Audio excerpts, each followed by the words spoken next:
innocent people. Right. Because of what they regarded as complicity in an attack on Tamils, the Tamil militant groups, including the Tamil New Tigers, had branded Alfred as a traitor.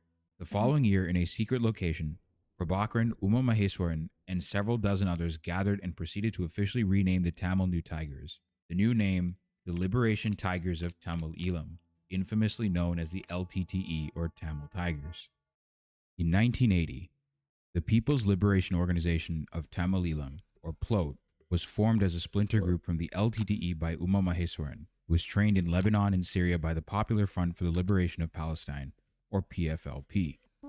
The following year, members of TULF, the party that signed the Vatukotte resolution calling for an independent Tamil Eelam, held a rally where 2 police officers were shot by members of PLOT. That very same night, police and fascist paramilitaries destroyed TULF's office, the Jaffna Member of Parliament's residence, many business establishments, and a local Tamil Hindu temple. They pulled 4 people from their homes at random and killed them. The following night, the cops and fascist paramilitary set the Jaffna Public Library ablaze. Okay, this broke my heart. As we know, on this stream, we love books, we love libraries, and to see all of that history, all of that knowledge just go up into flames, that's just horrible. Then Jaffna's most loved building was set alight. That's so awful. I was able to see the library going on flames. So my feeling was that we are losing a treasure. And I was threatened that if I refuse to abide by the orders, I may be harmed. I may not even be shot, he said. And seeing those collections in flames and realizing that the whole thing cannot be retrieved, it was terrible trauma in my mind when I was standing and looking at this. It was really a cultural genocide. The burning was a cultural genocide. I mean, I understand. Over 97,000 volumes of books, along with numerous culturally important and irreplaceable manuscripts, were destroyed. 95,000. Oh my gosh. To understand the magnitude of cultural genocide at play here, let's take a step back to understand Tamil culture. The beating heart of Tamil culture is the language, and as a result, the literature plays a big role in Tamil culture. Tamil is one of the few remaining written classical languages in the world, whose history extends about a couple thousand years into the past. There are words in the Torah that you recite in your synagogue that are loanwords from Tamil. There are words that the pharaohs Ptolemy and Cleopatra themselves used that were gifts from the trade with the Tamil Pandyan dynasty. Imagine if some of the lost works of Plato were available in exactly one library, only for ethno-nationalists to burn them to a crisp. Insane. One of the men responsible for orchestrating the torching of the Jaffna Public Library was none other than the Minister of Mahawali Development, Gamini Dissanayake, the man responsible for spearheading Sinhala settler colonies in the Tamil-dominated Northeast. This craven act of cultural genocide, where irreplaceable cultural artifacts that date hundreds if not thousands of years back were intentionally destroyed, was the point of no return for the Tamil nationalist militant groups. Awful. This set the stage for Black July. This is really sad. On July 23rd, 1983, the Tamil Tigers ambushed the Sri Lankan army in Tirunelveli near Jaffna, killing a total of 15 members of the Sri Lankan military. The following night, in response, a band of Sri Lankan soldiers left Palali, and on the way to the town of the ambush, they destroyed all the Tamil-owned shops. They also massacred over 60 Tamil civilians in Jaffna, an event that was never broadcast or mentioned on Sinhala language television. In the southern Sri Lankan capital of Colombo, the anti-Tamil pogroms had begun. Over the next few days, high-ranking Sri Lankan government officials would provide Sinhalese nationalist mobs with voter rolls containing the locations of all Tamils. Voter rolls with all, like, literally, they were like, you know what? Here's where all the Tamils live. Here, so you can murder them and harm them and rape them. Like, that's fucking insane. Living in Colombo, as well as Tamil-run shops. Sinhalese Buddhist nationalists, using these voter rolls, would then proceed to burn Tamil homes and shops to the ground. Tamils all across the country would be attacked by Sinhala Buddhist nationalist mobs. Whether one was an Eelam Tamil whose origins lie in the northeast, otherwise known as Eelam, whether one was a Malayaga Tamil whose ancestors were forcibly brought to Sri Lanka to work tea plantations, or a Tamil born and raised in Colombo, none was safe. To give you an idea of what happened throughout the island, here are a couple of instances of violence against Tamils that happened across Sri Lanka. On July 25th, in the afternoon, a Tamil survivor witnessed a Sinhala mob gang raping and killing two Tamil sisters aged 18 and 11. The older sister went on her knees and begged the mob not to harm her 11-year-old sister, who was then hacked to death and then decapitated in front of the 18-year-old while the mob laughed with derision. The 18-year-old was then gang raped by about 20 Sinhala men before being burned alive. The witness also reported seeing several naked Tamil rape victims in a Colombo refugee camp who had been stripped of their clothes on the streets and were being ogled at by Sri Lankan soldiers. A young store worker was forced to watch the gang rape of his mother by a mob of Sinhalese ethno-nationalists who hit him and his mother every time he tried to close his eyes. His mother was then killed and he was told, quote, "This is what Tamil whores deserve." He then later joined the Tamil Tigers and became a local leader in the organization. Here are a couple of eyewitness accounts of the pogrom all across the island. While traveling on a bus when a mob laid siege to it, passengers watched as a small boy was hacked to limbless death. The bus driver was ordered to give up a Tamil. He pointed out a woman who was desperately trying to erase the mark on her forehead called a kumkum as thugs bore down on her. The woman's belly was ripped open with a broken bottle and she was immolated as people clapped and danced. While all this was going on, a line of Buddhist monks appeared, arms flailing, their voices raised in a delirium of exhortation, summoning the Sinhalese to put all Tamils to death. A few minutes after arriving in Sri Lanka last month, I was sitting on the pavement outside the airport, watching the birds and the dragonflies. A Sinhalese youth sat down beside me, apparently keen to talk about the recent violence against the country's Tamils.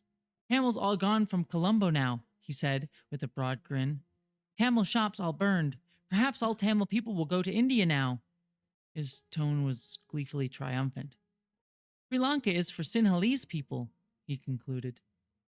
The child ஆறு முப்பது போல் இருக்கும் நுகைவிடை சந்தியில் யாழ்ப்பாணத்து வாழைப்பழ கடை எரிந்து கொண்டிருந்தது. இருட்டான புகை கிளம்பிக் கொண்டிருந்தது.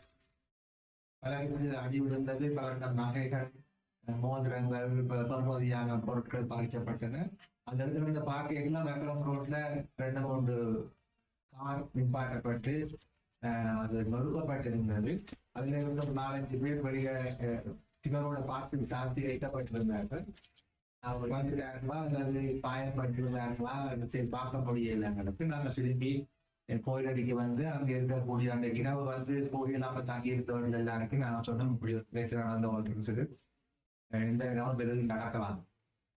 9:30-10 மணி போல திடீரென்று ட்ரக்ல 2 ட்ரக்ல ஆட்கள் வந்து வாங்கினாங்க. வங்கி ஒவ்வொரு தடியால் பொருள்கள் இரும்பு கம்பியலோட வந்து தாக்க ஆரம்பித்தார்கள். வாசல்ல ஐயனுடைய வீட்டுல ஐயனுக்கு துடையில ஒரு அடி விழுந்தது. விழுந்த உடனே கத்திக்கொண்டு வந்தார்கள். மரப்பாங்க என்ற வார்த்தைகளோடு வந்திருந்தார்கள். வந்து அந்த கோயிலை சுத்த வருகிற வீடுகள் கதவுகள் எல்லாம் மாட்டி துடைக்கப்பட்டது. அந்த சம நேரத்துல எங்களுக்கு வெங்கலம் ரோடு பக்கத்துல இருந்தும் அவல குரல்கள் ஐயோ அம்மா என்ற அவல குறைகள் கேட்டு கொண்டிருந்தது. எங்களுக்கு பார்க்க முடியல. அந்த மதில் இருந்தபடிக்கிறார்.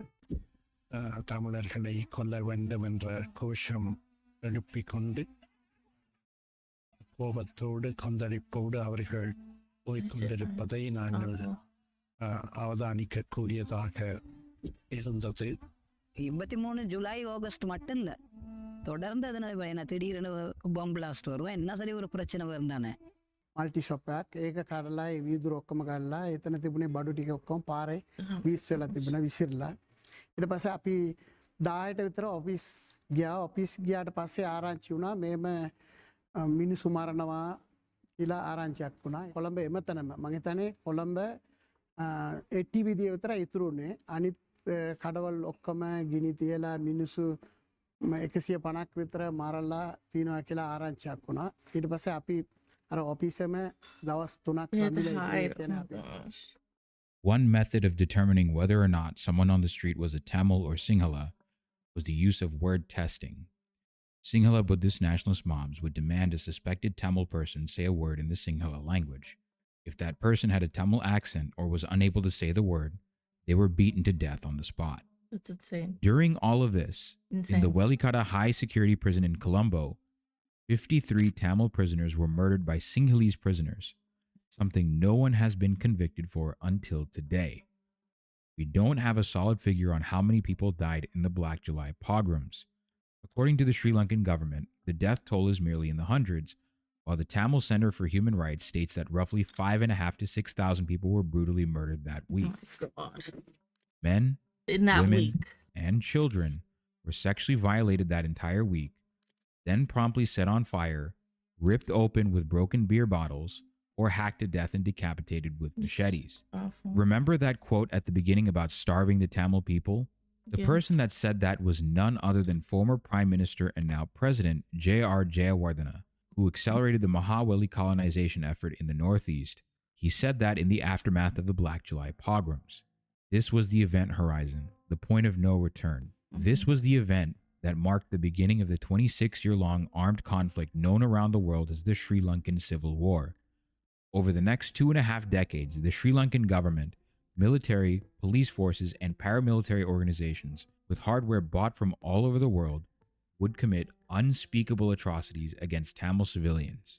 This was part 1 of a 3-part docuseries documenting and summarizing the ongoing atrocities against the Tamils committed by the Sri Lankan government. The following part, part 2, covers the wartime period known as the Sri Lankan Civil War or the Elam War, starting in 1983 and reaching its brutal end in 2009. Subscribe to the ARUNANNO'S channel for more. Ugh. This is so sad. So that's what the second part is what we're gonna watch after the Yankees. So honestly, how about this? Let's me feed Olaf, get a snack. I'm gonna update all of this. I'm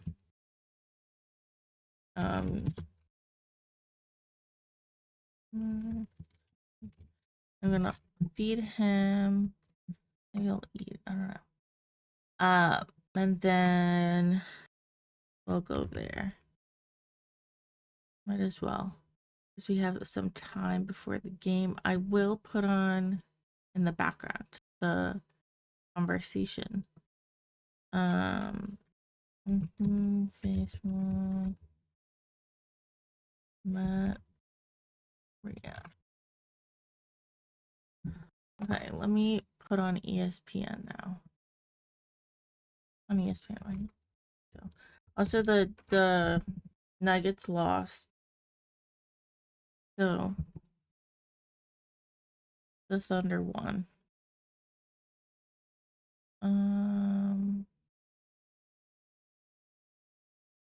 Okay, here we go.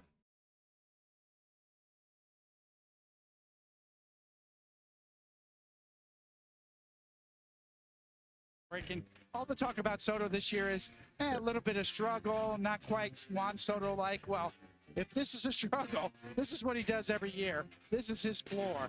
Juan Soto's always going to be on that list. That's why he got the contract he got. Right. He is so consistent, and he will get better. All right, easy to be overshadowed. Yankees by Judge, and certainly the Mets by Soto. But another guy on that New York Met team may be having his best season yet, and that's Pete Alonso. Before the game, I had a chance to ask him about a big home run he hit last postseason. Was the Devin Williams homer in the postseason a mark of demarcation for you? I know people say that. How do you feel about it? I mean, to be honest, I mean, it was a really good swing, but I think Game 1 really set the tone of that entire postseason. I mean, no one really pays attention to it, but I walked 3 times. Sometimes it's not necessarily a swing. It's just seeing the ball, feeling certain things in mechanics, and for me, I think from the postseason, I really felt myself pitch to pitch, at bat to bat, game to game. For me, what it's all about is just wanting to win. Because for me, I just want to do my part and help contribute. Because last year, like playing that doubleheader on Monday when there was no baseball, like there were so many other games that we could have won throughout the year, and it's like I really don't want to go through that again. So hopefully we can just get it done. The atmosphere of a Subway Series, how unique is it relative to every other atmosphere? I mean, it's such a treat because I know it's crosstown rivalries and stuff, but it's such a treat because it's a celebration of, like, regardless of who you root for, it's like New York coming together. And I think one of the coolest memories, even the other day. So regardless if you're a Mets fan or a Yankees fan, so that when the Knicks score popped up, the entire place went nuts. So even though when it's game time, it's on. But it's still like. It shows the greatness of the city of New York, and it's really special. Lastly, what is this? What does that mean? Is that Let's go. Keep it rolling. That's it. That's it. Keep it rolling. Keep it rolling. Yeah, that's right. Thank you. Good to see you. Thank you. Thank you. He has been rolling. Mets fans and Yankee fans. It's been a great start to the season, and we send it back to our studio. Kevin and Timmy, it is time for the Web Gems. Indeed, Ravi, brought to you by T-Mobile. If anyone knows about coverage, it's those guys. Number 5. Isak Paredes up the middle. Michael Massey is there. Look at him start the double play. Well, Massey is a gym rat baseball player who's diving all over the place, and Michael Garcia, is a really underrated defensive third base. White Sox and Cubs. Look at Nico Horner. His baseball IQ is off the charts, and so is his athleticism. The way he goes left and right, tremendous. What aren't the Tigers doing right now when they're getting fielding like this from Riley Green? Riley Green got off to such a bad start offensively, regrouped, and he makes a great running catch here. And this one, Kevin, oh boy. Kerry Carpenter deep right field. Wilyer Abreu tries to rob it unsuccessfully, but Cedar Rafael is there. I'm not sure I've ever seen this. A guy takes a home run away, and the ball stays in the park, and someone is backed up enough, close enough to catch it. We've seen this a ton of times from Mariners center fielders here. This time it's Julio Rodriguez. And what an offensive talent he is, but he's so tall and he's so athletic. And look how beautifully he times this to take away a home run.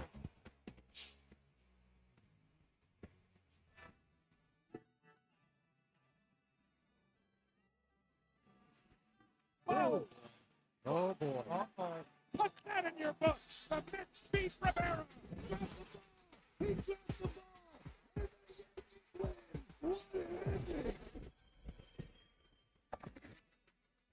What we are seeing is one of the great offensive forces in Major League Baseball history at his apex.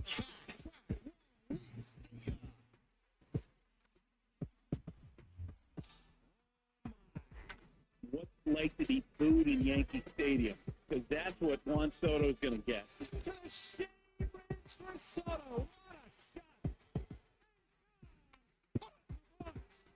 Cisco and more. The rubber game tonight at a familiar Mets lineup facing Max Fried, who's 6-0 with a 1.11 ERA. Lindor, Soto, Alonso. Soto is hitting just 132 with runners in scoring position. 8 of the Polar Bears' 9 home runs this season have come with 2 strikes. Buster Olney joins us now from Yankee Stadium in the Bronx. Boy, Buster, quite an eventful week for Juan Soto. How would he describe the first 2 days back there in the Bronx? Oh, emotional, no question about it. And look, generally speaking, I think he's handled it well. You think about that first time he went up for a plate appearance here back in Yankee Stadium since taking the Mets offer over the Yankees offer, and he doffed his cap to the crowd, and he made Yankee players laugh in their dugout. And throughout these 2 games, he's been talking to Yankee players, engaging people. You do wonder if it's taken a little bit of a toll on him. We thought he was going to wear the microphone for us tonight, but we got word about an hour ago that he changed his mind on that. There's a lot of attention here on him this weekend, Kevin. Indeed, and he's handled it rather well, Buster. Thanks. Stand by, Buster. We're going to get to the Yankees lineup right now. Max Fried, of course, getting the start, opposing David Peterson. Out of the Yankee lineup, Trent Grisham in the 2-hole, 12 home runs. That would be the Mets team lead. Cody Bellinger is batting .320 against lefties since 2023, the second highest among left-handed hitters. But for Fried, we take a look at StatCast powered by Google Cloud. He's been throwing his 4-seam fastball at just under 42% of the time this season. A +10 run value with the pitch. That's the third highest in baseball behind Hunter Brown, who's been great this season, and Joe Ryan as well. And we bring back Buster now. Buster, the Garrett Cole injury could have significantly derailed the Yankees season if not for what Max Fried has been able to do. Yeah, he's been absolutely amazing. Look, Brian Cashman, the Yankee general manager, told me that through the years, of course, he's talked to a lot of prospective free agents, auditioned a lot of players maybe to come to New York. He said sometimes you just don't know what you're going to get. He said Max Fried has been exactly what he presented in our meeting. He's a leader. He's open-minded. He's someone who takes feedback. And certainly early this season, he's been so important. They've won 8 of his 9 starts, and his 1.11 ERA, the best in baseball. He's been healthy, and he's been dominant for the Yankees. And, Buster, we can't use the word dominant without talking about Aaron Judge. Help us comprehend what we're seeing here with big number 99. Okay, he's having a year that certainly is going to be defined by numbers. I'll give you another one. Adjusted OPS plus is a great statistic because you can measure a player against what his peers' production is. 100 is the baseline.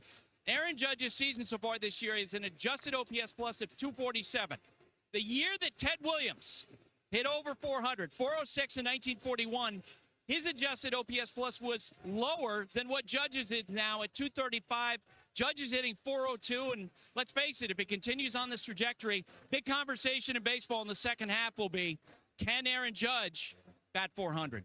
Right, and will teams continue to pitch to the Yankee MVP? Great Right. stuff from Buster tonight. Buster, many thanks. Let's send it over to Tim with more on Aaron Judge. In his first 44 games this year, Aaron Judge reached base 100 times. The only Yankees ever to do that in a season were Babe Ruth and Mickey Mantle, and the last player from any team to do that was Barry Bonds in 2002. Pretty incredible company, Tim, and so is this.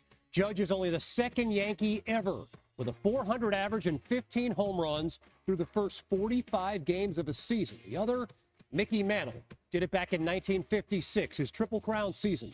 Judge, by the way, entered Sunday leading the American League in all 3 Triple Crown categories. In his first 45 games this year, Judge had 70 hits. The only Yankees to do that in any season were Lou Gehrig and Earl Combs, whose nickname was Colonel. The last few years, Judge has been the General. And then, Tim, consider this. Last season, Judge posted the highest OPS plus in the history of the American or National League, 225. The Major League average is somewhere around 100. This season, Judge leads all of baseball with a 247. So OPS honored to plus. me. God.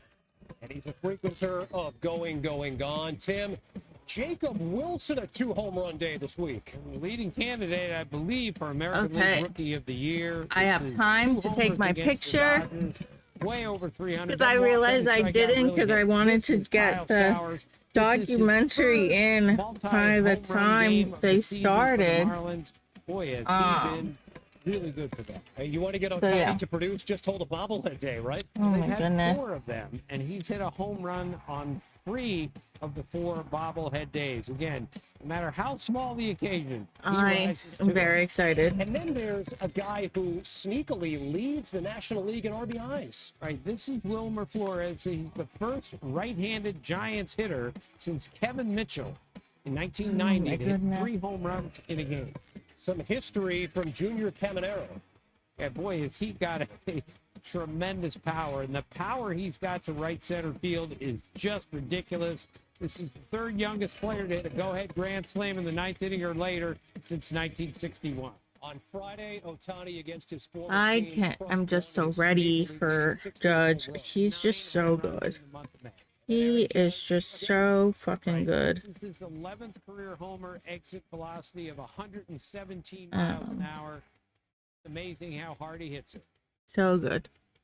Judge making I his love weekly him. Appearance and going, gone. Tim, he's enjoying an historic season and historic stretch of seasons for the Yankees. Where do you have him ranked on your greatest right-handed hitters list of all time? Well, he's not in the top 5 yet. But in a few years, he will be. And in a few years, he'll probably be the greatest right-handed hitter in the history of the Yankees. But he hasn't played long enough yet, and I'm going to look at the guys who have. So my number 5 is Joe DiMaggio. Lifetime Okay, I feel like you should still include Judge. 56 straight games, 361 homers, and never struck out 40 times in a season.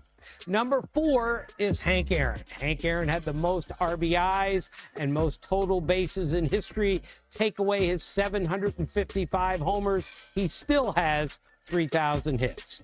Number 3 is Willie Mays, lifetime 302 hitter, 660 homers, and if he didn't play in Candlestick Park, he probably would hit another 100 homers. Number 2 is the beast, Jimmy Fox, lifetime 325 hitter, bad that I don't know it. 34 home runs, like I don't know who Jimmy Fox 1,100 is. OPS. Oh no, I know who and most. the greatest I don't know right-handed hitter of all Wagner time for me and is Roger Frank Hornsby, Robinson. lifetime 358 hitter. For Roger a 5-year Hornsby. stretch, batted Okay, over so I don't 400 know all together, these people. and he did it with great power and production. But someday, Aaron Judge is going to be on that list. 10 years in, Tim says it's a matter of time. And of course, Juan Soto, one of the great left-handed hitters of his generation. Not sure that that's necessarily the case in the Bronx. They might feel that way. We look back now at the past year, quite the Coney Island roller coaster ride in New York. Oh my God, for why Juan are we Soto. doing this? No. Quite Stop, possibly, this the is gonna most make me Yankee fucking thing to that happen sad is now. I'm official. gonna. Juan Soto to the No! Bronx. It's very exciting. It's really nice to be here and share locker rooms with those guys. It gives incredible. I'm sorry. I think he regrets his decision. You can fight me on that. I think he regrets his decision. He looks fucking sad. He doesn't look happy. He doesn't look like he loves his teammates. Like he looks sad. Big moments, doesn't matter. I if think it's he the start of misses the game, he's only Yankees. seen I one really pitch against a fucking guy do. we've never faced before. Takes some beat. Just impressive to see him do that day in and day out. I got a front row seat for it all. Swing and a miss. Yankees win 2-1, and they're going to the postseason. It's a great feeling to be with the team, with these guys, you know. We've been coming since day one, God, and why it's are they great, doing great this feeling to right me? now. The Yankees are on their way to the LCS. So magic in game time. And the Yankees back to the World Series for the first time since 2009. They my guy. They Juan Soto. And the Dodgers are World Series champions. Allow yourself to think at all. Is this your last time in pinstripes? Do you think about that at all? Yeah. You never know, man. At the end of the day, I think he we will regrets see his where we decision. are. I really do. I Definitely think his. tough game I to think be my his last one, family but, had a large really part. happy with what we accomplished as a based on team the and money. how far we got. But I mean, I don't know what's the teams that want to come after me, but definitely I'll be open to listen every single team. Best season of his career. He's a free agent at the age of 26. Soto a Yankee next year? We're going to ask that question about I really thought he was going to. How do you see this I'm not gonna playing lie. What he was committal, Ryan, on was getting the most money. What are you hearing about where things stand with Soto's free agency right now? We are finally in the end game after a months-long pursuit by teams for Juan Soto. From the Yankees to the Mets, the Soto deal is done. At the end of the day, push the Mets over the top. Why did you choose the Mets? His first Mets at bat. I mean, He regrets it. I really do think that. the Mets is a great organization, and He doesn't what look they have happy. done, Look at his the past face. couple years, showing all the ability to keep winning, to keep growing a team, to try to grow a dynasty. I'm happy for him. Yeah, he got a good deal. He's going to be in a great spot. It's going to be great having him in town. We're going to be battling back and Judge forth literally could have. for quite a few years. Judge is a true Soto's Yankee. back. There's a Judge, crackling energy to this ballpark. It is everything we expected, and everything, frankly, that Juan Soto expected. Why did I they was do ready this? for it. I was ready for it. You know, He looks sad. They're really passionate fans, and He looks really sad. that will hurt. And they're gonna do the best for their teams. And Okay, them They putting just their filled all backs was fucking awesome. Tim, it was one of the stunning stories when he chose not to re-sign with the Yankees. That never happened to the Yankees. He is a Met, handsomely paid, as handsome as anyone in the history of the game. has not yet gotten going just yet. No, but it's only a matter of time before he does. And when he joined the Yankees last year, I was there. He showed everyone on that team, this is how you take a professional at bat. He's showing the same thing to the Mets. If I'm a Mets fan, I am thrilled that this team really hasn't gotten going offensively yet, because he will. And Lindor has been great so far. After a series of slow starts, he's been really, really good, as has Pete Alonso, of course. Couple of more errors than they might want. It cost them on Friday night, but he rebounded. He had the game-winning RBI sacrifice fly A lot of fucking errors. The fuck you talking yesterday. about? Against Soto in prime time, it's tough to beat this, Tim. Right. Well, Soto against Judge in prime time, there's no way to beat that. Two of the best hitters we've seen in a really long time. New York with a major storyline on the line. And with more from the Bronx, we send it out to Carl Ravitch. Kevin and Tim, thanks very much. Welcome, everyone, to Sunday Night Baseball on ESPN. It is presented by Capital One. What's in your wallet? Okay. If you like 72 degrees and a beautiful night in a Subway Series, you've found the right place. They have packed this place to the tune of 45,000 plus for every home game.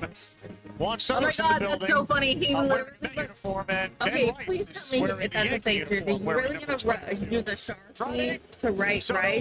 Come on. Greeted, wouldn't say welcome. They turned their backs on him when he ran out to right field, and the game ended when he popped out. Yankees got a victory. So Soto ended one game. And then on Saturday, a good pitcher's duel and a very exciting game down to the wire. You had Edwin Diaz throwing 99 by 99. Standing in another.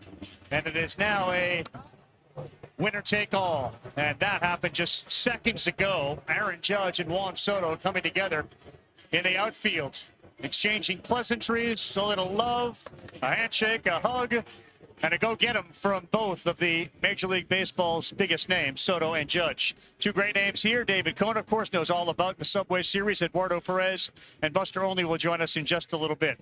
You've experienced this the last couple of nights. You experienced it as a player. Let's talk about Judge, what he's experiencing. Aaron Boone told us he's making incremental changes to get better. How's that possible? I know, he's relentless, right? He's chasing less, he's striking out less. Right. I mean, what more do you want? I think a couple of years ago, Yankee fans realized, hey, we're watching a Hall of Fame career going on right now. I knew from the now start. I think they're realizing not only is he a Hall of Famer in his prime, he's one of the best right-handed hitters of all time. He's now in that argument.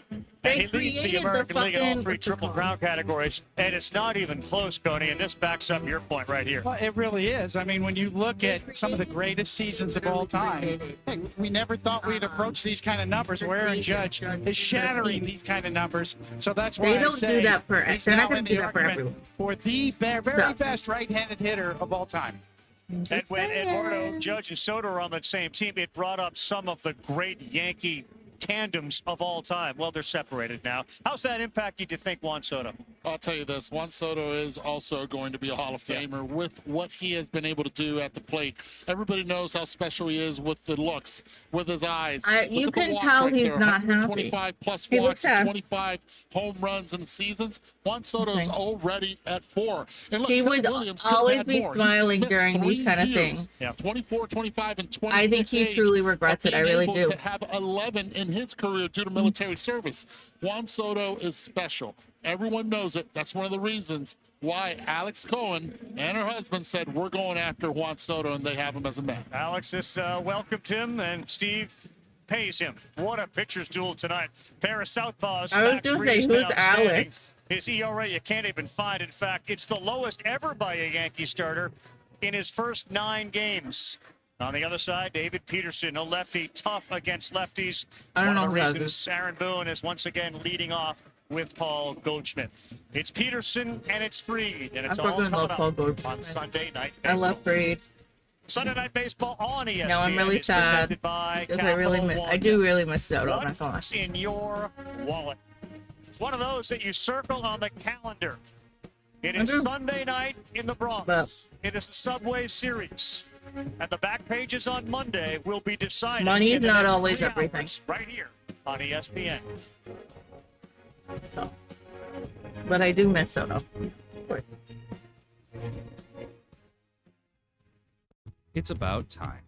About time that someone had the vision to put a dumpster and portable toilet. But I can't wait till Giancarlo comes back. Oh my lord. I cannot wait till he comes back. He's supposed to come back soon, too.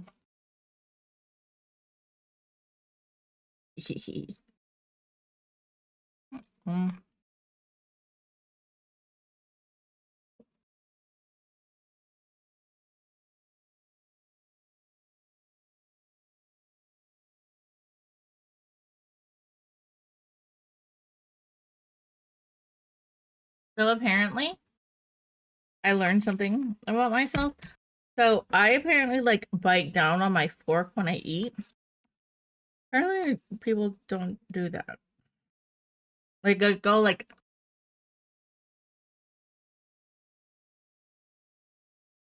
Apparently, that's not a thing. Like I've tried to do the. Like how you, I guess how you're normally supposed.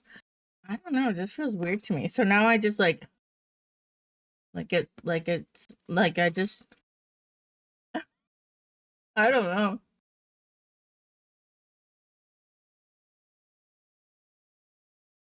It's gotten to the point where I do it subconsciously. Has anyone seen Bad Bunny's performance on SNL? It was great. It was very New York. Very New York.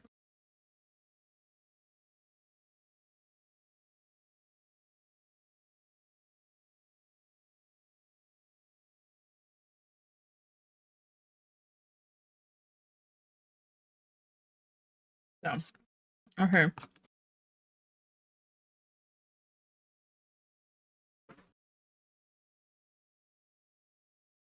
Hola, ven acá.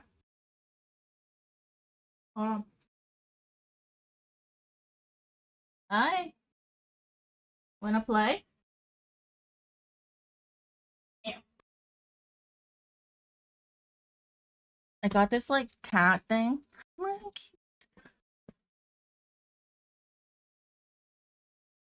Because he always likes to like jump when he doesn't play, so I want to try to get the hold up.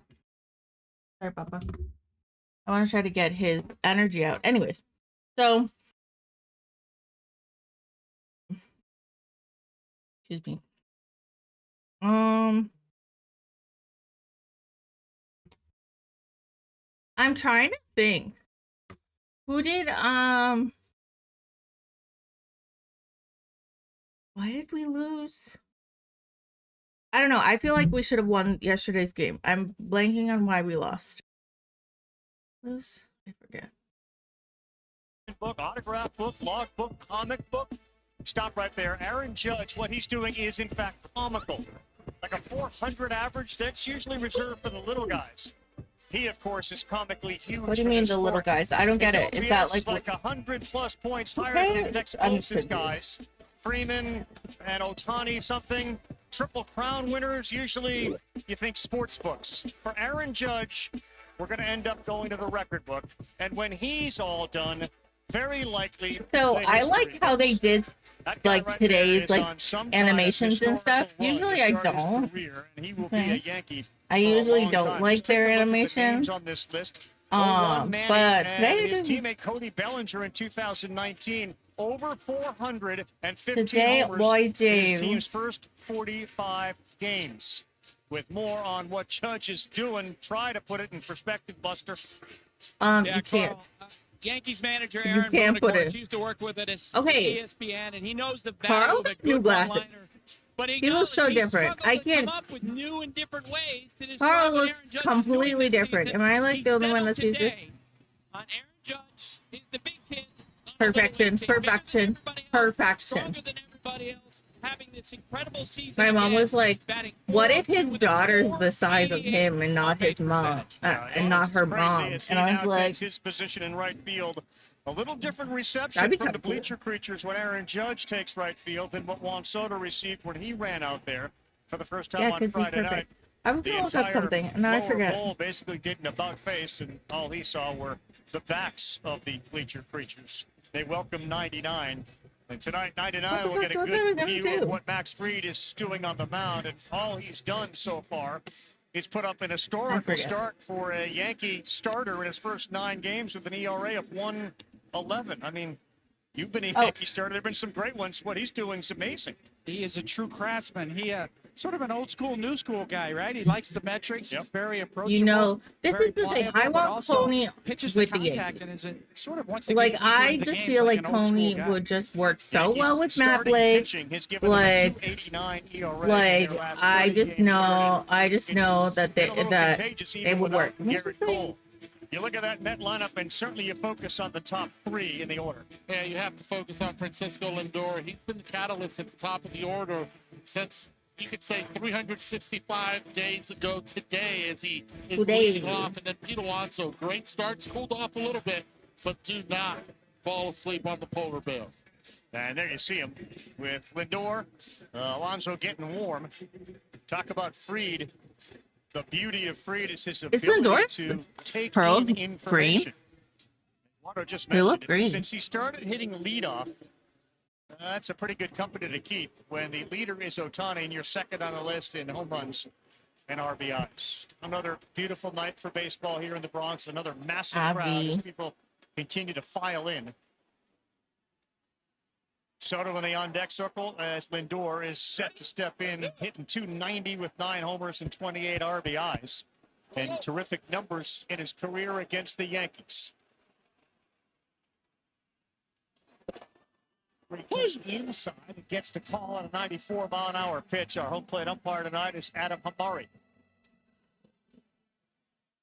Oswald Peraza is at third base. Anthony Volpe at short. DJ LeMahieu's at second. Goldschmidt is at first. DJ had himself a game yesterday.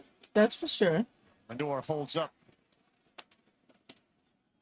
In the outfield, Cody Bellinger in left. Trent Grisham, who is I know. I haven't. Now that I just realized, I haven't done. I haven't. Judge in right. I've been sick. I don't really remember. 3 straight pitches inside to Lindor. You're going to see that a lot, especially the first time around with Max Fried. They were my hitters. That's what I tell them. Look hard in, but you have to be able to give them one side of the plate. If you do that, you're willing then to give him the outer part. He's going to establish in to then get the secondary. Olaf's not there, and I'm just like swinging this for a very long time. After we fouled that one I mean, it's good arm workout for one arm. His four-seamer's almost got some Kinda cut gotta action even to it it out. as well. Just saying.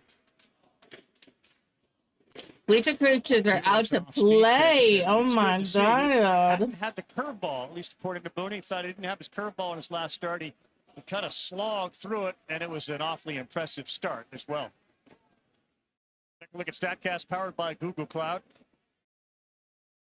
Primarily that four-seam fastball, but whatever works, he'll keep going to. It's still 60% fastballs when you factor in the two-seamer and the sinker. And 98 miles an hour when he needs it. He does. And that's the thing about Max Fried. He Hey, doesn't Bruce always go catching? for swing and misses. He tries to pitch to contact, but when he needs to hump up, he can. Pretty good battle by the leadoff hitter, as this will be pitch number 6. Reaches out. Grisham is cruising in. Will camp under it. And he's there as Soto gets set to come to the plate.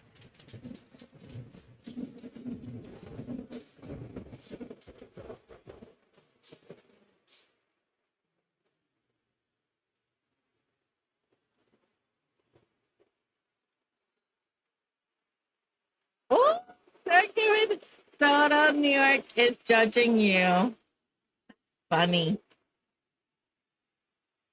There was one that said Rice is the only 22 I care about, or something like that. Bunting, what? Bunting? Be in the middle of a New York baseball Bunting. rivalry. Well, these two will always be connected, too, because when Juan Soto signed with the Mets, the Yankees immediately signed Max Fried.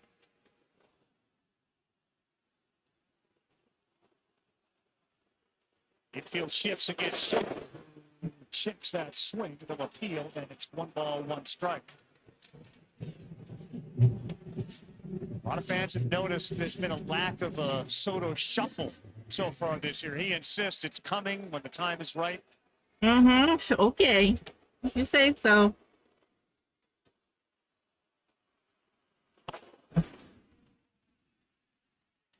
When will the time be right? It's a great question, and only he probably knows the answer to it. He did it immediately with us. Hit 252, Yeah, just 8 saying. homers, 20 runs batted in. He has stolen 5 bases.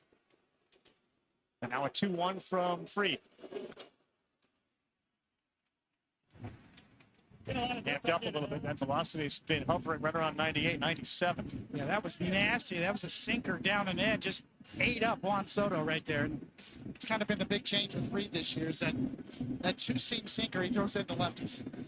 It's got 4 inches more drop this year than it had, and he has used it a career high at 18%.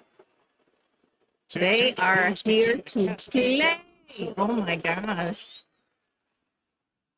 I think that was K-zone had it just off, and it's full 3-2. That's a great pitch right there by Max Fried. Did not get the just ball saying. because it's Juan Soto at the plate also. You get the benefit of the doubt. Ugh, lame. Fucking lame. And for the walks in his game on Friday, here's the 3-2. So pops one up towards Judge, and the second baseman, LeMahieu, he will yield to 99. So Some things are just like, Last year was the year that Juan Soto pulled the ball more than any year in the air. He knows what this ballpark can do to you. Just a pitch that he was not able to get up to up in the zone. also don't forget to take your vitamins and your medicine. Series started. It's going to be I had to take 50,000 mine. against That's one wrong, didn't Continues to you? be that way. Now, Pete Alonso.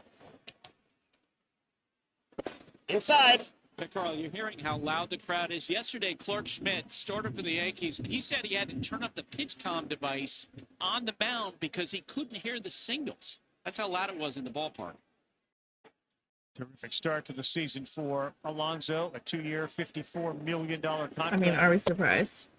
On the inside corner at 95. I think Alonso wanted more, but I knew he wasn't going to get it, but I think he wanted more. Not with his manager, though, and he says this is just a more comfortable guy in his own skin. He hasn't seen him so calm. Also, these are delicious. Highly recommend. Now, these are two polar opposite starting pitchers today. Fried will establish in on the righties, while Peterson, and we'll see him in the bottom half, he's going to establish away on the right-hand hitters. Alonso steps out. 9 career home runs against the New York Yankees in 28 games. The most by a Met player against the Yankees. Oh, big-time success. I don't know if you saw that graphic, but he's got 8 homers with 2 strikes this season.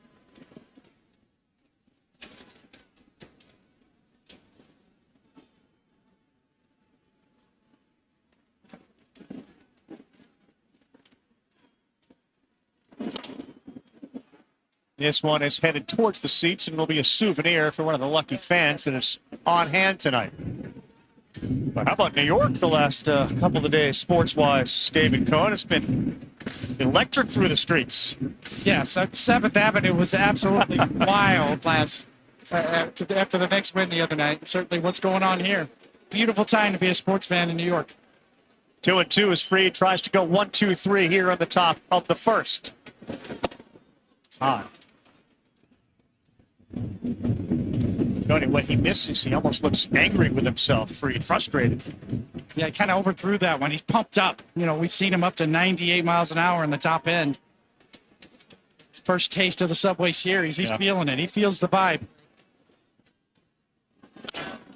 Great job by the Mets so far. 6 pitches seen by Lindor, 6 by Juan Soto. Right now, we're about to see the 8th pitch to Alonso.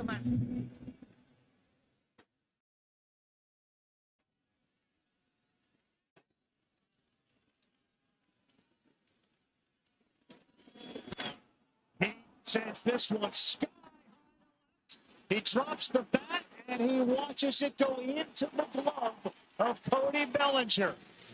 He just missed it. And he seems to be a bit in shock that it didn't carry out. Instead, it's Max Fried who gives up a 110-mile-an-hour shot off the bat. But the polar bear sees the ball melt in the Bronx sky.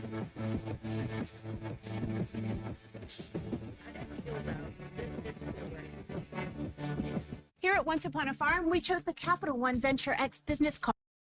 Okay, first of all, Reed, I need you to get it together.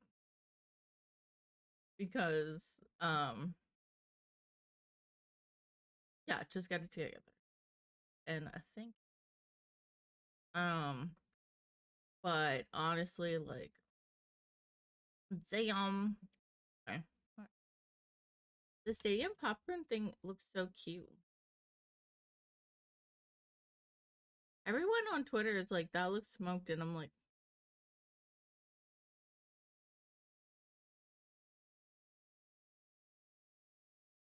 anyways. So, just that. Oh, did I not?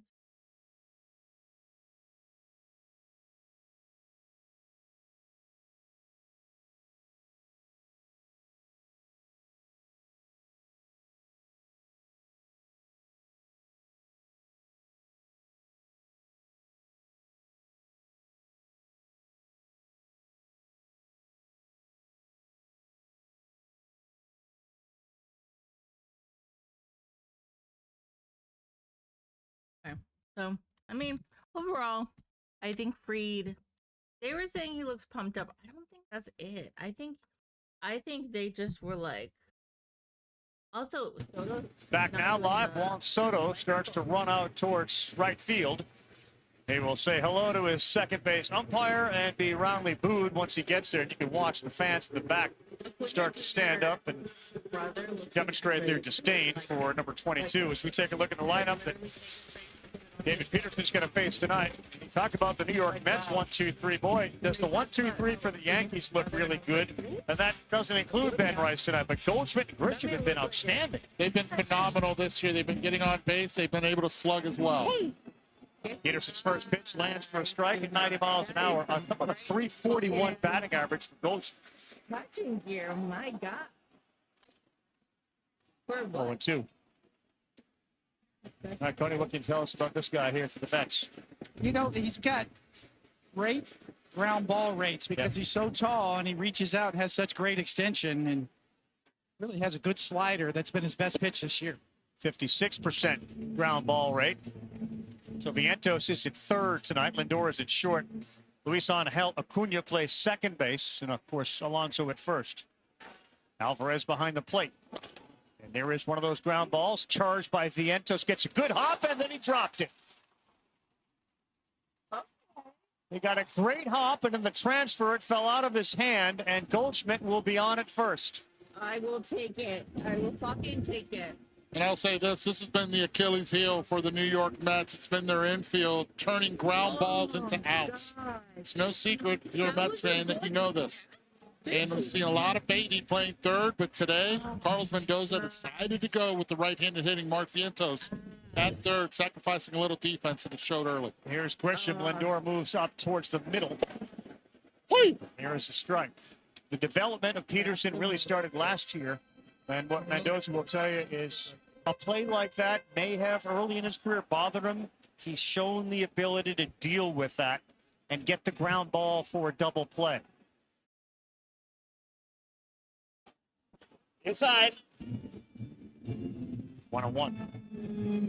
Well, people talk about the Yankees this year and Juan Soto on the Mets. This guy's been the difference. If you're wondering about the Yankees offense, Trent Grisham with those 12 home runs has been a revelation. Last year.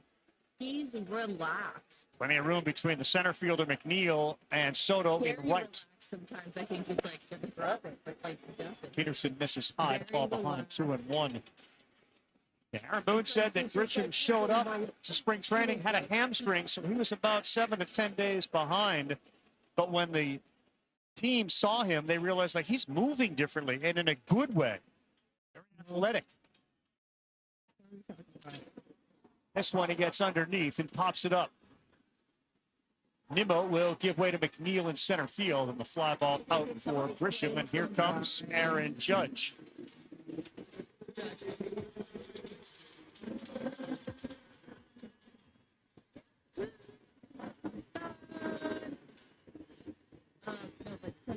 please explain to me why the touches here is so fucking bright?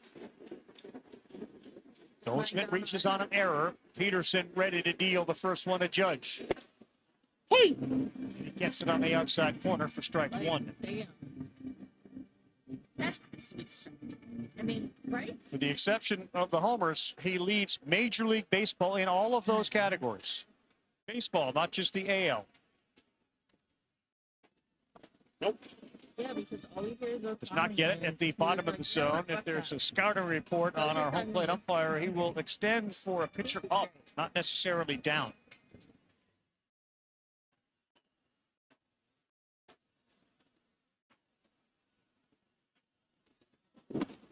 And that's been the hardest call for umpires to make on Aaron Judge, because you don't train for a guy this big at the plate. It's the anomaly, right? That would have been a strike called on, could say 95% of the average size player except Aaron Judge. It's insane. 0 for 5 yesterday, although Mendoza thought that they gave him way too many pitches to hit. Check swing almost to get out of the way and nearly bowled over Alvarez. So we go 2 balls and 2 strikes. That's where that fastball will play up a little more with Peterson. You can see he kind of eats up Judge there, up and in. They've been attacking him there during the series, though, right? Opening up the outside part. Yeah, like Peterson's extension kind of makes that velocity perceived to be higher.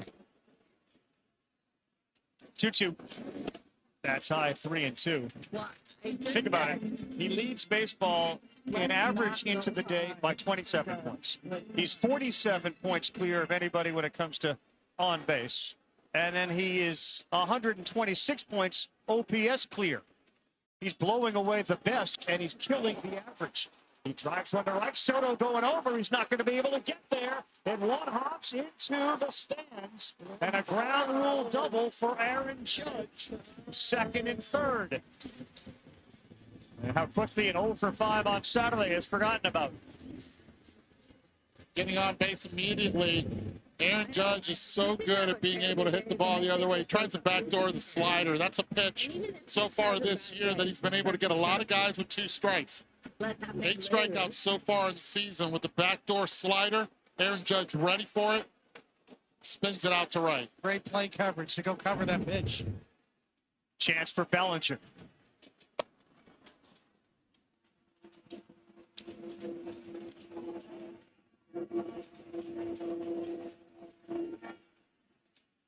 Tony has hit safely in 12 straight.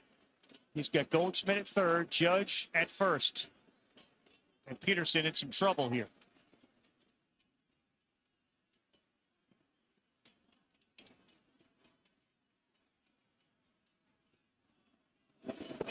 Oh. The error by Vientos started this whole thing off, and as a result, Goldschmidt reached, and now he's moved to third on Judge's double.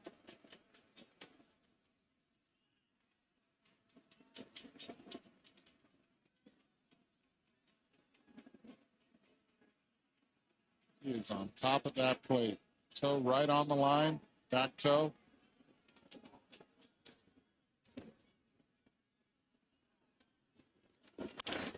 On the ground, off the top. So that's going to bring in Goldschmidt. Judge will come in. He'll score easily. Bellinger in a second. And the Mets, their defense at the top of the first has hurt them.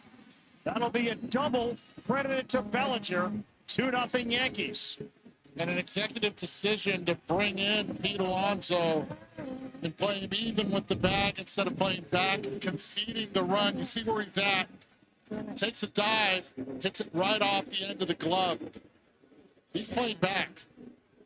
You're looking at maybe a run, runner at third with 2 outs.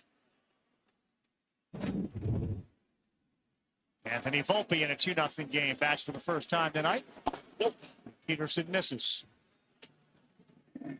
We talked about the difference in Peterson and his ability to absorb a play like Vientos.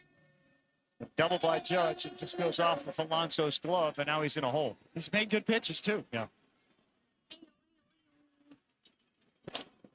Volpe rolls one to Lindor, who comes up with it. And Volpe will be retired. That's what Peterson does when he's right. He keeps you on the ground. Aaron Judge's was kind of a flare to right. Yep. Bellinger's was kind of a jam shot right down the line. And, of course, the Vientos play. So a little bit unlucky for Peterson so far, and he's staring at a 2-run deficit. 100%. That ball off of Judge's bat was just 94 miles an hour. Chance for a Dominguez. Can we talk so much about, do you want run production or prevention? And that's one of the big things that Carlos Mendoza had to debate with. Do I go with defense in the infield, especially with Peterson, who is such a ground ball pitcher? Or do I go with heavier offense? 3 hits yesterday for Dominguez. Big swing there on a good changeup at 84. He reached 3 times yesterday. He's got 3 homers in his last 11 games.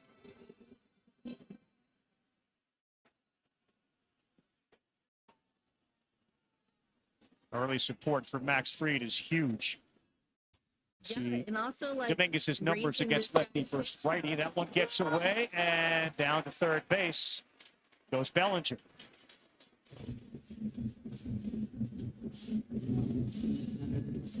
Belly also got really fucking thick. Just kind of hangs onto a slider, buries it down and in, and those are the ones that are hard to block. It's in the other batter's box. It's got kind of slider spin that's going to ricochet off of any block attempt.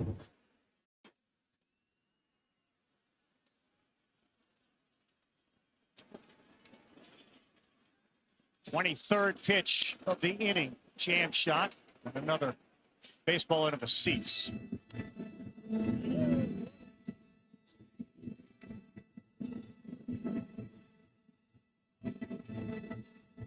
Talked about Grisham. The young players, Volpe, Dominguez, Rice, have all elevated their game to start this season. You know, the key to this Yankees 26-19 start. All gotten better. You got him there, swinging. No, it's not a strikeout. Looks like that one may have hit the ground. Hang on here, as Dominguez will get a chance to go again. Hamari took the ball out of Alvarez's glove and said, let's go, play ball. Let's go, Alvarez. Does he not enjoy the game or what? Trying to sell it. Great look. Great look. It's hard, and that one is fielded on the hop. And Alonso backpedals over the bag. Goldschmidt reaches on an error. Aaron Judge then delivers after an 0 for Saturday. Little end of the back double for the big fella, 99. And then Cody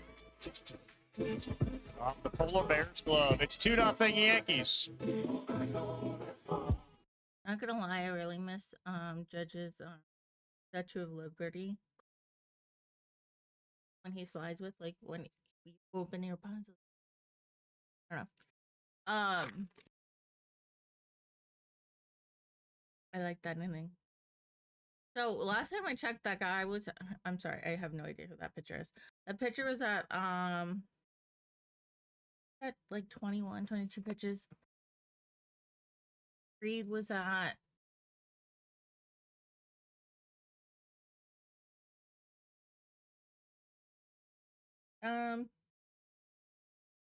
no, he was, anyways, all I know is that right now, get that break, needed to rest a little, hydrate, maybe have Cole give him a banana, something like that, and go from there. But honestly, like, he really needed that. Now, the fact that just that it went over Soto's head and into the stands was just like chef's kiss. Like, the fact that they're both in right field and all of this, it's just like, there's just too many good things to, like, connect. And right, it's just, I don't know, it works. I don't know. So, Rebecca. Oh my God, my queen. Well, the New York Knicks, the New York Liberty, and Brianna Stewart, the Liberty forward, the former University of Connecticut superstar, all Glorified with their championship ring throughout the first pitch. Knocked that down, then celebrated with her teammates. This is, of course, the WNBA season. It's now underway, and all of that can be seen on the ESPN networks. So Stewie is in the crowd tonight. Championship rings just get better and bigger every year on every sport. No doubt. I got one from '98 that looks like a little class ring. You know, you got the senior in high school. Get out of the bubblegum machine. Yes.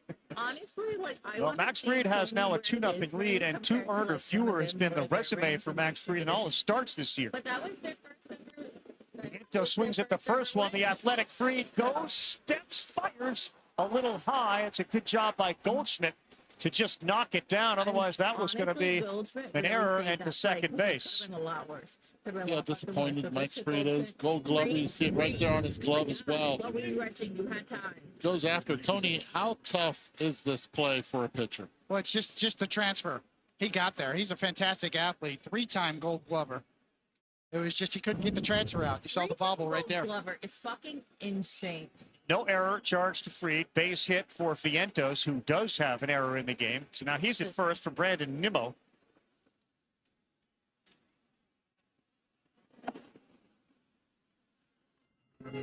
It's amazing how good Fried is defensively, the way he falls off the mound. You usually see really good fielders be in fielding position once they deliver, but Fried is unreal. Yeah, you can ask Brandon Nimmo a question using that hashtag AskSNB. And that one is down. Yep, Juan Soto was going to wear the mic, but about 45 minutes before the game apparently changed his mind. So Nimmo steps in, and he will wear the microphone tonight. Not great numbers against Max Fried. There's not a lot of guys who have great numbers against Fried. Bottom of the zone. I think I do. Vientos with what you call a one-way lead. You have a move like Max Fried has. You don't even want to get off the bag and give him even a reason to throw over there. I've seen guys get picked off closer than that off Fried.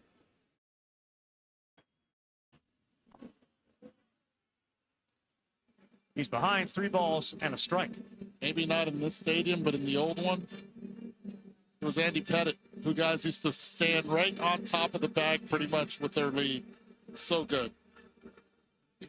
Vientos doesn't have a steal on the season and a good hitter's count. He lost to Fried with a rare walk, so now 2 aboard for the Mets to lead off the second. I think that to play before to start the game. I think now would be a perfect time to have a little chatty chat. Here is a guy the Mets know they have got to get going if they're going to go very far, and that's Starling Marte. You see a lot of pitchers nowadays that will wear the PitchCom device, as Max Fried does. He actually has the actual device on his belt. So obviously he can drive the bus if he wants. He can call his own pitches, or he can defer to Austin Wells in this case, and whether he wants to lead or drive the bus, so to speak, in terms of pitch calling. See Max Fried back there. He already called his pitch right now. That's the beauty of the pitch comp. You already know what you're going to throw. Would you have loved to have one? I would have. Absolutely. But with that being said, there's times throughout the course of the game where I would let the catcher lead. What do you think?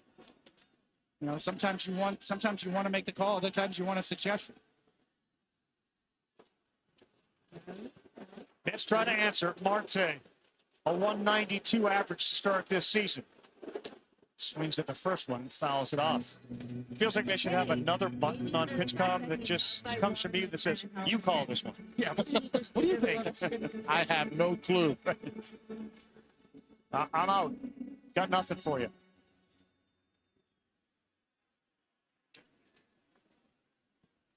Vientos at second, Nimmo at first in the 0-1. And Marte, check swing, half swing, foul ball. He's in a hole 0-2. We often say caught in between. Has that been part of the struggles for Marte early season, Eddie? Yeah, you could say that. And look, it's Marte not having played now every day. Been an everyday player, went through some injuries. Now just against lefties, it's a new thing for him. You do get caught in between with timing. 0-2. Fastball up. can see by Freed's reaction. I used to read it as a hitter. Pitches when they miss up, if they like where that pitch was, then it's a purpose pitch to then set it up for something else, maybe soft away or down in the dirt. Comes right back hard in. Yep. Not really excited. No, Look at you playing 3D chess, Eduardo. Wow. The defense up the middle's got LeMahieu at second base, who, of course, is just coming back off of an injury. Got to go back to his LSU days when he was moved from short to second base and played there. DJ? 1-2. He is coming in aggressive since the first pitch of the game. Buster, it's blowing hard down there, isn't it? It is. Look, you can see Pete Alonso surprised when his long fly ball didn't go out. Aaron Boone told me before the game that there's a particular flag he likes to look at for the true direction of the wind. And that flag, guys, is above right field. There's an American flag. It's blowing out pretty much straight away right field. Booney said you can follow that flag and know which direction the ball is going. Apparently, the wind knocked down Alonso's long fly ball. Yeah, it certainly just showed right there. It was blowing. We got paper on the infield blowing around. Big pitch, 2-2. He gets called out on strikes. Freed 81 mile an hour on the outside corner to pick up strikeout 1. It's a sweeper. Tries to sweep it in through the back door, and looks like maybe the benefit of the call is it just misses down and away. I mean, I'll take it. I'll take it. Austin Wells does a good job of framing it, brings it back up, the umpire bites. Unfair. Throws it hard in, cutting it hard in. Change your eyesight, and you get that call. Freed, we'll see if he busts Alvarez in, looking for a ground ball. No, he went away with some two-seamer. Swing and a miss from Francisco Alvarez. He's just got 1 homer so far this season. The value of 2 different kinds of fastballs. We're seeing it. Hard in, nasty sinkers down and away. So I'm not a fan of these hats. That is his bread and butter. 60% of the time, he's throwing one or either one of those types of fastballs. I'm not getting military at all. I'm not a fan of these hats. They're just ugly.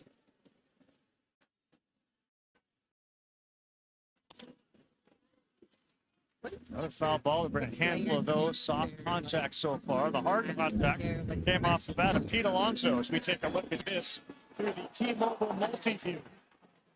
Tee on Alonso. He flipped the bat, thought he got one, and wait a minute, that's on the track. What? Like, I'm just curious. Yes, he did. Back-to-back punch-outs from Freed as he gets Alvarez. Everything Max Fried does is with a purpose. And these are the tough lefties that even if you know a fastball's coming because he can throw the two-seamer early, then come with that pitch up to try to speed you up and you can't hold back, it's just frustrating as a hitter. When he needs to go for strikeouts, he can. You know, the story and the narrative around Fried was he pitches to contact early in the game, but he still has that ability to do it back-to-back, as we just saw. And the 8th hitter is Jeff McNeil. Swings at the first one over the head of Volpe into center field. They will wave the runner. Here comes Vientos, way offline. He's in. RBI for Jeff McNeil to put the Mets on the board. How about the lefties in this inning? Nimmo with the walk. McNeil first pitch, base hit on a four-seamer right down the middle trying to get ahead. Curious, knowing that McNeil's a notorious first pitch fastball hitter. Good single. You know there's 2 outs. You're scoring no matter what. Grisham's throw way up the line, no chance. And Luis Angel Acuna batsman off speed, ball 1.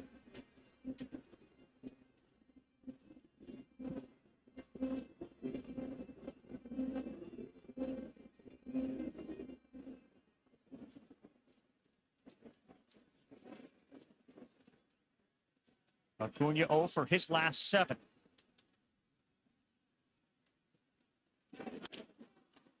Slow roll to second. LeMahieu flips underhand to Volpe, who grabs the bag with his back foot. And that will end the inning. But the Mets do get one. We'll talk with Brandon Nimmo as we continue on Sunday Night Baseball. I told myself I was okay with my moderate to severe rheumatoid arthritis symptoms. With my I was not really a fan of that one, but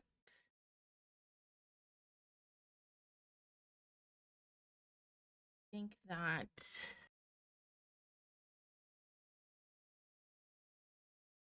I was just like, but let's. They kind of want to like put music on back. All I'm seeing. They came out with a new song. Oh my God, my ears. I'm so sorry. It's called Valley High. Moving just to fall down again. I'm looking like a jerk, I'm looking like a jerk, and I'm feeling like I'm sick. Fucking up, living up, forget about staying on one loss. I know that I got in a sinking bag. I'm a sister sense of dumb and a dip up on the river. Some days I wish it for a blade, I can't let it go. Sometimes I reach for it now, I gotta let it go. And I feel it's gone, I see it, it's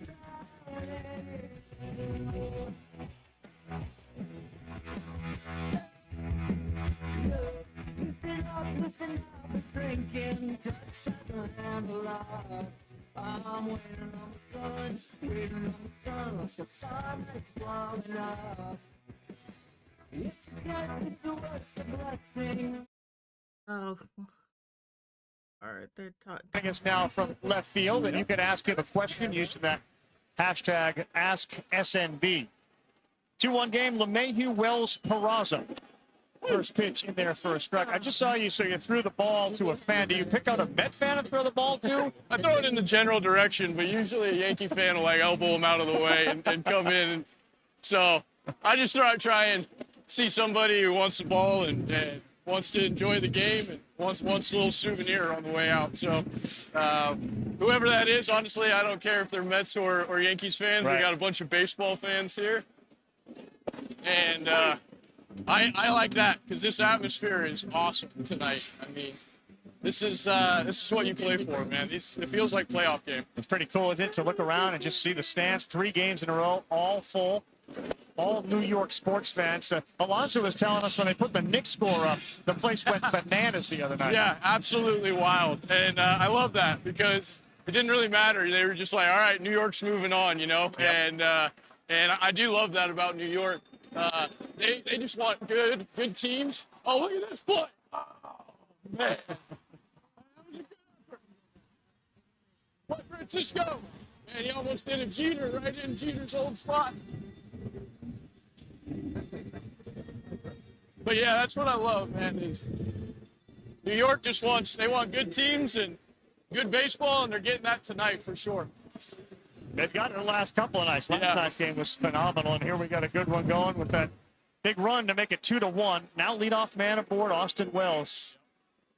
Yeah, no, that was a huge run. To be able to answer there, it's really big. When you're on the other side of the ball, you talk about a shutdown inning after you score some runs, and we were able to answer back right there, and it's really big in the momentum of the game to be able to answer back and be able to cut that lead in half right there. Left on left. Swing and miss.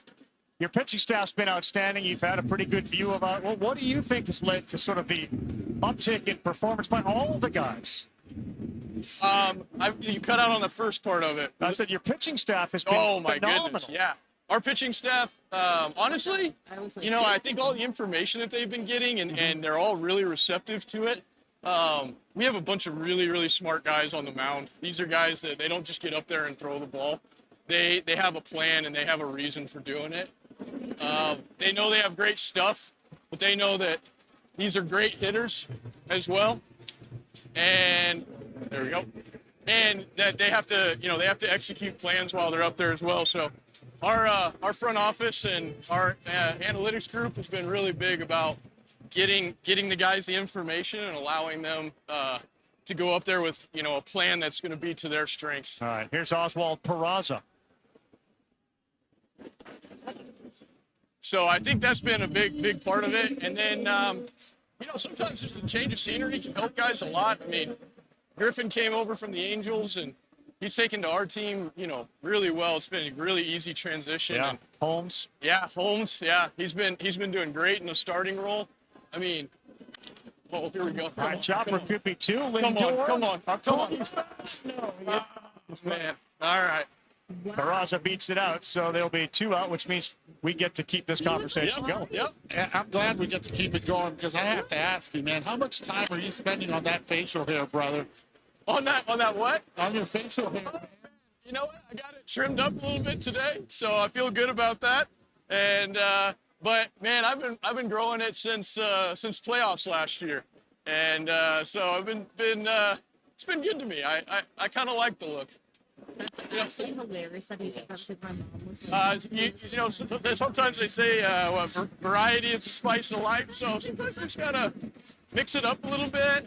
I had my daughter in November, and now I was like, I gotta look like a dad a little bit. So get the baby face out for a little bit. How old is she now? She is just over 6 months. Come on, baby. Make that play. She's just over 6 months, and she is awesome. I'm loving every day of watching her grow up. Now, here's a quick fan question on your runoff. Who's the funniest teammate you ever played with in baseball? That I ever played with? Yeah. Oh, man. I would probably say Jesse Winker. There you go. That guy is a character, and I love him. Remember, when you shave, your daughter will not recognize you. She only knows the beard guy. You're right. So I'm gonna have to warn her before I do that. It might have to be a while. Thanks, buddy. Hey, thank you guys. Appreciate it. We have a dangerous threat. Okay. Now, fun fact about me, I'm obsessed with but just I can't get into I cannot get into the I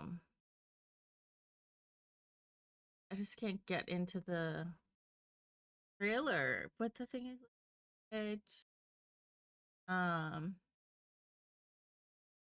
don't know.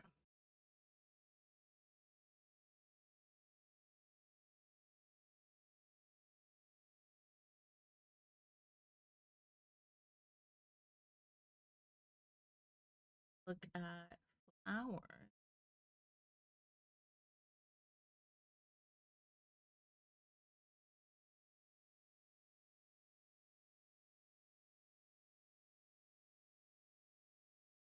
I was supposed to go to their Mother's Day, but yeah, well, I kind of wanted to. But yeah, honestly, that was just like an inning. That inning was not like that,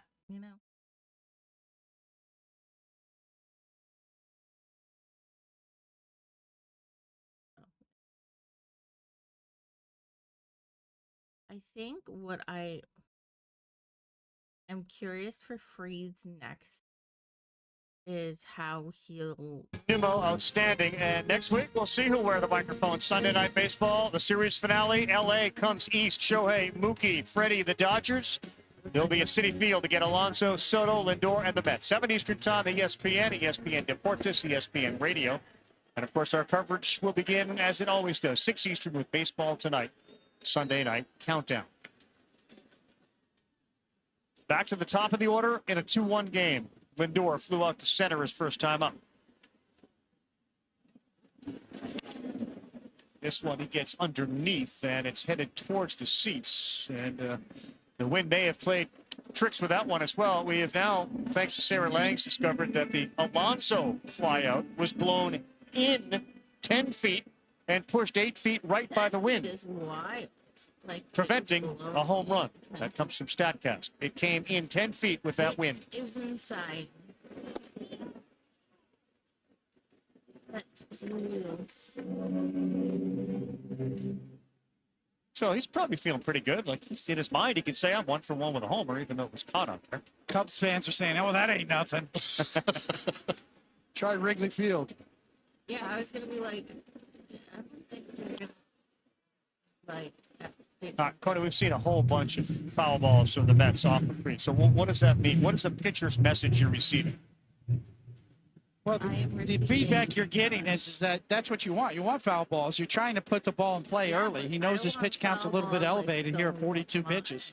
So early in the counts, he's trying to get some quick outs to get that pitch count down. Another one, 14, now 15 foul balls by the Mets. Now the second part is okay, what's the adjustment off of that? Sequencing of pitches. Do we need to make an adjustment on sequencing? Am I executing the pitches properly? Is it getting to the locations I'm trying to get them to? I think it's more he needs. You know, we've talked about it a lot for pitchers. It's north and south and east and west, and then front to back. Yep.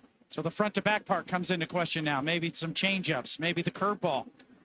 His slower pitches on his repertoire might be in order now. Stuff Plus says Fried's mix is the best it's ever been. Lindor, this one to Judge and right. He's out. That makes the play. That's the one thing about Aaron Judge that sometimes goes under the radar, how good he is on defense for a big guy, gets it going right away, stays low, ready and anticipating the dive. You see where his head is, where the glove is at all times, staying connected to make the play. Carl, mouth open.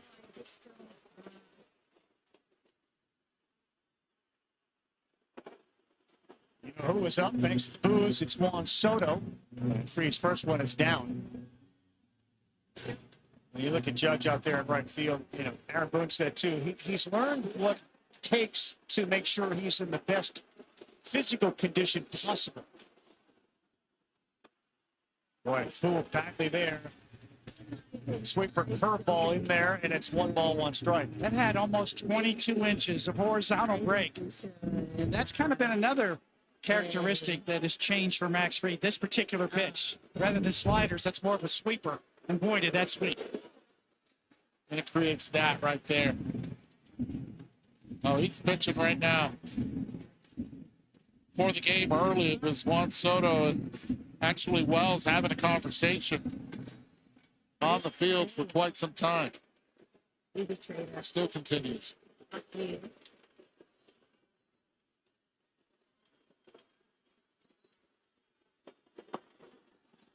See, that pitch right there is where he used to do the Soto shuffle. Yeah. Frustrates sometimes pitchers, evening up the count. Hello, welcome. $765 million contract, 15 years. Way outside, plus some family service clause perks that get charter flights to road games. Variety of other things. I mean, you mentioned it too. The Cohens embraced Soto and his family. Yes, Mr. and Mrs. Cohen are Oh my God, very geez, warm, that's so around the lab, funny. very available. They're a dynamic couple. 3-2. Off speed, throws in solid. That pitch there against Soto, he had no idea. Strikeout number 3 for Fried. Been waiting for the Koufax-style curveball. And here it is. He patterned this after the great Sandy Koufax, and it locks up a generational talent. Just to show you. See the knees? Oh, my. Talk about buckling. What about now? Alonso. Can you hear me now? Ball 1. That's a very valid point to mention. I'm like playing Koufax around with keep going up to some California. something. They would find any old clips, and he said there weren't a lot, but he would study Sandy Koufax. Of course, went to Oh, the perfect. Thank you. great high school that's produced so many. I appreciate you telling me. Westlake.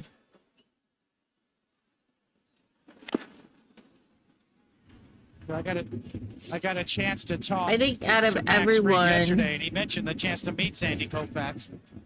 How he pattered this curveball after Sandy Koufax, and to Eduardo's point, They just want Soto just fail. just a knee buckler. Must be a bad feeling right there when you lose those. Oh my goodness.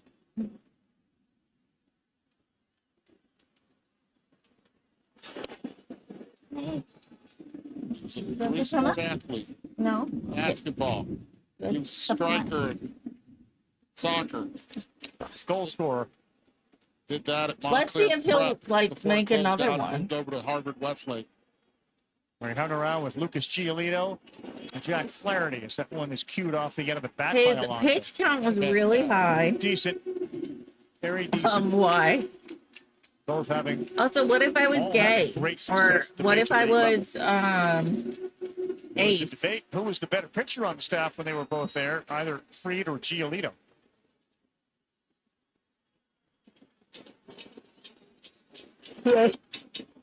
I'm just saying, you shouldn't assume. You never Now, know. what Moon said about Fried and Brian no, I'm not. Cashman was echoed by Buster when he got here. His first question to Matt Blake, the pitching coach, and others, what do you have for Dude, me? I'm How literally can just you waving make this me around better? and you're not even fucking paying I'm attention. good, but I'm not above learning new things.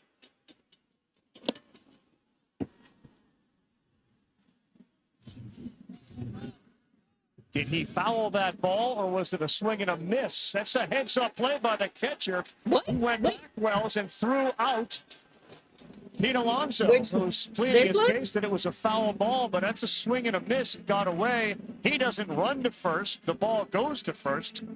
Wait, I'm so And confused. Carlos What just Mendoza happened? is out here Oh, talking thank to Adam you. Hamari as well. How about the What? first two Wait. plate appearances for Pete Alonso tonight? Okay, so he Take did one more swing, look. and then We'll dive further during the commercial to see if there was any contact, but the inning's over. what? I'm so. Lowe's I'm knows so in addition to the confused at family, what just means happened. In addition to your space, He you can have that swung. space. So we're here to Okay. help you make Yeah, we react to the Yankees and Mets game. But I can't show the game because it's what's it called? I don't know, like I just not allowed to show the game. It's not like on YouTube or anything like that. No, you didn't annoy me. No, I think that's a common question. I wish I could show the game. It'd be so much easier than this. But no. So yeah. What can you do? I'm from the States. I'm from Massachusetts. That is where I'm from. Hola. Now. Oh, that's cool.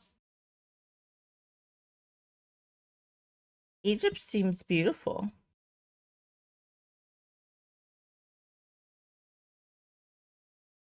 I saw a defensive gem by Yes, Aaron I Judge do in support right field. We'll Palestine. see him back here as we head to the bottom of the third inning. And this is a quote Oh yeah, from Mike pitcher Casilla. Carlos Rodon. This week, Behind me. he's But Tony yeah, I Gwynn. do support. Next I'm week, very he might vocal be about Hank Palestine. Aaron. Yes. He's not wrong. You take a look at the all-time greats through their age 33 season. Gwynn, 382 on base. Judge, yep. And the Aaron slug. Okay, So he's Tony Aaron. That's really what he is. Or Henry Gwynn. Or Henry Gwynn. Hey. You know what he really is? Yeah. More motivated than ever to get back to No, the I World Series. what we do, what For a I little do is redemption like from that I talk fifth about inning against sports. the We Dodgers. react Yeah, to the the game. clincher. Nightmarish But fifth inning as Grisham swings wildly at one there. 0-2. We did do some digging. I do and it politics doesn't appear to be any evidence that either Alonso before or after. is back. Earlier, tipped we that were ball watching about as well as we didn't were catch learning it. about the Tamil genocide. Strange so I two do first plate politics and appearances talk for about Alonso. A ball he thought was clearly out, one he things thought like that. maybe he fouled. How about those numbers right there for Trent Grisham? Really impressive what he's been able to do to start the season. Came in as a fourth outfielder in spring training. Strike three, and That's not a strike. That was a little too big. and Grisham is gone. Grisham was right. Really good plate discipline. That's one thing that he's always been able to have is understanding the strike zone. This pitch, give Francisco Alvarez a lot of credit, but that I pitch mean, was down it was and away. nice, but it wasn't Double the like, right first time up. Here amazing. comes Aaron Judge. Will he homer tonight? Not on that pitch. He fouls that into the seats. Right now, new ESPN Bet Sportsbook customers get $100 in bonus bets. You make your first $10 wager. Download the ESPN Bet app. Sign up with the promo code HOMERUN to get started.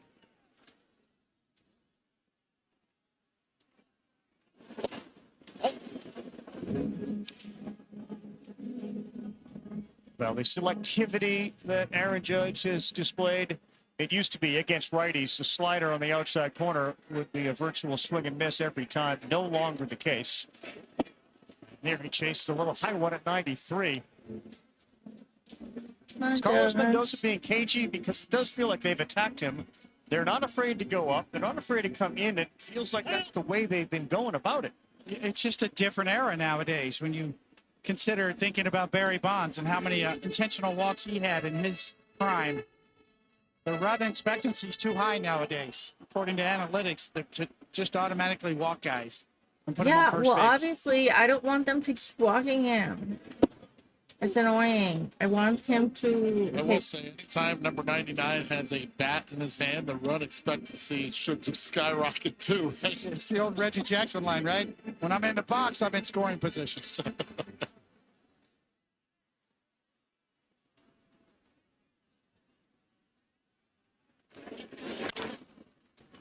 On the ground, Vientos casually steps and fires. He's and like, Judge is okay, retired for I the got first time, this. and there are two down here in the bottom of the That's okay, third. Judge. I believe you. Peterson, true to form, keeps it on the ground. You know, nothing he throws really wows you, right? In terms of stuff, velocity, movement, really anything in his repertoire. Doesn't really register above average in terms of stuff plus. But combine them all together and sequencing. And I think Belly's gonna hit something. What? I don't know, but I think he's gonna 6'6". hit. He's a big guy. I out have there, a good stands. feeling about it. He's 240. He's 29 years old. Who's Shot at 29? number 7, too, the great Ed Kranepool. Not the being honored pitcher. with that catch. Is Belly 29? Original Met, legendary I need to character get from the Bronx. I need to get going. Originally, Ed Kranepool, man, I loved talking to him. What a great tribute right there, number 7. Number 7. Ballinger swings and misses. I feel like that was from like that name, Kranepool. That sounds like such a funny guy, similar such a lovable name. guy, and a good businessman. You know, one of those guys that got out of the game and really did well. 1-2. Peterson comes in. They were set up out. Won't get the benefit of the call. It's 2-2. Ed Kranepool loved being a Met. Loved That, being like, one of the original Mets. Ed Kranepool, like, why does that sound familiar?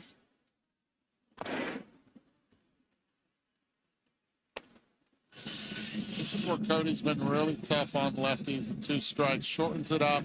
Doesn't care about exit velocity. Just cares about putting the ball in play. He's got a luxury that a lot of sluggers don't have. He's got speed to go along with his Olaf abilities. is behind, and he's just like this with his little bunny paws, like. "Oh." I feel like that was part of like a joke in a movie. Like, oh my god, my favorite player was Ed Kranepool, but now I can't think of it. Fouled off the plate. That's in the middle of a pretty cool part of their schedule. It's just as history goes. So they get the Yankees, then they go to Fenway to play the Red Sox. Then it's the Dodgers. Oh my god! Franchises on their Wait, I want to know what schedule here. These three series I want to know what the back to Red back. Sox got because last Yeah, time we'll I see 'em checked, next they weekend, too. literally were pitch of the at-bat coming so here. bad. Inside to Bellinger. Did he go? No. He will take his base with 2 outs. Scores. They were so bad. They literally, it was like 10 something. So I want to see the scores. Holding the swing and self-preservation of the Red ribs Sox as well. lost You're 10 right. Ed. One of your observation early. I mean, he's on top of the plate. So Red Sox. He's looking to turn and burn on the inside pitches. Volpe's turned and burned 6 times. He's left the yard. His extra base hit numbers are very good this year. 19 of them. I know. I want to see him run. That's good for 8th I in the feel like American we haven't League. seen him run. Like Bat a lot. speed's up. Exit velocity's up. Bellinger not going. Outside. As Peterson and Fried, 2 of the better ones in the game, at negating any running game.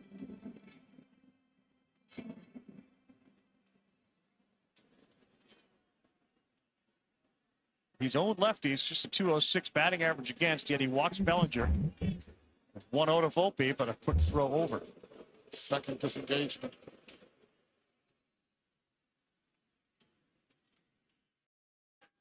Does it a completely different way than Max Fried. Max Fried with kind of the leg kick, the hold, the read.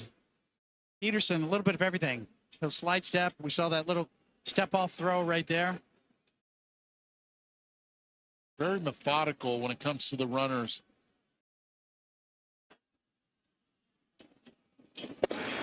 Hey!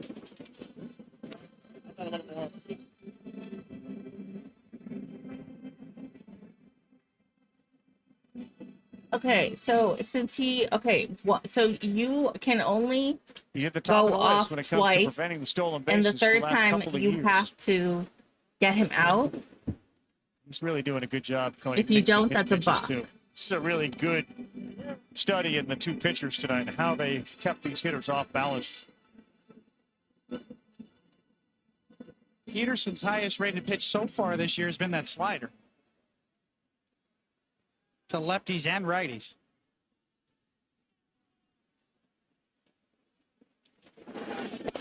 Yep, he got Volpe there to chase at 93, and that will do a good inning for Peterson. He picks up 2 strikeouts.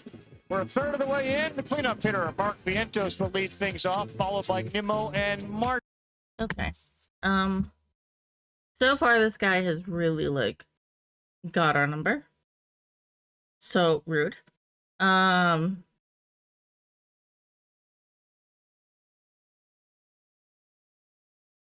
That's not fair.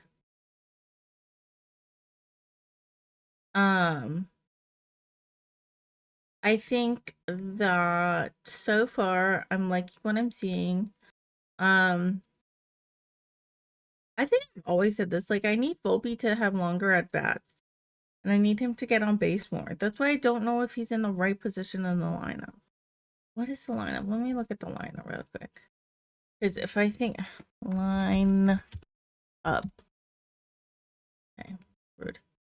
That's not one. Because I think he needs to be behind Dominguez.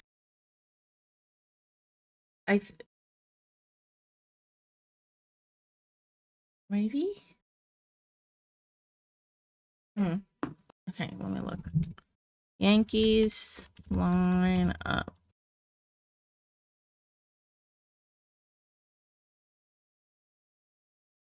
Oh my god, where's the fucking lineup?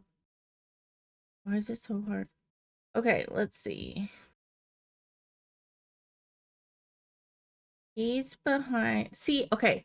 This is what I think it should be. Trent Grisham, Aaron Judge, Cody Bellinger, then Dominguez, then Volpe, then DJ, Austin Peraza. I think that Volpe being behind Dominguez might work. Because Volpe's not getting on base. It would be different if Volpe was getting on base for Dominguez. He's not getting on base at all. It's either, it's I don't know. That's kind of what I'm thinking. So, I don't know. Okay. Yankee Stadium with Mets manager Carlos Mendoza the whole weekend. been about Juan Soto coming back to Yankee Stadium. What have you seen and how he's handled this? Oh, great. As expected. This is a guy that's not going to get too high. It's not going to get too low. He's being loud here at the stadium. And I think he's embracing the whole thing. It's good to see it. What are you seeing in your at-bats against Max Fried? I think we're doing a good job, putting traffic, creating traffic. Obviously, we know he's good. The velo today is way up, as expected on a game like this. 98, 97, mixing all of his pitches. But I like the way we are approaching him. Carlos, thanks. Carl, back to you. 57 pitches through 3, the most for Fried, and then a 1-pitch out of Vientos, and now ahead of Nimmo 0-1. Pitchers ever say to themselves, boy, I need a quick inning. It would really help to minimize the number of pitches. A lot easier said than done. Yeah, Max Fried, certainly is aware of that. And that's why we saw that sinker on the first pitch to try to get a ground ball, and he got it. 1 pitch, 1 out. Nimmo followed by Marte. 2-1 Yankees on top. It's another good one. So dotting the strike zone here to start top of the 4th inning. Okay, 0-2. Let's see. Wonderful it would be to meet again in the World Series. Both these teams built for the postseason and long, deep runs.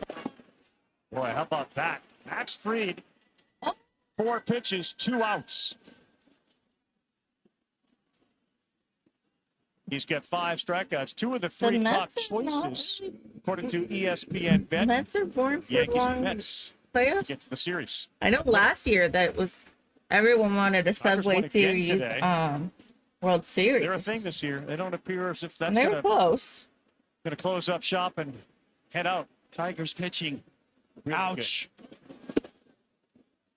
Tarek Skubal. Want no part of him if you're a left-handed batter or a righty for that matter. Tell you what, their starting pitching has been really good. Their bullpen has been excellent. That Baez guy's kind of had a resurgence. What, the infielder? Comeback player of the year right now. Certainly make that case. He's Fried? as dynamic anywhere you put him defensively. And this year he has really been consistent offensively as well. 1-1 to Marte from Fried, outside 2-1. How big of an adjustment is it for a player, Eddie, to go from every day to now sort of spot duty DH role? It's really difficult, especially at the stage where Marte is. First moved from center field to right field by Buck Showalter.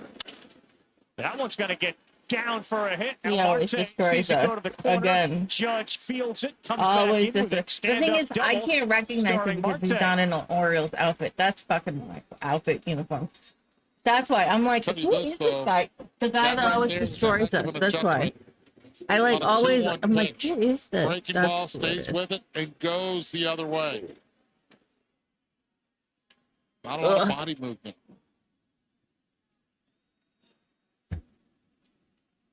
That patch, I hate the patches. Alonso told us on all of them. Like not like the 7 in the Mets, not like that. The like the logo patch. So it's like we're not fucking NASCAR. You're making us into NASCAR, and I don't like it. And it looks ugly. Que feo. Like this looks nice and sleek because hello, Catcher with all sorts and of don't get me power. wrong, New York Presbyterian does a lot, but still, ours is ugly. I fucking hate it. Oh, big swing right there, 95. 1 ball, 1 strike. Went into spring training, and I thought that Francisco Alvarez was going to have a monster of a season. Then fractured his hamate bone. Set him back. Started on the IL. Wait. He's playing with it. So Seattle is having an incredible season offensively as well, but OPS plus of 100 or better. You got 6 of these guys playing in this game. And he is one of them. Francisco Alvarez. I need us to be better. The game to be paused. 48 of Max Fried's 68 pitches have been fastballs, either 4-seam or 2-seam. To Carlos Mendoza's point, the velocity's up and he's going with it. Yep. Looking for a little two-out magic with Marte out there. Decent speed. Alvarez tips it into the mid-96. He came into this inning with 3 swings I and like misses. completely forgot Left this today is inning with 4 more swings and misses. ugh, itchy. Today is what's it called? Hockey. 2. Okay, let's see. I want to see the game. Who's on the game? Okay, so right now it's 0-0. TNT. It's on TNT. It's Panthers versus Maple Leafs. To be honest, I don't really care because my team Bruins didn't even make it. But I'm someone that like does not like the Florida Panthers, and then our fucking front office sent Marchand out of everyone to it. Obviously, no one cares what I'm saying, but I have to talk about it. So I kind of want the Leafs to win. Then it would be Leafs versus Dallas Stars. Right? Let me see.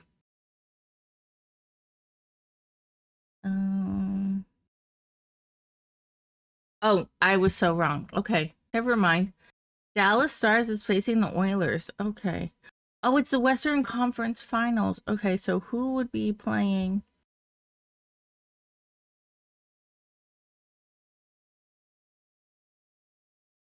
Do we just not have a... Is this the Eastern Conference Finals? I'm confused now. See, when my teams aren't there, I don't care. Like, I'm just like, whatever. I'm just lost in the sauce.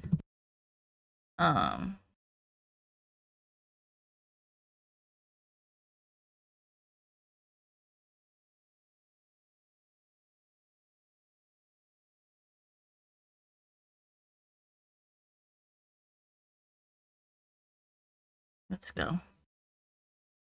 Once I figure it out, I'll let you know, because right now Aaron Judge with a double in the middle of your first inning rally. What's a new and different way you've come up with to describe what he's doing this year? Yeah, the big kid in Little League.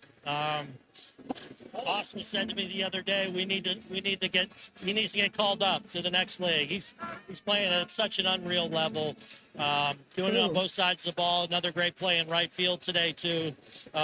He's our captain.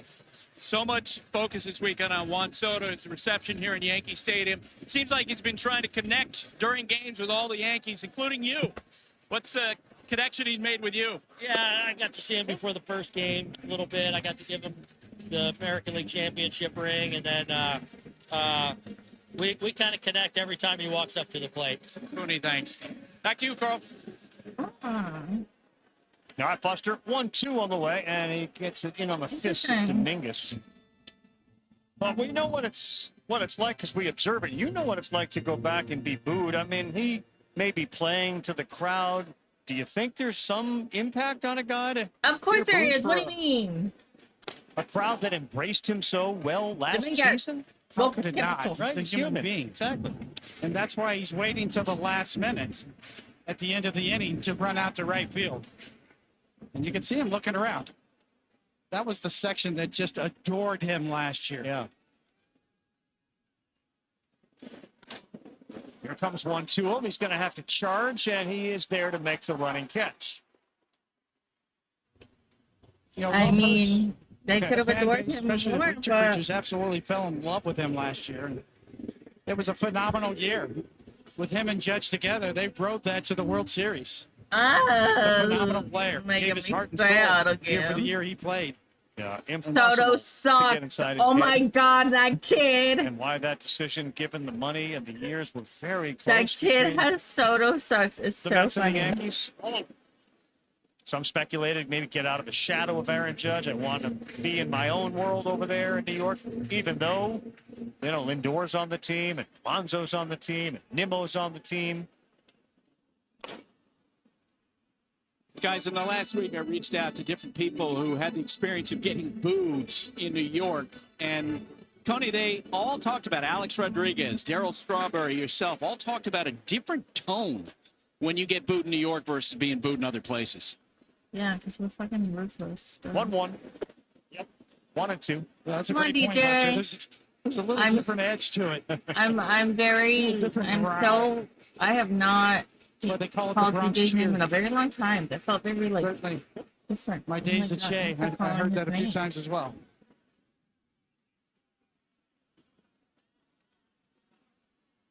One and 2 to LeMahieu. He's gone. Peterson goes inside. Looked like That it was was not a strike. Like, not even Lamar close. has expanded tonight. Yeah, he's expanded big time, and that is frustrating for a guy like DJ LeMahieu, who has been really wearing his emotions yesterday with It's okay, DJ. That's the not on home you. run. This one pitched inside. That's the tough one. Yeah. That's not a strike. If you get that pitch as a pitcher inside, That's not a strike. well, that's just devastating. You generally look to get him off the plate a I little feel bit. like the Outside inside ones corner, are not tougher. inside like that. Like, inside, like, you expect me to hit something fucking right here? How am I supposed to hit something fucking right here? Like, what do you mean? Ball 1 strike to Austin Wells. That's good. The unconventional sort of leadoff hitter relative to when you were playing early in your career has changed so dramatically. It does Wells not has fit been there. anywhere, Now but- Goldschmidt. Is it at the top Eastern of Conference? The Yankees. That ball is driven right center. Soto back, still going. Oh, he reaches up and makes the catch. What? Juan Soto, right center field gap, has got the Met fans in attendance on their feet. That's rude. Well, he's been knocked about his defense, but here at Yankee Stadium, against the Yankees, making the play.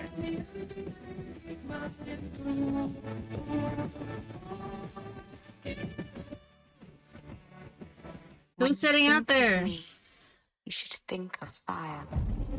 Okay, so I had no idea that Ballerina was from like John Wick. And like, hello, John Wick perfection. So now I want to see it. Anything to do with John Wick. I love it. Okay. Let's see.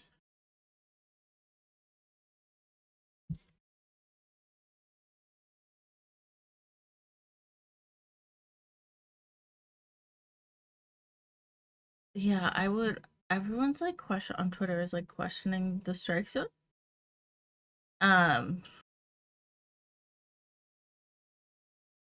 So like, why? What is going on? Like, it went from like honestly not a bad strike zone to went like this one, and it went this, and it keeps going bigger, and it's like, come on, what are we doing? Okay, so there's east. Does it say? Oh, they're probably gonna like verbalize it. Oh no. All it says is I don't know. Anyway, so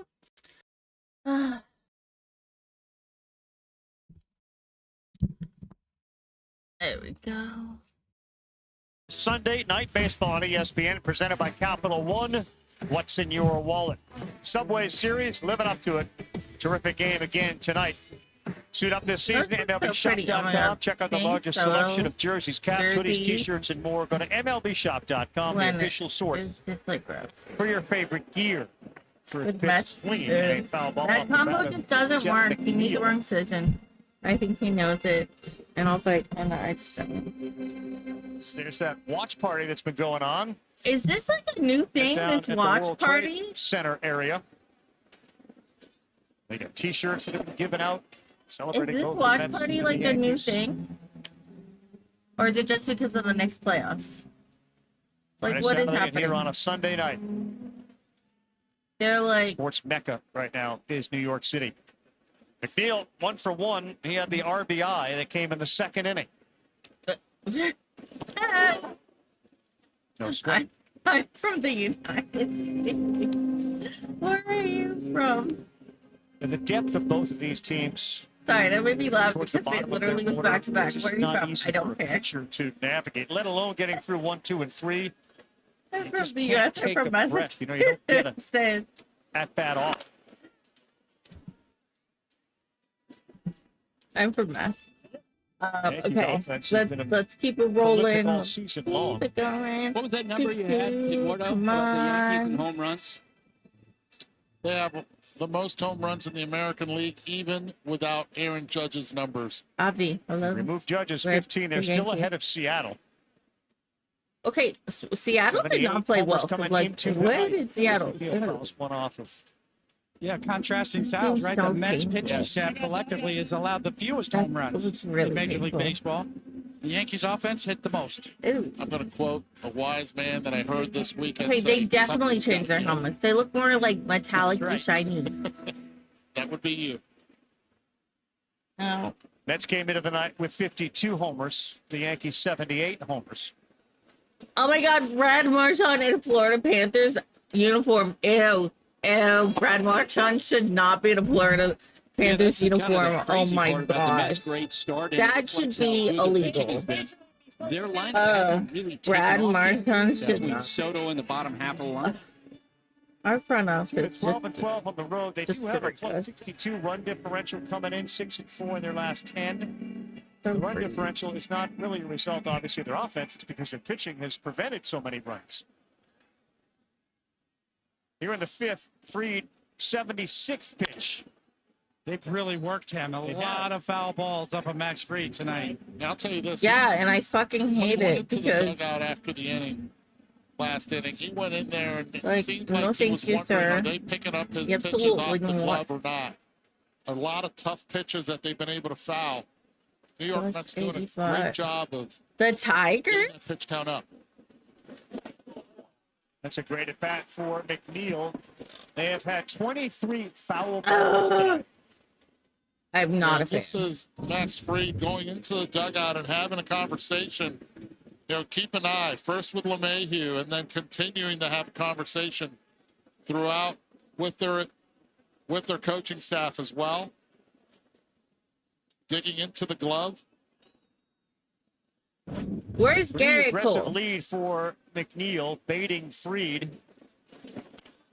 Acuna gets one down. It's a good one. Fried underhands to second goes McNeil. I have not Really seen us good call, practice especially against bunting a it left-handed enough. pitcher I think we falling need off to the third bunt base more. side. That is my thing. We need to bunt more. That's a little bit harder. He would beat Max Fried to the ball. Because be able to get to first easily. Softened it up. He'll get high fives in that dugout. Yeah, to your point, Carl, Max Fried made that look easy, and it was not. Recover, get over there, and flip it to first. I love this right here. As an infielder, it's your job to be able to give your pitcher a breather. Last time Fried had to get off the mound, he ended up walking. Good. Randy I'm Nimmo. glad they did this because I've And been this saying time, that the he comes infield's making down sure one he time, can catch his breath, just give saying. himself time and be able But to also attack the Lindor's next been hitting field. really well. I think it's perfect. With Francisco Perfect Lindor at time. Great It ball. is the Go ahead perfect and time. burn one of your mound visits. They've done it twice tonight. Uh, Without Matt Blake, without Boone. It's a great call, Eddie. That was the Vientos single. He eventually scored that led to the Nimmo walk. And a big spot for Francisco Lindor here in the fifth.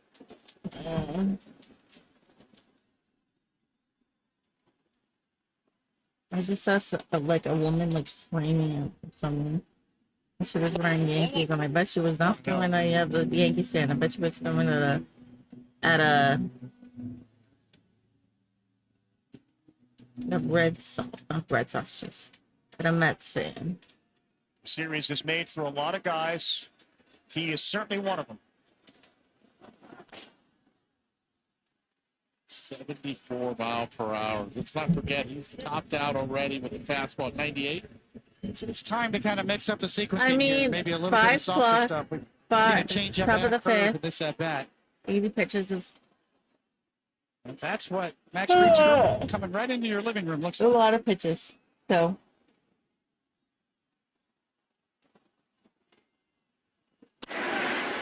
ground, and that's fielded cleanly by LeMahieu. Lindor, for the second time, is retired. And here comes Juan Soto. The boos make me giggle. The boos make me giggle. It was a knee buckler that got him in his last at bat. A wicked curveball from Fried. See the reaction from Soto. Soto strikeout. K-Zone 3D Plus brought to you by Sage, the official finance software partner of Major League Baseball. What a spot. Soto swings aggressively at the first one. Yeah, that graphic we just showed, that's 7 inches more break than the average curveball. That's enormous. As hard as it is to hit a curveball, then you get one with 7 inches more break. 25 foul balls. That's his highest. 25. No, he's definitely had a lot of foul balls. Like a lot of foul balls. Dude, like I don't understand his early career is his ability. Sometimes it's adjust down to there, that. sometimes it's down. It depends. Like it's just like making me mad. Wondering if Dax will go back to it. If he does, will Soto be ready?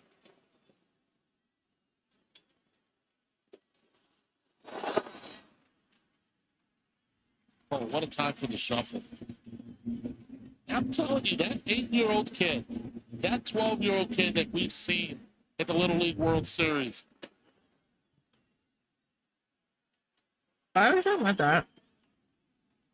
I find it almost remarkable that by just natural instinct, he doesn't do it. Like the idea he can turn it on and off. He's doing it because he's not doing it because he's miserable. One and third, McNeil. 2-1, good pitch. He doesn't think so. 95 down and away. That's the beauty of Max Fried's four-seamer. It just has boring action. Stays out there to the glove side. Soto exits the Bronx. Fried enters the Bronx. 2-2. In the dirt, here he comes, and diving in safely to tie the game, McNeil. It's 2-2. Great read by McNeil. Absolutely. Soto egging him on. Let's go. Sarbaugh at third base. Let's go. That's awesome. McNeil doesn't hesitate. Good secondary. Anticipates the ball in the dirt. That's Gets it all terrible. out.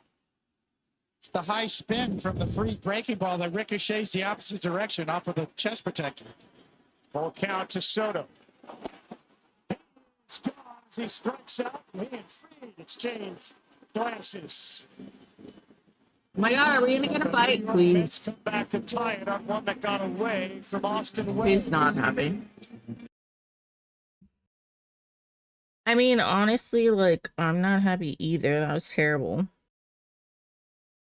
Like, actually terrible. And our hitting's been, like, meh. I was kind of hoping that he would, like, hold the lead, but whatever. Okay, so I really would like... Who pitch loss?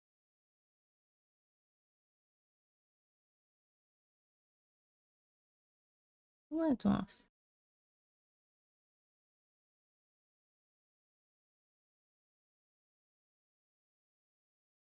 That pitch hit last. Then I want to see if I need Volpe to. Volpe's hitting is very streaky. Like when he can hit, he can hit. But when he can't hit, it's just like, oh my gosh. You're killing me, dude. So I hope today is the I can hit crowd. Or way, or whatever. But who knows? And then who else? Dominguez. I need him to learn patience. That man is not by Santa Fe. That man needs to learn patience. He wants everything to like, he wants to hack at everything. It doesn't work like that. You can't hack at everything. You have to let things come to you. And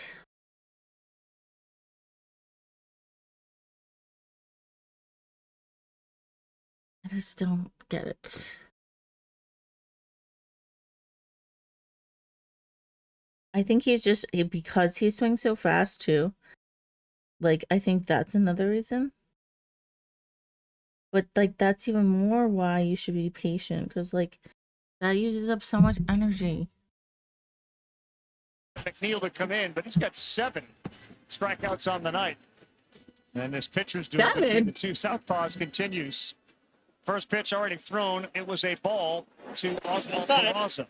So was that one 2-0. Come on, Oswald.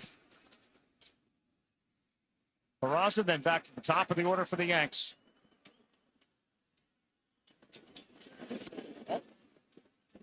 Not the way Peterson wanted to start the 9-hole hitter. Oh my God. The ref is like, has a bloody nose for the hockey game. There's blood everywhere. They're bringing in the stretcher. No, I have not seen what happened. Third base I don't tonight. know what. I literally was just like, Pops it up sky high behind home. Peterson's coming to give Alvarez a little. that's like a lot of blood. But like, it could easily be okay. So what happened? Oh, Hosting the friends stick. for the next game? Just So tell Siri, when the stick add hot dogs to my came grocery up. list. Oh, that's so painful. Ouch. Oh my God, it's to his face. For my friend, how about Peterson getting It was right to his behind eye. Never Alvarez? mind, it's not his A nose. ball that always heads back towards the field. So The big both league pop-up, it trainers sure was. With a little wind up are top. like, have Good him. battle back from Peterson after a 3-0 count. Now Goldschmidt. Oh my God, that's so scary. I hope he's okay. That's really scary. I just take note, as we talked about Fried in the last inning where the I infield hope that went guy's and talked okay. to him. That's scary. Peterson just hustled there and had to get back on the mound. See how he bounces back. Ball behind the first 2 hitters. Now 2-0 to Goldschmidt. Having just a remarkable season. Now they have to like chip away the ice and everything with blood on it. And again, 3-0. Here's how far Peterson came, and he thought for a second Alvarez didn't see it. Gold light for Goldie. No, he holds up. It's 3-1. He's what I've noticed, and I think that the on-deck hitters and the on-deck Volpe and Dominguez should really like watch, like talk to him about hitting. Is he's very deliberate with his hitting, and See that stuff? Come on, clean up, guys. All kinds of stuff Clean there. that up. But it's organized. It's within the circle. Like my son's bedroom, right? Circle of distrust, exactly. Way high. He came back 3-2, and then he walks Goldschmidt with 1 out. like I just feel like Goldschmidt is so meticulous. Bedroom? My son's son, okay.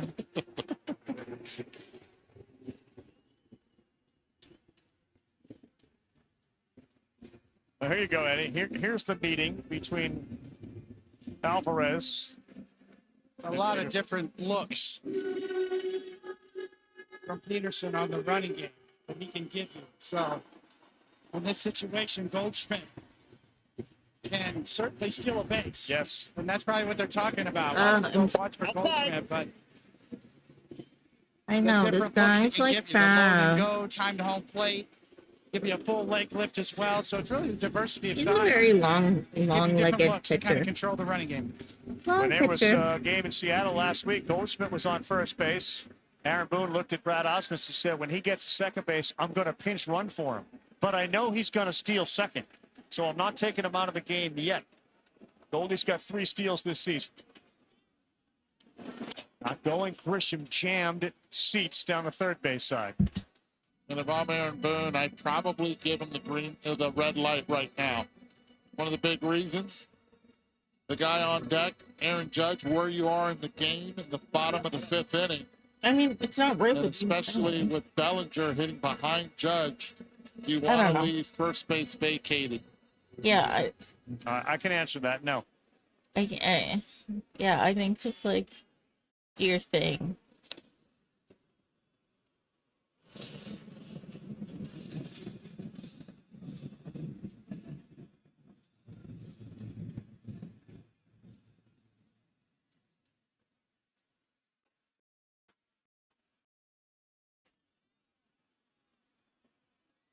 Here goes Goldschmidt. Swing, and it is a foul ball at the plate. Didn't hit his. Well, So apparently, where Eddie did wasn't it- red. May have been yellow. Or Goldie gets green. He was off. He had it. He was going first move. You know, he's known as someone who really loves base running, the technical aspects of it, and even, you know, at his age and not necessarily being that fast, he's really good at getting jumps.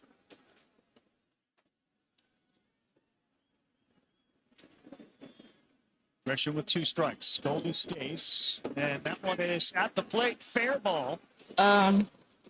Gresham out. Did he Goldschmidt in trip? the scoring Why position. is he on the ground? Now we're at that scenario. Runner at second, 2 outs. You got to put 4 fingers up right here. No, Judge is beating him here with first base open. Right away to first base he goes on an intentional walk. The people at home didn't see they put up the 4 fingers. And Aaron Judge will head Lame. slowly to first, and Bellinger will come up. Fucking lame. And it's the right call. Fans might not like it. Of course not. Why would we? One guy circled not once, not twice, but 3 times. Mendoza was adamant.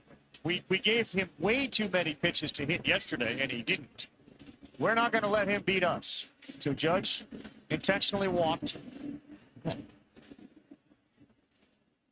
I'm Pretty sad. hot hitter stepping in right here, though, as well. Even though Yeah, I mean, platoon Belly's advantage good, is but he's in not the favor of Judge. Peterson. Don't Judge. Double and a walk tonight. 13 straight games. Sit safely. Oh, he stands there like a statue. You called that a strike literally He's matched his career long in Is he gonna games get that? hit safely 'Cause, with like, 13. He literally called that a strike Barking from the last. Mets dugout about the strike zone.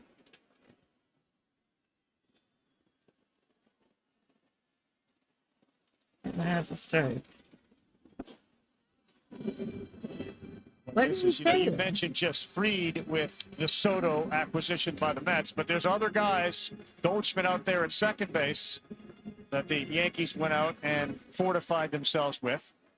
Yep, we got him, Goldschmidt. Of course, Bellinger's dad once played for the Yankees. Just give me 3 balls, no strikes. Peterson's not been as pinpoint as he has been.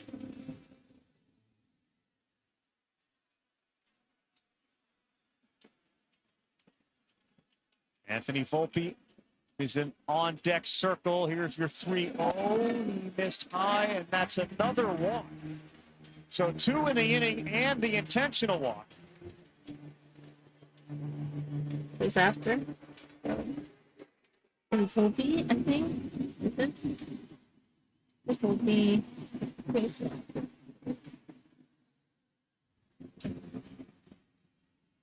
'88 pitches. His last 2 starts each have exceeded 100 pitches. That guy right there on the mound, the pitching coach for the Mets, deserves a lot of credit. Jeremy Hefner, one of the good ones out there. And this Mets pitching staff, by a lot of estimations, has overachieved. Nobody saw this coming in. In fact, they were criticized for not signing more pitchers in the offseason or building a staff. But that guy's done a wonderful job with the guys that are here. That's why, collectively, they've been outstanding. They, of course, have been without Sean Manaea, Frankie Montas, both getting closer to coming back. Both used to be Yankees. The ascension of Anthony Volpe as a hitter. Volpe, come on, please, like, do something here, bud. On the I'm line begging here. you. First pitch, slow ground ball. Lindor. Can we, like, wait? Balance. He's able to get God. Volpe. He's claiming that Aaron Judge either had the ball hit him, but he's now laughing with Judge. By the way, that's a very big foot getting in the way of a baseball. I think they did hit him. It That took should him be a off hit. balance. Yep. That should be a hit for Volpe. Wait, what happened? From the #1 rated What brand in cordless outdoor power, the Ego 22-inch. Damn.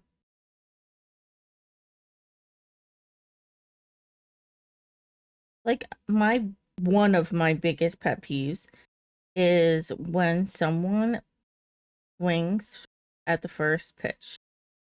Like, wait a little. Like, what? Like, we're not in a rush. Like, you can wait a little to like get comfortable with what you see what he's kind of throwing you. Like, I rarely see people hop on the first pitch and it's like a good hit. Like, it's always like, that's very rare. So, like, why do people keep trying to go on to the first pitch?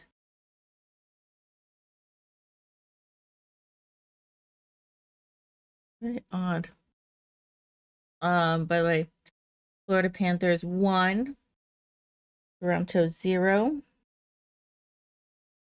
Come on. They are in Toronto, I think. I think they're in Toronto because I'm not seeing much red. No, actually, because there was like, no, they're not. They're actually, Toronto is actually the home team. Okay. Even more pressure to win this game 7. This game 7 game. I'm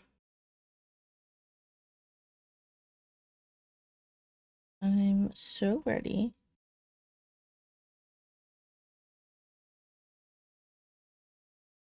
Mm-hmm.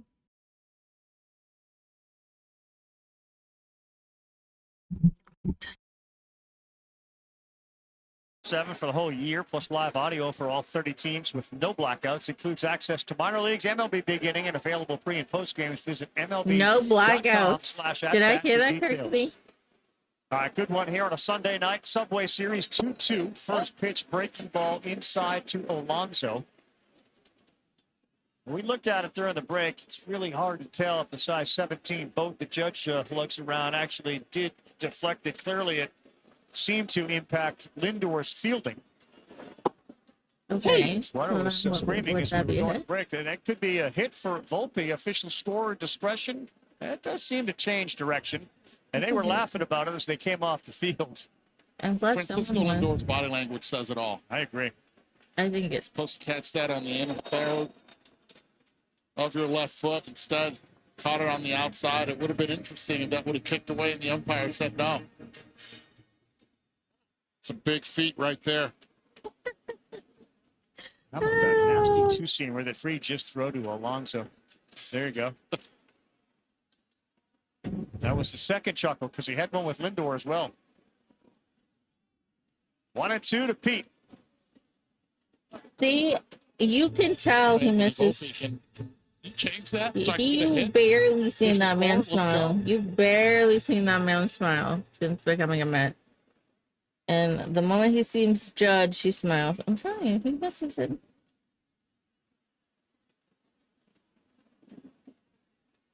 Jonathan Loaisiga now warming in that Yankee pen as Alonso Oh my God. held on to.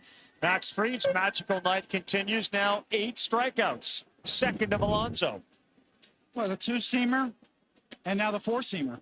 You see that one almost had a little cut action as Alonso foul tips it into the glove. But, I talked to Aaron Judge about this last year, and he said the pitchers that give him the most trouble are the pitchers that feature four-seam and two-seam action equally. And Max Fried has done that so well tonight. This two-seamer's diving. Vientos, critical error early in this game. But it didn't really affect the game, so I like it's not that good. Just have to follow along and study the greatness of Max Fried and why he's been so successful.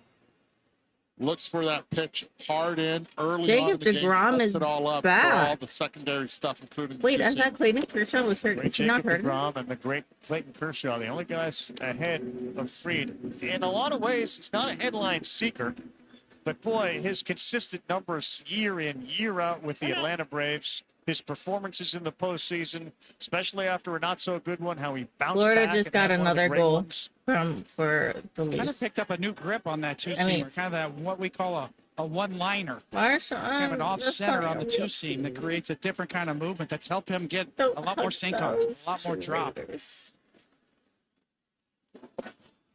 First one to ever show me that grip was the great late Mel Stoudemire. Is that right? Who had a great connection on both sides of Yeah. town here. The great Yankee pitcher and the great pitching coach for the Mets under Dwight Gooden and the 86 Mets. And he showed me the one-line sinker grip, and Max Fried has picked it up and has really thrived with it.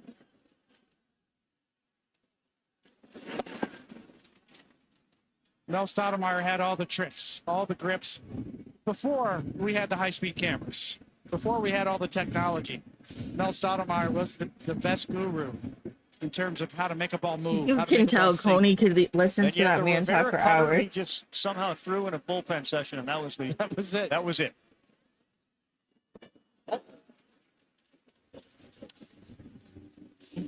I think there's a great level of respect you got to have for an old dog who's willing to learn new tricks. Max Fried is that guy, and Exactly. you mentioned it before, Carl. No, An open book man. with a growth Do it. mentality. Come on, who's up? That's interesting. He nearly had it. It's a good thing he didn't get it. As Volpe flips it softly, and Vientos retired. One of those where the pitcher reaches out, deflects off his glove away from the shortstop, and all of a sudden you got a runner on, but that one blew by him.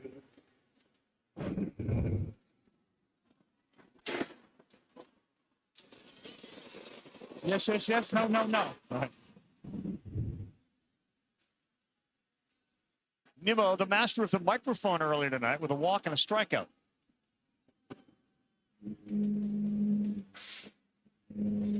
Part of the reason that Soto had a lot of success last year, a lot of people attribute to the fact that as great as he was, he didn't need to be the guy, because there's obviously a guy on this team and no one's ever going to be beyond Aaron Judge. And even in Queens, there are other guys on that team.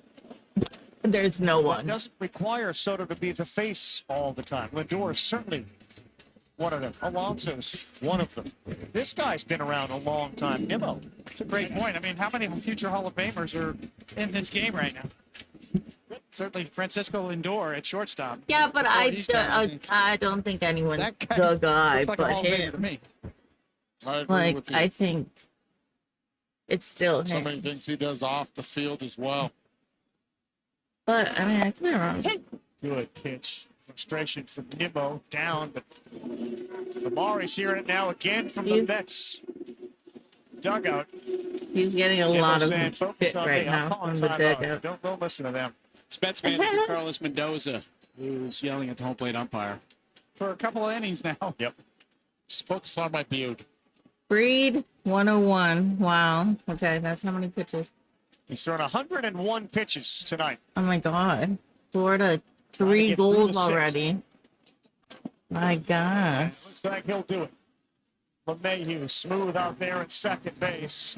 A 1-2-3 inning in what may have been Freed's last. He's over 100. Bottom 6.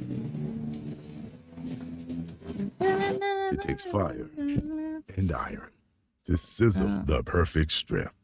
I think I have like, Or does I it? think that's like lip gloss. I'm sure. Anyways. Or melt Black Label I'm microwave ready gonna- bacon. Oh my Live for it. madre. We're back live, where this To say team is facing their goodnight. toughest opponent yet. And they What? game planned for this one. They're going with USPS Say ground advantage something. third. He is locked in. What a handoff. You love to see that kind of team. Imagine if there's an ESPN just Sportsbook app that linked to the ESPN app so you could track bets while you check stats. Go from streaming to betting in a couple taps. Personalized offers based on your fantasy team. You're literally describing ESPN Bet, which exists. Be a total.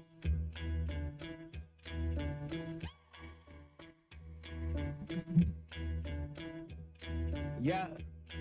The people they won't leave. What is threatening about divesting and want a piece? The problem isn't the protests, it's what they're protesting. It goes against what our country is funding. Block the barricade until Palestine is free. Block the barricade until Palestine is free. When I was 7, I learned a lesson from Cuban Easy E. What was it again? Oh yeah, fuck the police. actors and badges protecting property in a system that was designed by white supremacy. But the people are in the streets. You can pay off Meta, you can't pay off me. Politicians who serve by any means, APAC, Goofy, and all the companies. See, we sell fear around the land of the free, but this generation here is about to cut the strings. The band TikTok take us out the algorithm, but it's too late. We've seen the truth, we bear witness. Seen the rubble, the buildings, the mothers and the children, and all the men that you murdered, and then we see how you spend it. Who gets the right to defend and who gets the right of resistance has always been about dollars and the color of your pigment. But white supremacy is finally on blast, screaming free Palestine to their home at last. We see the lies and claiming it's anti-Semitic to be anti-Zionist. I seen Jewish brothers and sisters out there in solidarity and screaming free Palestine with them organizing and learning and finally cutting ties with the state that's gotta rely on apartheid system to uphold and occupying violent history been repeating for the last 75. The Nakba never ended, the colonizer lied. If students in tents posted on the lawn, occupying the quad is really against the law. No reason to call in the police in this war where there's genocide land in your definition, huh? Destroying every college in Gaza and every mosque, pushing everyone in the rock and dropping bombs. The blood is on your hands, Biden, we can see it all. And fuck no, I'm not voting for you in the fall. Undecided, you can't twist the truth, the people out here united. Never be defeated when freedom's on the horizon. Get the music industry's quiet, complicit in their platform of silence. What you gotta say? If I was on a label, you could drop me today. The heart at my page, I want a ceasefire. Fuck a response from Drake. What you willing to risk? What you willing to give? What if you were in Gaza? What if those were your kids? If the West was pretending that you didn't exist, you want the world to stand up, and the students finally did. Let's get it.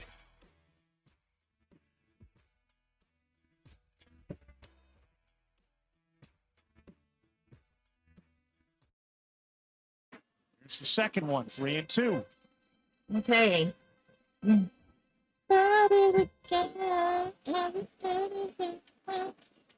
3 homers, last 11 games for Dominguez. This ball hit fairly well to right. Soto backtrack right at the wall. He reaches up and he makes the catch. How much shit do you think he's heard right now? How many like bullshit fucking things he's probably heard? Also, I turned off the game for Tested tonight in right field. On the mound at Yankee Stadium. I just think there was no Ball point. goes in the air to right field. 3 Your heart goals, like drops it'll every be time. absolutely insane.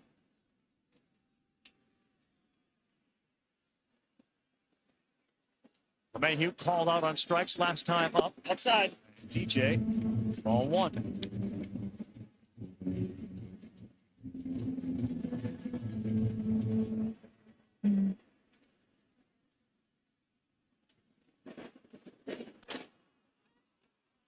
Pops this one up, shallow center and right. Soto cuts in front of everybody and says, I got it. Second out. That's a great job by Juan Soto, and one of the big reasons Jeff McNeil did not get a good jump in center field. Initially, you think it's the center fielder's ball, but Soto picked up on it immediately and did not give up on this. Late break. Communication key. Yeah, great communication. You saw both Acuna and McNeil peel off. Peterson's got 2 down. Because they talk. in I mean, the that's the 6th. biggest thing. If these situations Well, gotta swings at the talk. first one, and it's off his back.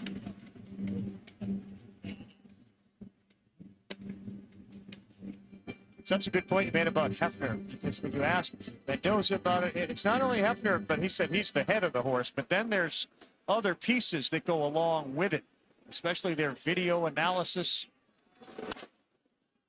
Yeah, Carl, when I asked Jeremy Hefner about, how is it that the Mets can build pitching staffs like this, he said that he thinks David Stearns' staff is excellent at identifying pitchers with a growth mindset, like Sean Manaea, and they clearly have worked well with Peterson. Yep. 0-2, this is his 100th pitch. This one towards the line, giving chase. It gets down, but it's foul. I hate when I can never see the And line. Nimmo realized I'm running out of room, and there's some cement on the bottom of that wall. And initially, you could add probably different canning to the mix as well, as he's had a great start to the season, mixing in a lot of pitches. Yeah, and you were talking about Hefner. I mean, the Mets have gone through a lot of different general managers in recent years. And guess who always stays? Jeremy Hefner, which says a lot about him. It's a great First time in career throwing 100+ pitches in 3 straight starts. Hope he has good arm. Ground on 2 hops, fielded cleanly. Can we by like stop? Peterson, very much like Fried, gets through 6. He throws 100+ pitches, and we stay 2-2 on a Sunday night.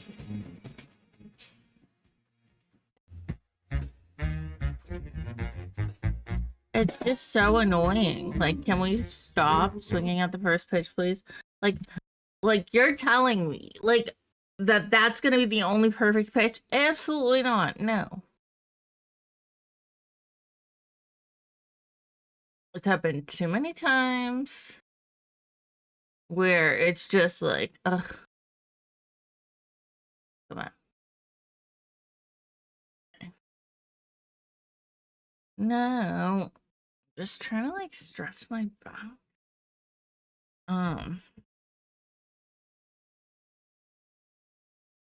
I think the biggest thing about like starting to get stronger and everything is like you are gonna be in pain, you're gonna be uncomfortable. But there's like a tolerance, like how much can you take it? Which is kind of annoying. Kind of annoying, but whatever.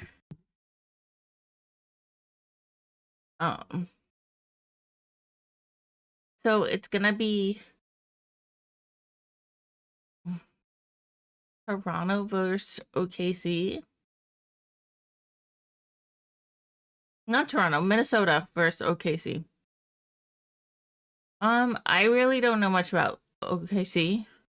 I know they were in first, but other than that, I really don't know much about them.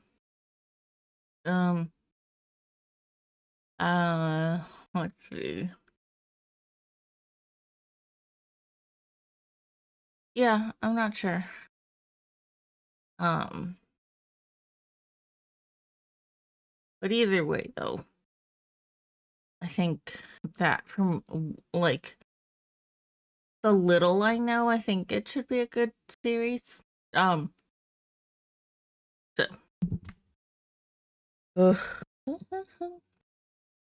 Presented by Capital One.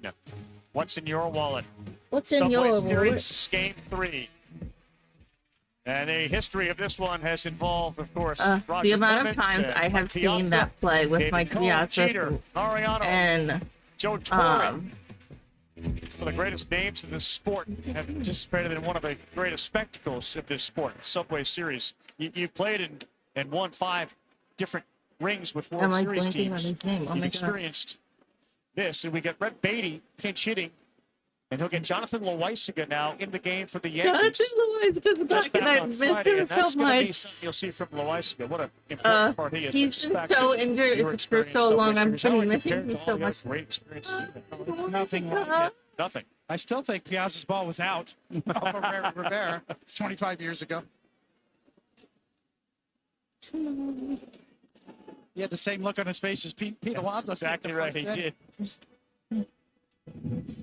So Loaisiga was reinstated on Friday night, and he appeared in that game on Friday night. I'm working on my It was in the 6th inning. So there's some things that are going to last longer than others. Since April 3rd of 24 in a game against the Diamondbacks. But this guy, when he's right, is an absolute weapon.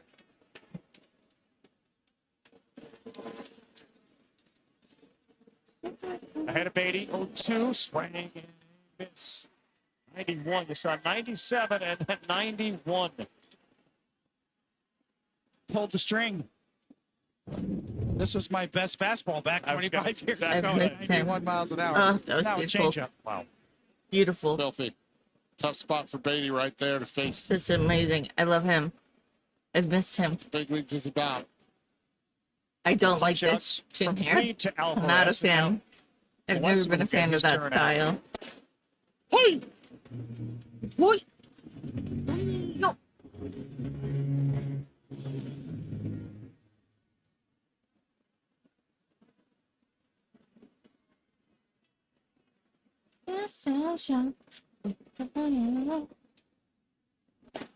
Oh, nasty fucking pitch. Nasty fucking pitch. That was gorgeous. Oh my god, it's just like one straight and then it went whoop. I'm like, no one can fucking touch that. Nobody can touch that. Awesome.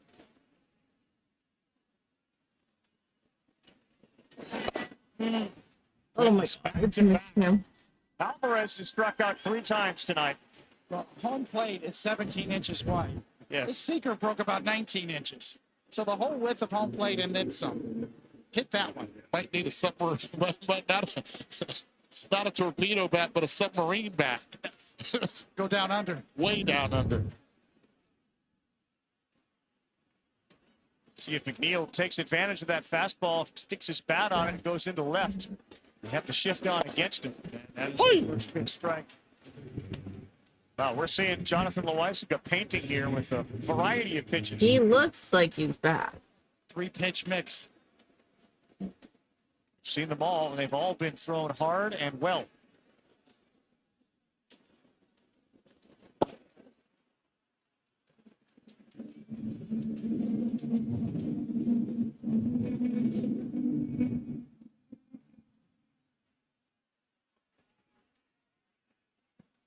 Nickname in the Yankee clubhouse is just Low.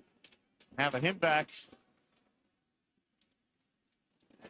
makes that bullpen even more effective, as he missed badly with that one. Ironically, the Yankees, in terms of velocity, have the lowest velocity in the big leagues on average in their bullpen, just a little over 92 miles an hour. That changes with the arrival, again, of Jonathan Loaisiga. 2-1 to McNeil. All 3-1. Get that movement against the righty. That was the pitch that Alvarez swung over twice. And the lefty, I believe in you. Come on. By a lot. They have serious deception is what they have. We're out, okay. Bullpen. Fernando Cruz with the splitter.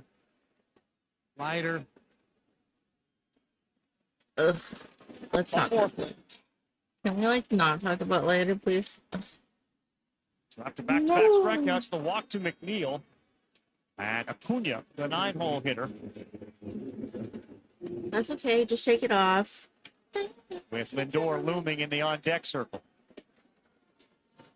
Huge walk right there to get Acuna up at the plate with the potential of Lindor leading off the next inning if Acuna cannot get on.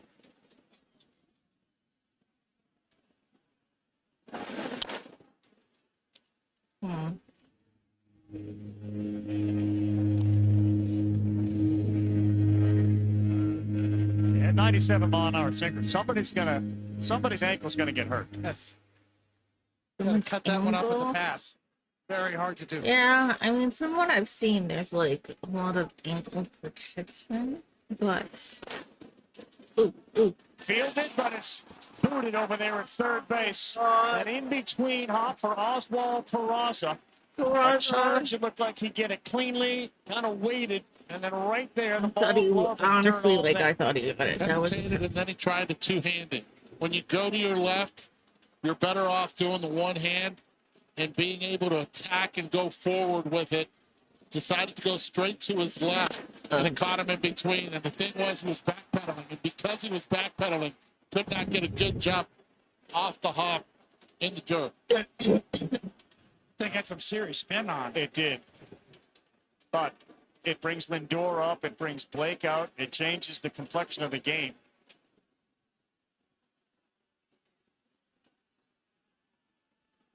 Fried did an amazing job of controlling Lindor, Soto, and Alonso. have not failed to reach spacing game this season. They went 0 for 9 with 4 strikeouts. 2 strikeouts by both Soto and Alonso. So they have. So they always. To center, lined out to left, and then grounded out to second. It was the first inning where the Mets made an error at third. Almost similar play. The Yankees Yeah, but he had gotten the out. There's the difference, though. He got the on out. the first error by the Yankees. We didn't get the out. Tim Hill. The lefty Tim Hill moving I love quickly him. Lindor. An over 300 hitter against the Yankees in his career. God. Swings at the first one and fouls off 97 away.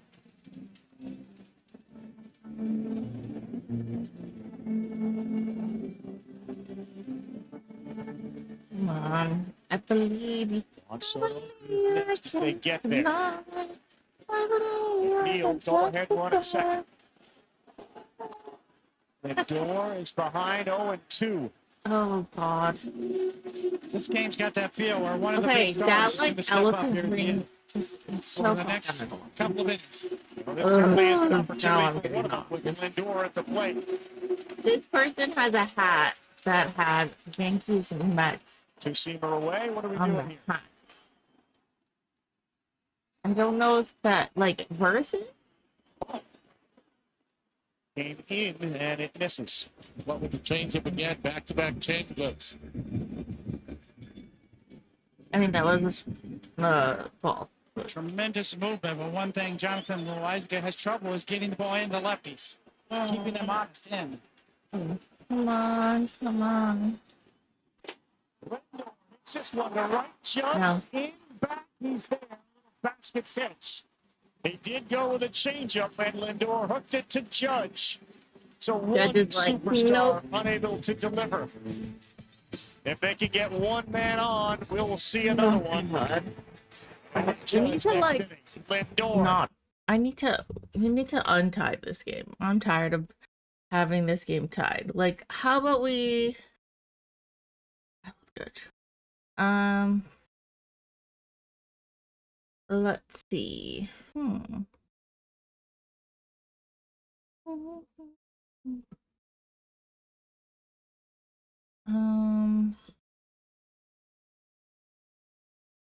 I think that right.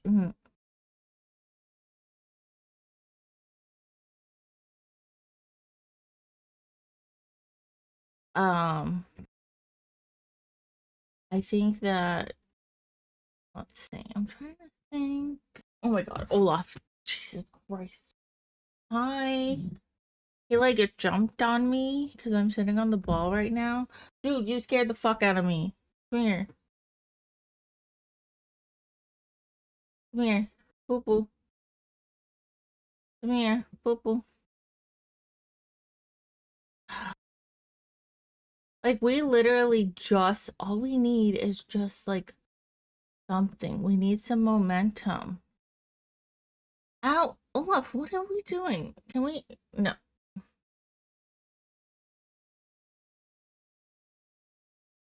There we go. Oh my God. There we go. There we go, baby. Hi. Hi. Hello. Hi. Hi, cutie pie. Okay, first of all, he loves being held like a baby. Why? I don't know. Always has. Always has. We have to say, we need them to win. We need them to win. Stop it. But I think we just need to get guys on base. I don't care if we bunt. I don't care if we whatever. We need to get right. We need to get guys on base. We need to get guys on base. Ugh. Olive, we gotta put you on a diet or something. You're fucking heavy. You're a heavy little bubby. Come on, down. I need that arm workout, but jeez. Jeez Louise. Jeez Louise. We'll play with this one right now. But yeah, anyways. So right now, we have some work to be done.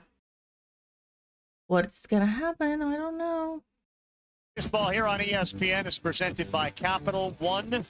What's in your wallet? I think the thing that really like fucked over Judge and Soto's friendship Soto's done his job is right the new field. number Reach it thing. up and grab it. 1, made another running catch in this one, but at the plate, it's not been Soto's. That really hasn't been Soto's series. I think if that never happened, There's been I a whole wonder if bunch they of would be smiling better tonight on friends this or whatever. Sunday night by both teams. But and whether you bank with Capital One or not, come the celebrate whole number MLB thing, I Mondays with think, a free kind handcrafted of fucked beverage at any everything Capital up. One cafe I mean, nationwide. Soto never should have done that. Scan Like, the if you QR got a code, new download number, your you coupon or fucking visit CapitalOne.com. you really tell some people. My To God. learn more. Well, Bennett Rice. Ben Rice steps in. Oscar Brazoban will be on the mound now. For the New York Mets. Rice has been a revelation. Big time pop in that bat. And he'll get Brazoban, who'll feature a changeup, sinker, cutter, and four-seamer. Been very good for the New York Mets.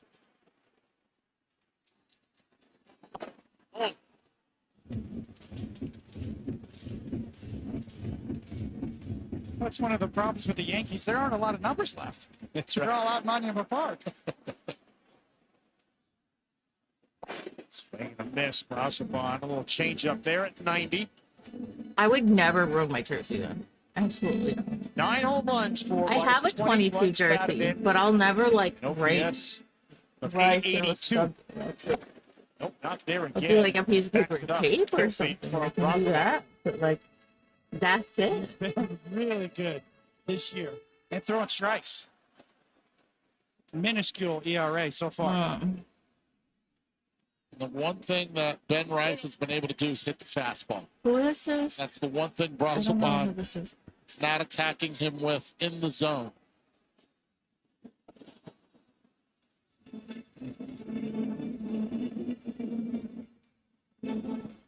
Struggled massively against the slider this year. It's not a pitch Brazoban dominates real well. That's why you've seen Brazoban. That's a 3 cool name. changeups back to back to back. Sophia Brazoban. One hit hard, one Ooh. homer. Nice play. Acuna to his right. And he takes a hit away was a from Ben close Rice, one, who right? squared it up. That was a close one. Okay. So Yeah, who's that's next? right. That was a rocket Who's throw. Rice. next? Every hitter's at the mercy of the Babbitt gods. You know, where the ball goes. Hitters are in the business. I think of the producing baseball gods contact want to most have of the time. this be like extra innings. But like extra Brazoban, innings. 91st That's percentile what when I'm it comes feeling. to But chase rate. Goldschmidt hits one hard, but he yanked it foul. It's Ugh. all over that first pitch. we need to stop hitting first pitches. It just doesn't work well.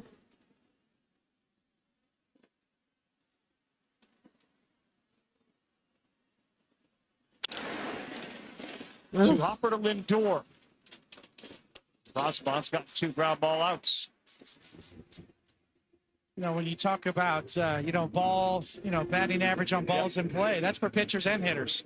And that tends to normalize over a bigger sample size in the course of the year. So Years ago, was that just bad luck, good luck? yes, it's bad luck, good luck. That's when Paul O'Neill would go knock over the water cooler. That was Bad when the luck, Babbitt good gods luck. were against him. Bad luck, good luck. Bad luck, good luck.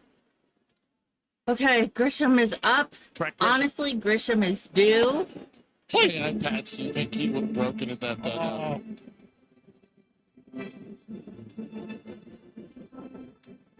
Devin Williams, arguably in his best outing on Friday, he's now throwing for the Yankees. Sails away to go 1-1 to Grisham. You know, Devin Aaron Williams is Judge warming up. Is that on what he deck. just said? They didn't show him, so I don't know. I think so. So late innings, the heart of both teams' orders will be factors. Okay.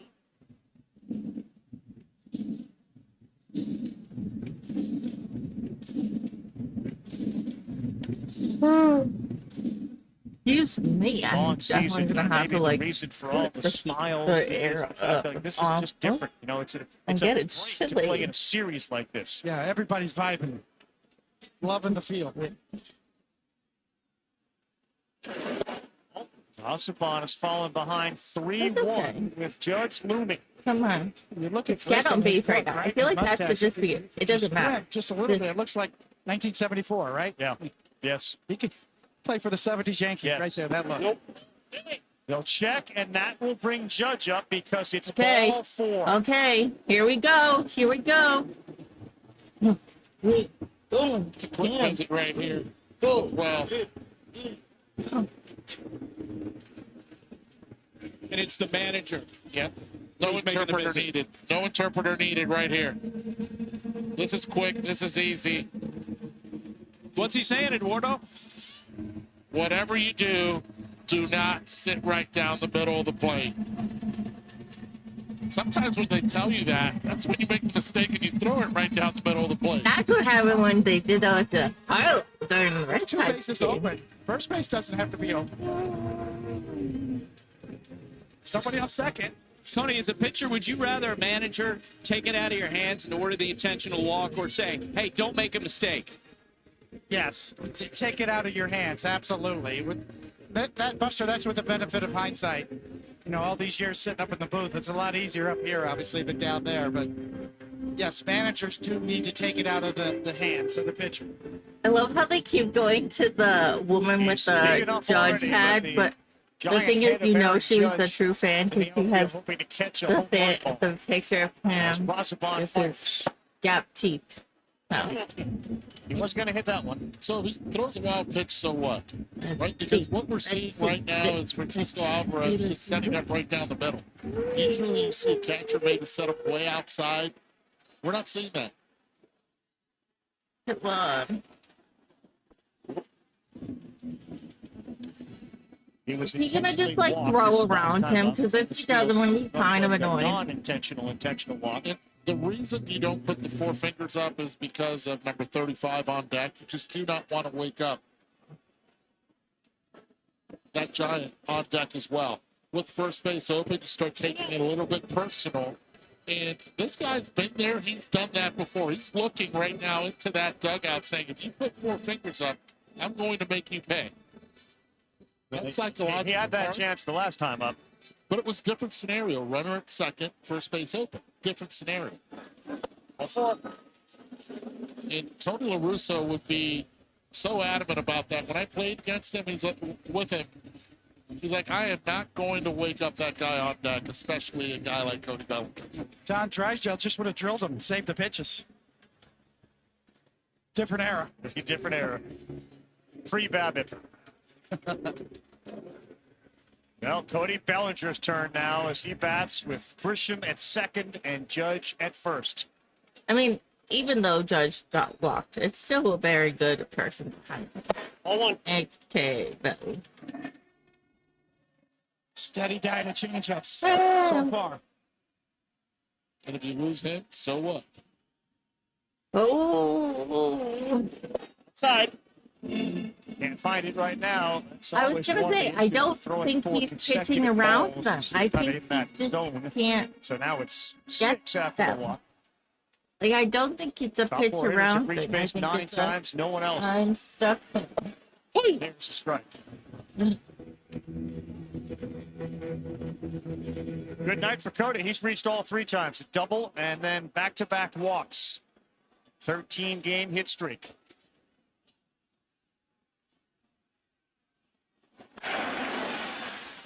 Out of play.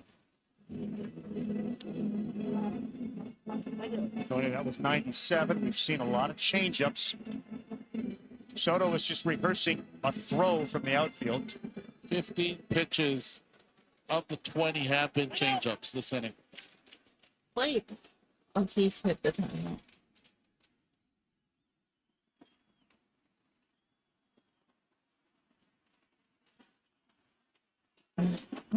Bellinger. He's still got a chance. He will lose the race. Grisham stays at third as Brazoban takes out Alonso. Did he get it? Oof, bases are loaded, and lucky nobody is hurt on that play. Oh my God. I would actually go check on Brazoban right now just to slow down the momentum and quiet down the crowd a little bit and settle him down as well. Wait. But Brazoban could have looked up and just passed it over to Pete. Did not do that. Elected wrong. He is lucky to have that ankle be okay. Good visit as well here with the trainer. Both guys are lucky to be okay. Yeah, Alonso as well. You're right. Alonso's like, doing it?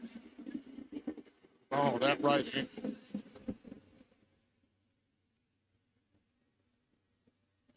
And Grisham, he kind of looked quickly up. Look at Brazaban's eyes and Alonso reminding him. You got Grisham at third base.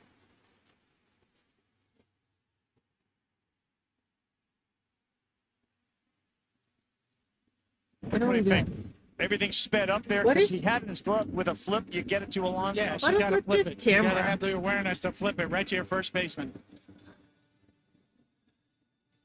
All right, so ruled an infield hit, a single. Base is now loaded.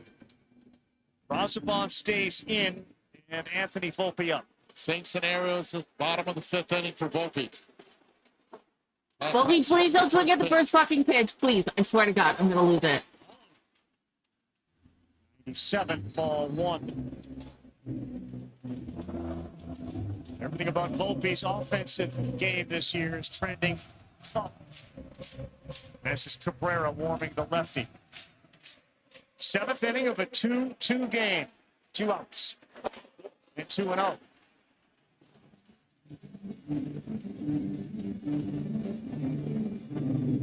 Now do you go old school and take a He strike? was doing well, and then I don't know. I think he just lost the strike zone. I don't know if he just like.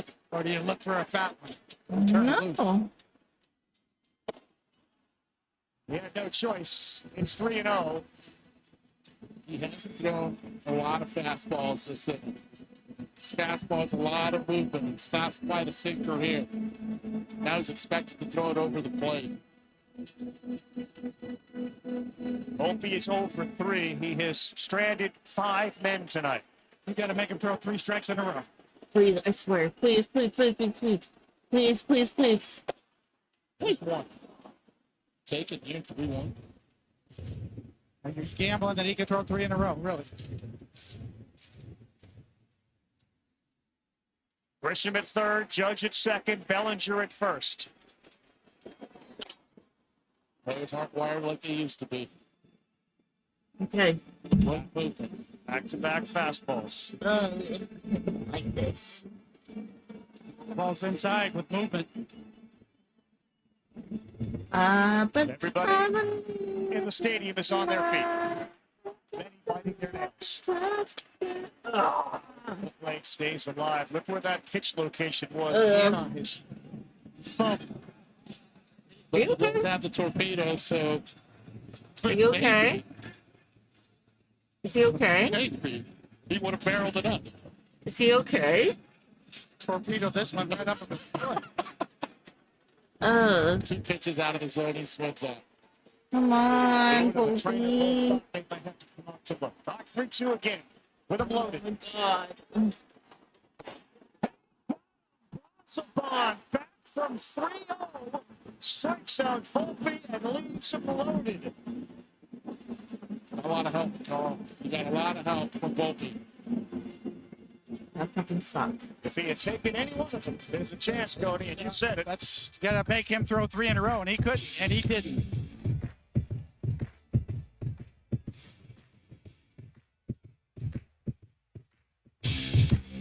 SoundCloud chose B, Capital One. That really sucked. Now I'm really annoyed. Oh my God.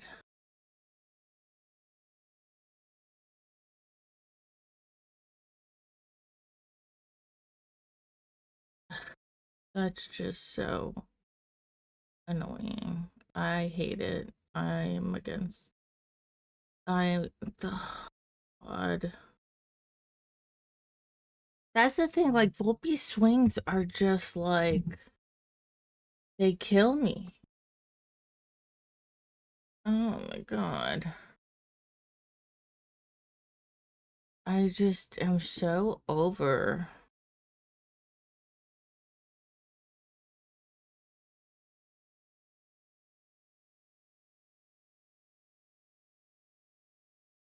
Oh my God.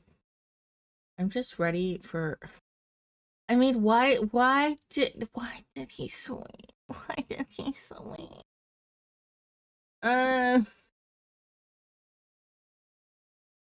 He didn't have to.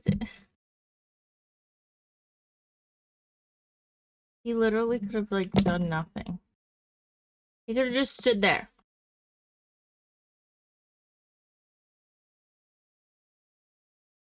Um,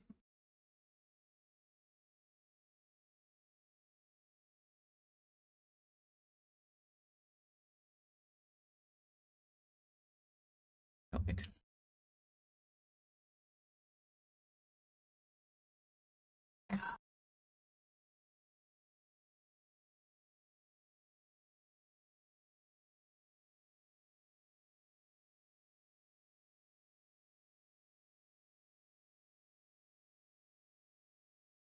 That just sucked. I'm in a bad A mood now. wild sequence as we are back on Sunday Night Baseball. I mean, look at where pitches 5, 6, and 7 were. Stop it. 3 apparently got him in the leg, but nobody paid attention to that. And now Devin Williams on. Volpe tries to get the pitch calm for Juan Soto. Can we have a fight? Seems like every pitcher-batter matchup is loaded with stars. And here is a great one with Williams, who again had a terrific outing Friday night and needs another one here. He takes up off round 82 to net one in.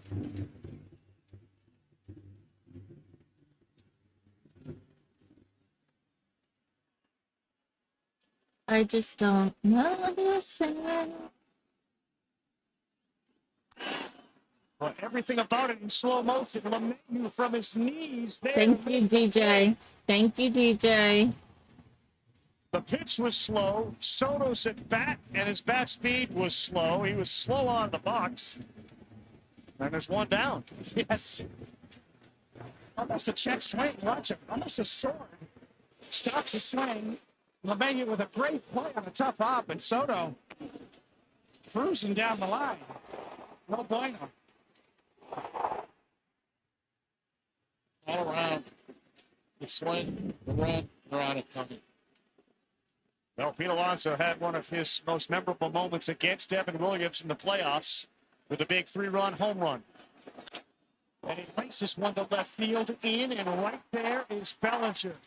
Williams taking something off it. Gets Alonso to line out. Last 2 appearances, Williams has gotten Alonso. He hit that one hard, just could not get it elevated. More than that, over 103 miles per hour off the bat. Goes down as an L7. Robert Vivas is now at third base for the Yankees as Vientos bats for the Mets. He's had double trouble. He's had the BABIP gods and the wind gods against him today. Nope.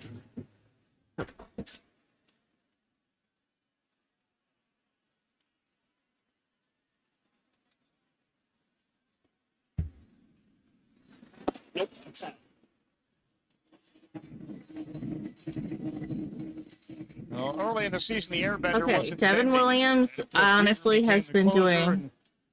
As Aaron Boone told us before the game, if there's a situation where Weaver's unavailable, I have no problem having Williams close the game. Yeah, it all centers around his fastball command.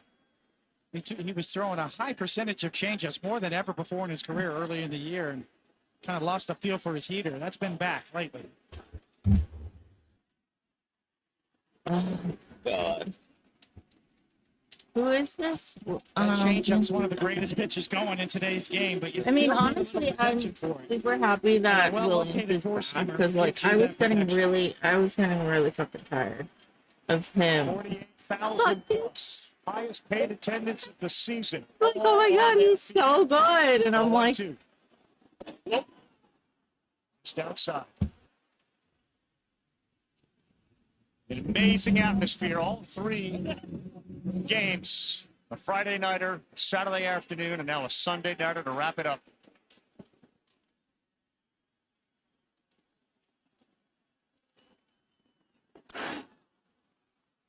Good look at a 94-mile-an-hour fastball over the heart. I just am like, I'm Vientos right now. I know it's 2-2. You know, Williams has a great changeup after that swing right there. It's time for the cambio.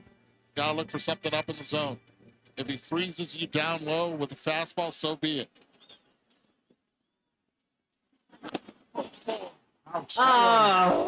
please be okay. Off of Wells, who went down in apparent pain. Now he's taking his time to get back up.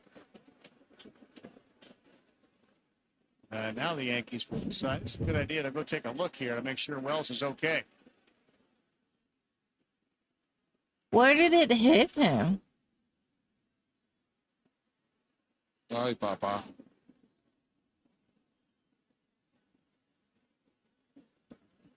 Please be okay. Ooh, his like forearm, like right here. That's where it seemed to hit him.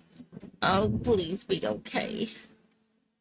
We cannot have any more fucking injuries. I'm gonna die. I can't. No, I can't.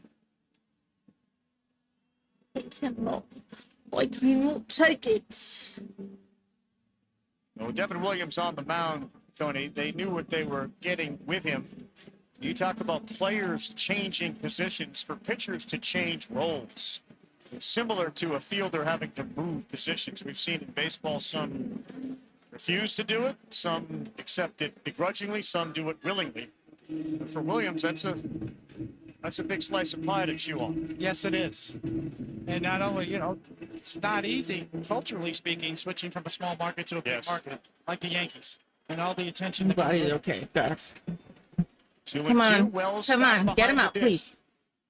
Put your... Into the mid.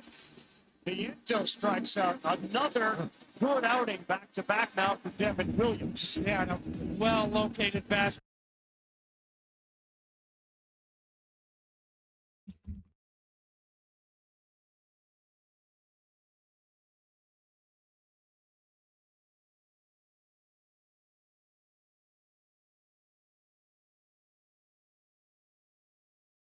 I can finally cheer for him.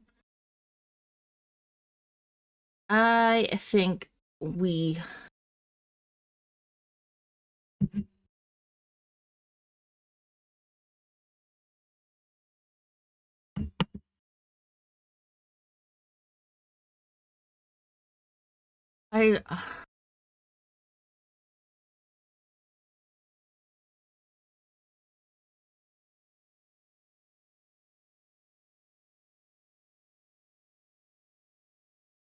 Okay, we're up now. I want to, like, not have to, like, hit at the bottom of the ninth. Like, I just want to hit at the top of the eighth. I mean, the bottom of the eighth. So I think that's what we should do. I think we should score, and then I think we should... That's it. Just saying.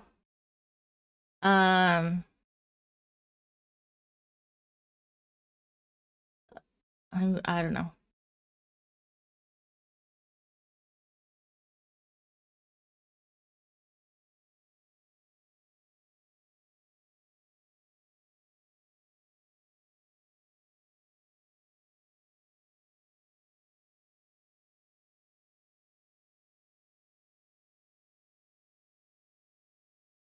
Oh my gosh, hi, come here.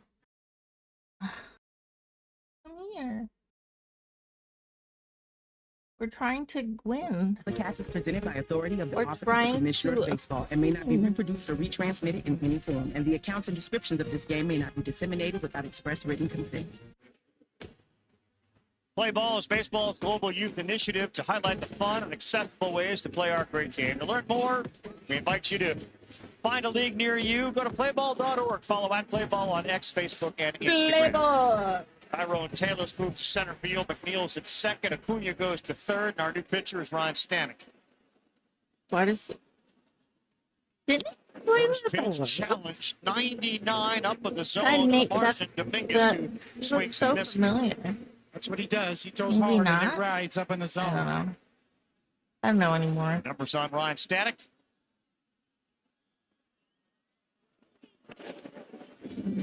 Sailed it high at 100. 215 batting average against lefties. I should say against lefties, 308. It's the righties he owns at 154. It's quick, man. He throws it quickly, and it's got some oomph on it. Since 2021, Eduardo, he hasn't given up a run in 9 games against the Yankees. That means 8 1/3 innings, no runs against the Yanks. Straight over the top as well. Did this guy play for the Orioles?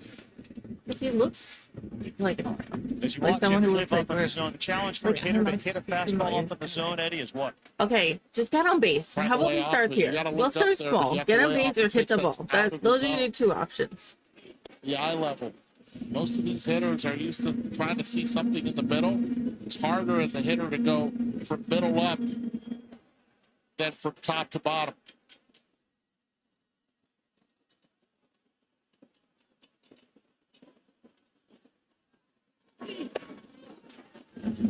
Well, he laid off it, just as you said. Doesn't swing at the one above it, and that's a leadoff Exactly. walk. That's what we need to do. It's all the same, business and baseball. The data gives you the framework in which to go out and compete. Making those key decisions at key moments and then knowing the impact, that's the magic. Sage is helping business leaders like Hal Ripken Jr. make smarter, faster decisions. And now the guy who was affectionately known during the early part of his career as the Machine, DJ LeMahieu. Le Machine. Not the machine. Le. He was ready for it. Okay, Fouled we off. need to like ban first Upper pitching. deck. First swing. Yeah, DJ LeMahieu's always been one of the good first pitch fastball hitters. He's always ready. Yeah, I'm not ready for him. I'm not ready for anyone. Hands all the way down. Always had those hands knee high. A little late on that, and it's 101. Come on, DJ. Just put the bat on the ball. First time I saw that look right there, the long pants to George Hendricks. Remember George? Oh, yes. One flat down. He was the first one.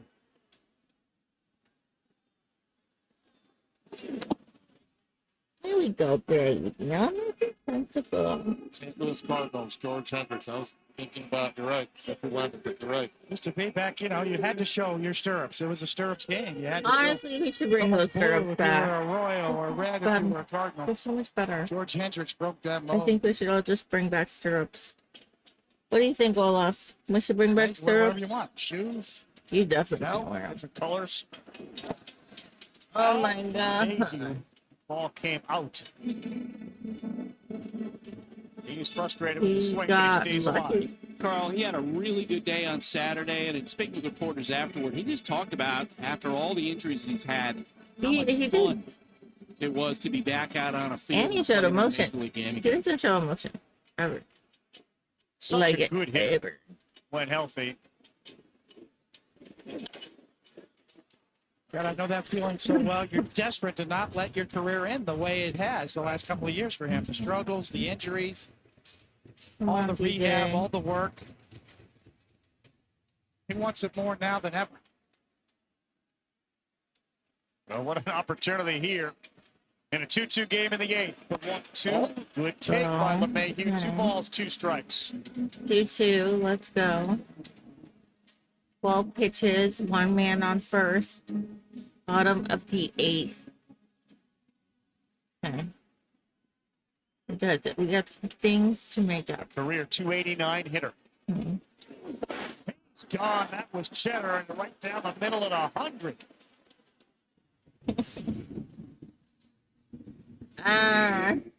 Old school challenge. My best against yours. Not trying to spot that one. Trying to chuck it as hard as I can. Whatever. It's a good matchup right here. Austin Wells, the left-handed hitting catcher against Stanek, and his Honestly, triple-digit Austin Wells is due. I know he just hit a home run like one of these days ago, but still, I think he's due. Took a little bit off that. He got about ahead. Little splitter.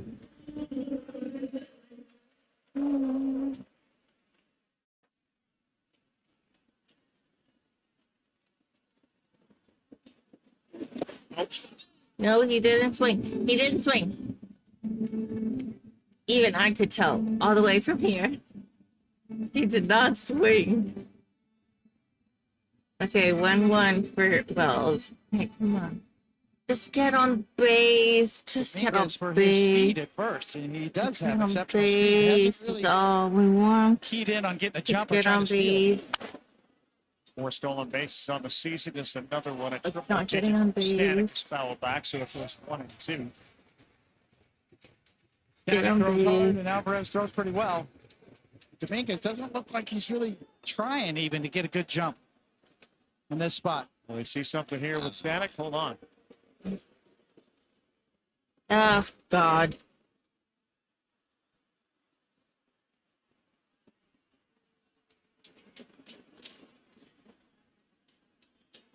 He looks fine. But I'm also not. So the athletic trainer and Mendoza go back to the dugout. Whatever they saw, he convinced him he was fine. The last pitch, another one over 100. I think he just was like not. Remember, they moved their defense around. Acuna's at third, McNeil's at second, Tyrone Taylor's back in at center field.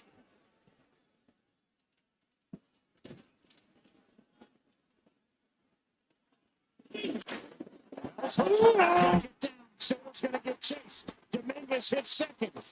Soto fires it back into second. No one is there, and it's picked up finally by Lindor. That could have been disastrous for the Mets on where Soto threw that baseball. Have to hit the cutoff, and McNeil was set up with Pete Alonso straight to home. No chance to be able to get Wells at second base. Soto immediately picks this ball up. It does not pick up the cutoff guys, thinking he can get him at second. No one there. Fortunately, Lindor had his head up. Now, Dominguez had to hesitate a little bit there, too. It's Didn't so get a funny. good read. Volpe's like on top of him, on top of DJ. Like, oh, Vivas gets his first plate appearance. And that's funny. From Stanek with the Mets infield in.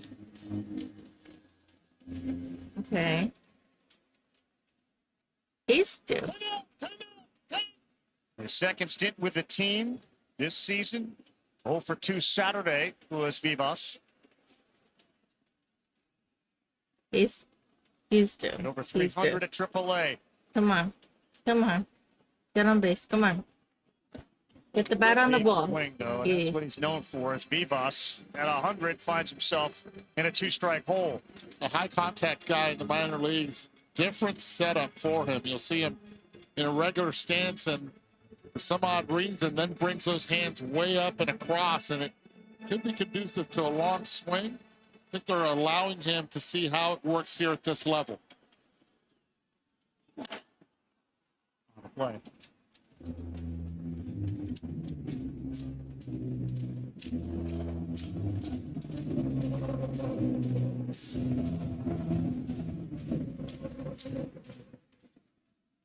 Come on.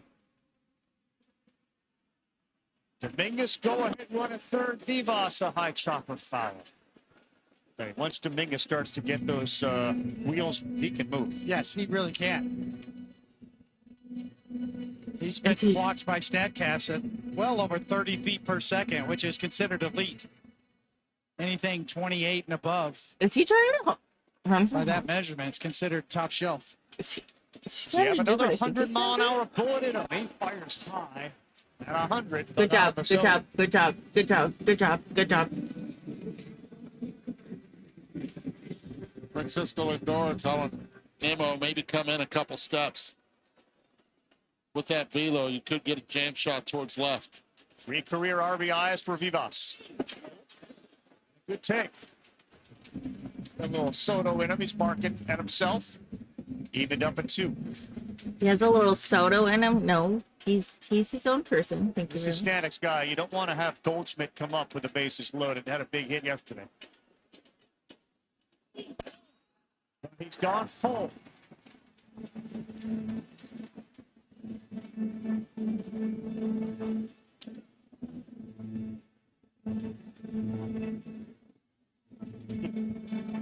Can't watch.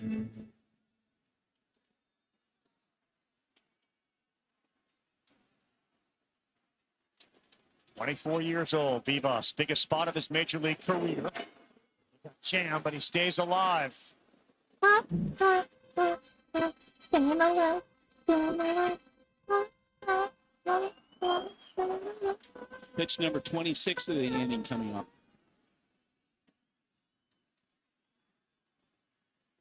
Volpe and Judge are always stuck to each other. It's so cute. Nice, nice. He's getting confident. He's getting comfortable. Feels like with every pitch, Vivas' confidence may be rising a little bit. Contact on 100.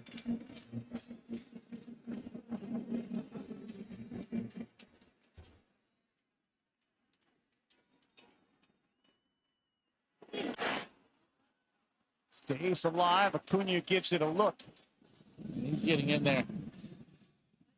Every pitch so far that's been a fastball, over 100.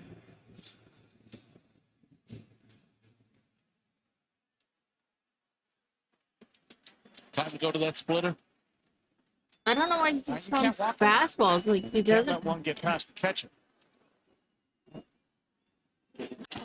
On the ground, Alonso.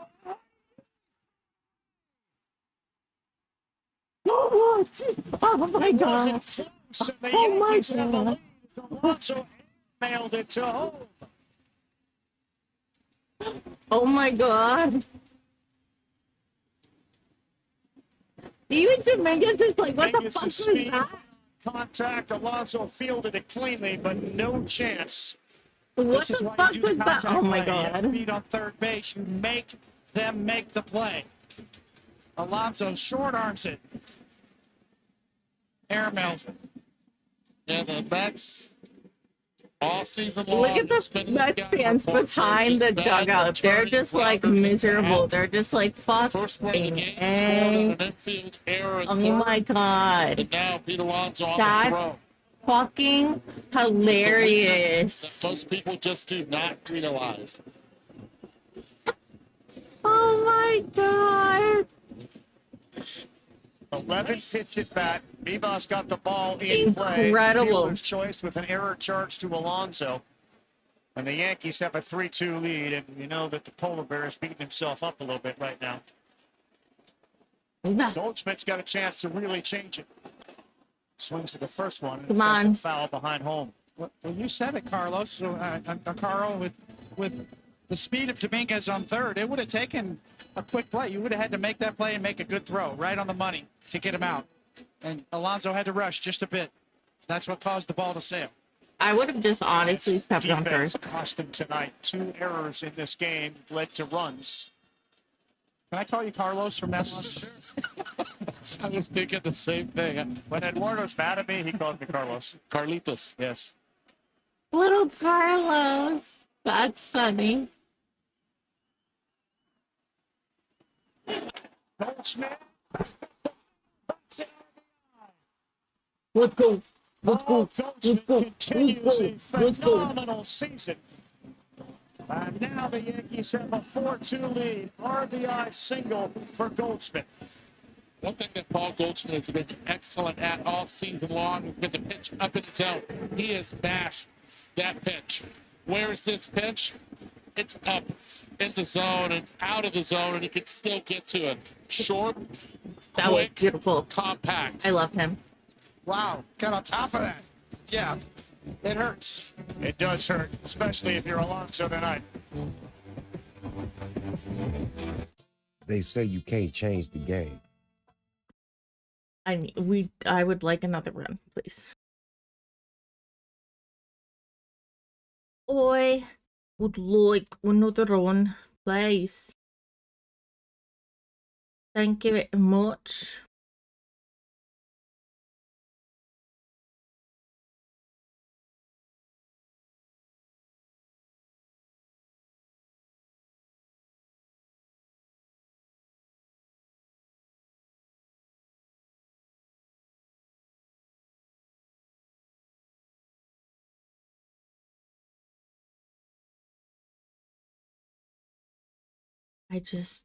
That was just fantastic. See, these are the kind of plays that I have been waiting for. Absolutely waiting for. Like, I have been just waiting for things like this. Like, oh my God. These are the kind of things that we just amazing. Fucking amazing.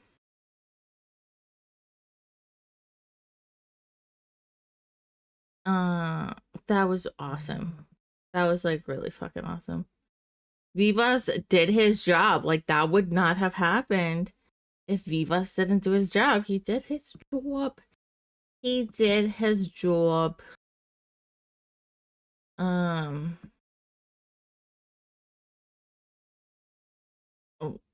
He did everything he could, and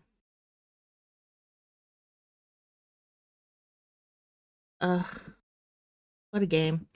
What a game. Now we have to keep it. That is the real thing. Alonso, he did everything right, and then he short-armed it, and it sailed high and wide. Look at Alvarez. He had 0 chance on it. Dominguez, his speed was a factor. Like, what are we doing? Not only in his ability to get to third base, but to put pressure. And the frustration for the Mets fans, the elation for the Yankee fans. Seeing the viewing party down at the World Trade Center area. Oh, So it's 4-2, funny. and Cabrera now in to face Grisham. Doesn't get that, it's 1-0. Oh, that's awesome. Tell you, not an easy pitch that Goldschmidt drove back up the middle for the insurance run. Came in hitting 375 on elevated pitches. He's been so good, 4th best in the American League.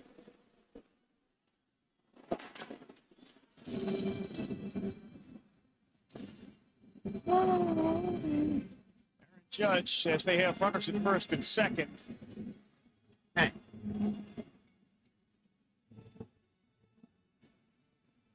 Average continues to be over 400. 2 out of Grisham. I was so confused when I saw Cabrera in upstairs. I was like, "Oh, Lindor, that's so sweet." Feel for Alonso on that throw and that I don't error. feel for Alonso, but that's still very Nothing alone sweet. tonight in the defensive miscues. That's very 2 sweet. balls and a strike. We've lost at second base.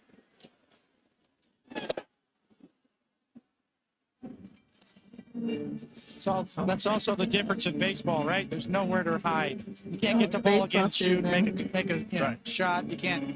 You just gotta wear it. Yep. Until the next game. You had to eat or it. your next plate appearance, try to do something with the bat.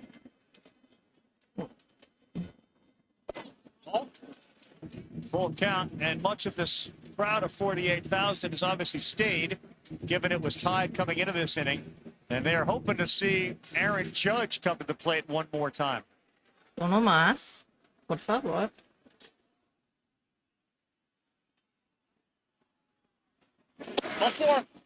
They will, as Grisham walks to load him up. Bases are fucking loaded, and Aaron Judge is up. Let's fucking go. Let's go.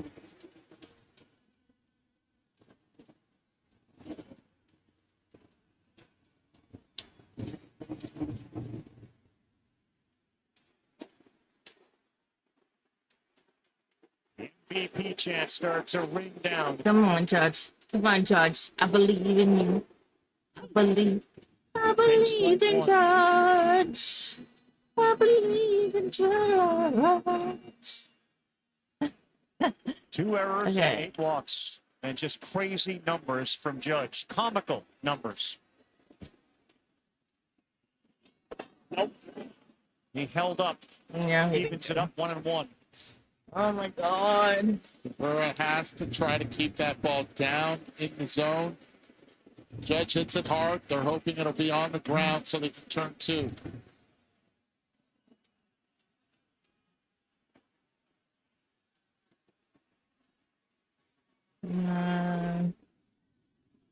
Oh boy, that looked very appetizing for Judge. Floating in there. There's a napkin out there between the plate and the pitcher's mound. You wonder why they haven't moved that. Well, just don't do that again.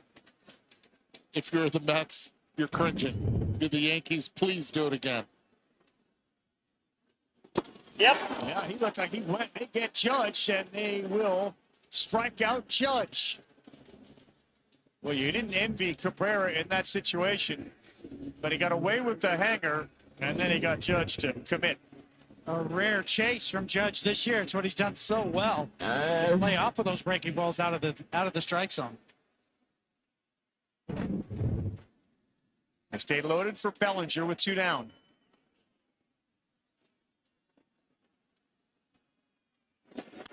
Swings and sends one down. Belly. He's on the track. He reaches. It's a grand slam.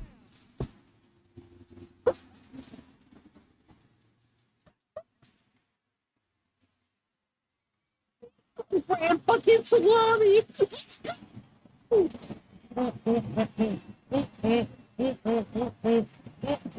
Grand salami. Grand salami. Grand salami. Grand salami. Difference makers. Grand salami. Grand salami. Grand salami. Grand salami. And he now has 26 RBIs. It's That was 8-2 fucking Yankees. awesome. Look at that little kid. He's so hyped. Who took the first pitch in the last 3 at-bats this time, jumped all over it. What a souvenir for that young man. A Subway Series granny from Bellinger. See the look on that kid's face? I know he Hey, knows what he listen. has.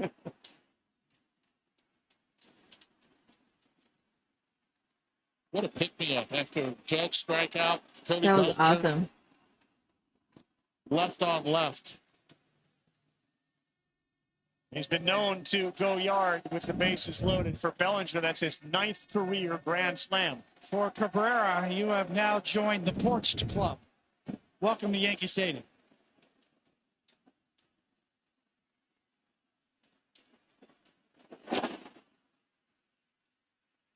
I take it you're on it. It's a rite of passage. You do it more than once, you get the porch, and then you get the front deck, then you get the whole house, and you keep getting hit. We'll take a seat on the front porch.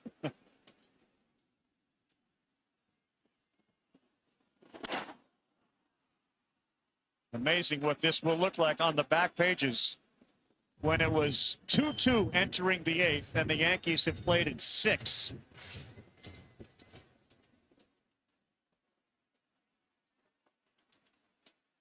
Pretty good night for Brian Cashman, by the way. All the guys they pivoted on Exactly. when Soto signed with the Mets have had a pretty good night here. And one thing about Cody Bellinger, he had 18 home runs last year. I love that. In the overlay of Yankee Stadium, that would have been 24. So, yes, that swing is a perfect match for that porch. It's all yours, my man. All yours, son. Inside. Inside to Volpe. You said porched. It was a homer in Cincinnati, Detroit, Philadelphia, and Tampa Bay. The current Tampa Bay? Yes. That's right. So 2 Yankee parks. The mini-me. Mini-me. That's funny. Oh, God. No, let's like leave. Oh, God.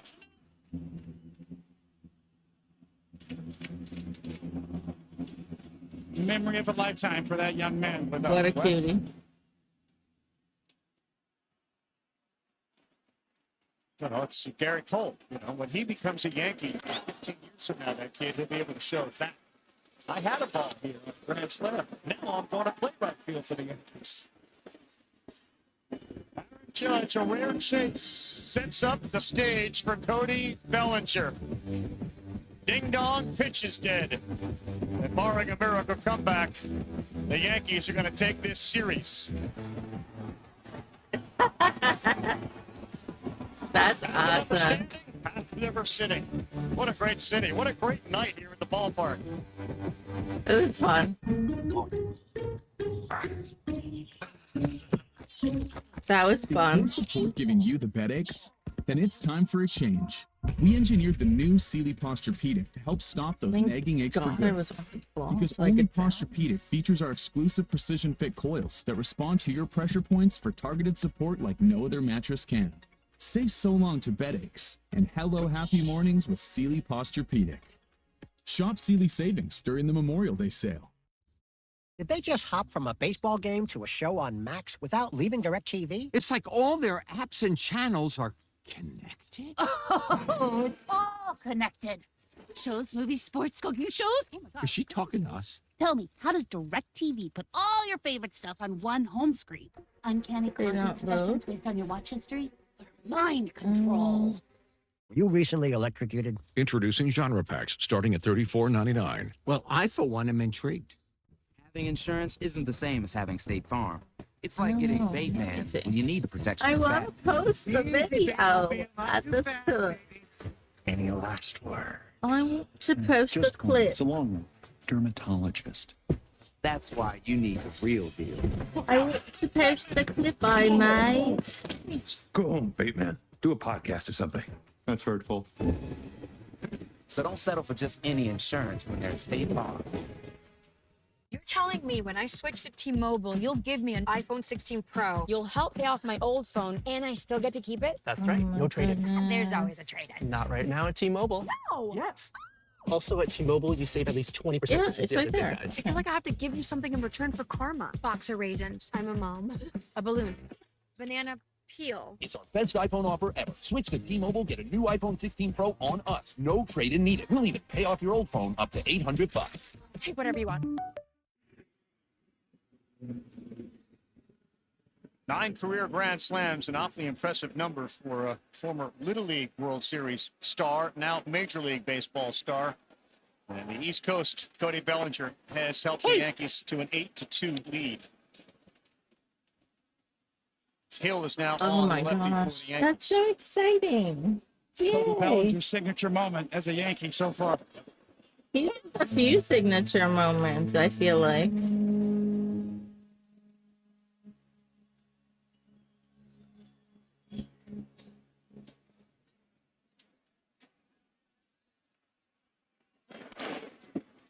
Nimmo, foul ball off of Hill. Mets won all 4 games last season in the Subway Series.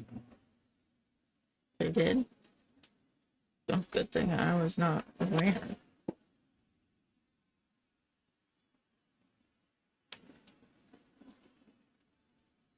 Nimmo, Beatty, Alvarez due up here for the Mets as the air has been sucked out of the balloon thanks to a 6th-run 8th inning. 5 of those runs were unearned. Biggest play of the night that will be replayed and reviewed was Pete Alonso's throw home in an attempt to get Jason Dominguez.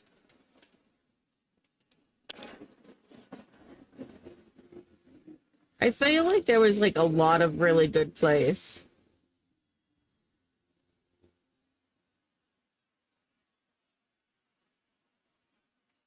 You can stream every out-of-market MLB game. It's available at a new low price, $139.99. Blackout other restrictions will apply. Visit MLB.tv for details.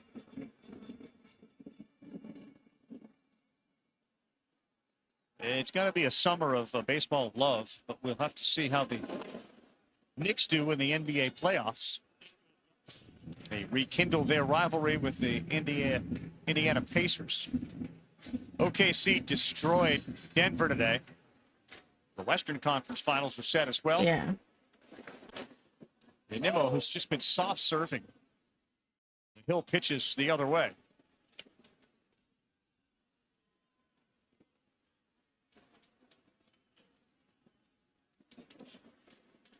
Kind of can't wait till these teams meet again, right? In Queens? 100%, right? Oh my God. Looking forward to next Sunday night's game. The Dodgers will be at Citi Field as Nimmo takes one.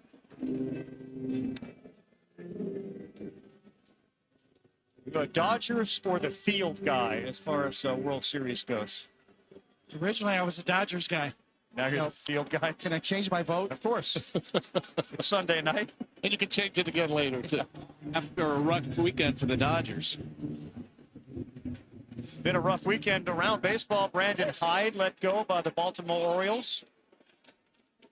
I feel like that was like waiting to Philadelphia happen. Phillies, Jose Alvarado, an 80-game suspension for performance-enhancing drugs. That's a big blow to the Phillies. He will not be eligible for the postseason should they get there.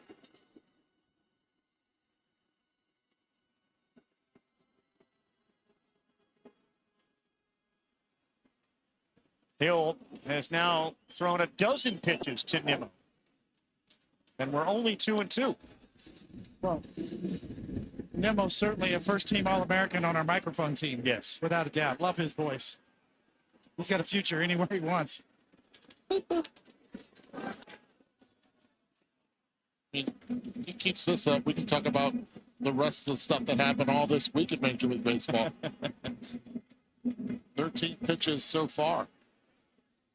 Well, it's quite clear that the velocity is such that Nimmo sees it really well and can wait on it for a long time and serve one out to left, which he does here. And Bellinger finally is there to put that one away.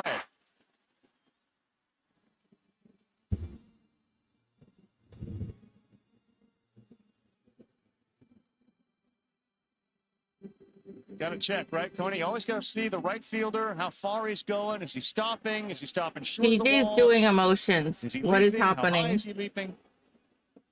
Pinstripes suit him well. That's the best part about it right there. We have been Judge wanting looked him out for right like before years. top step. Volpe throws out Beatty, and they're one out away. Yeah, that's a great quality. Olaf's new favorite thing is like laying on top of my He is foot.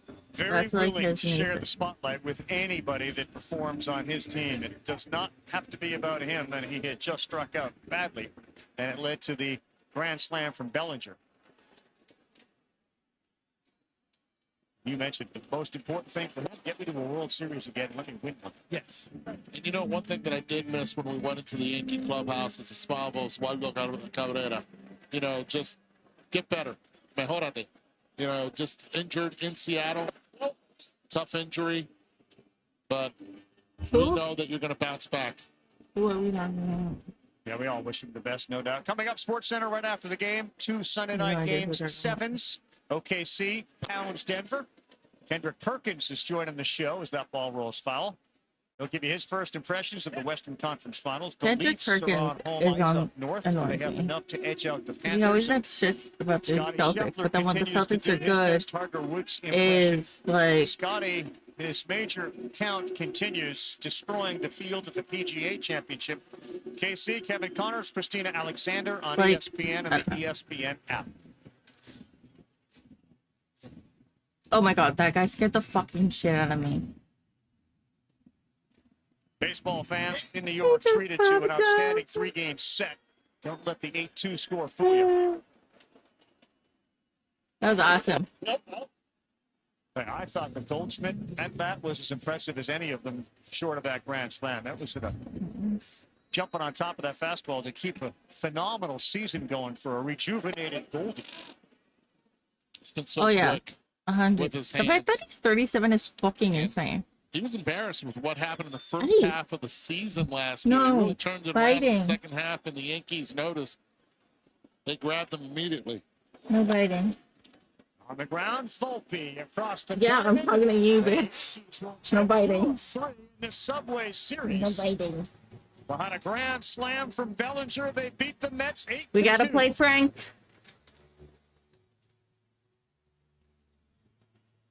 See you in Queens. Two really good teams. The Mets are for real. That Yankees offense is for real.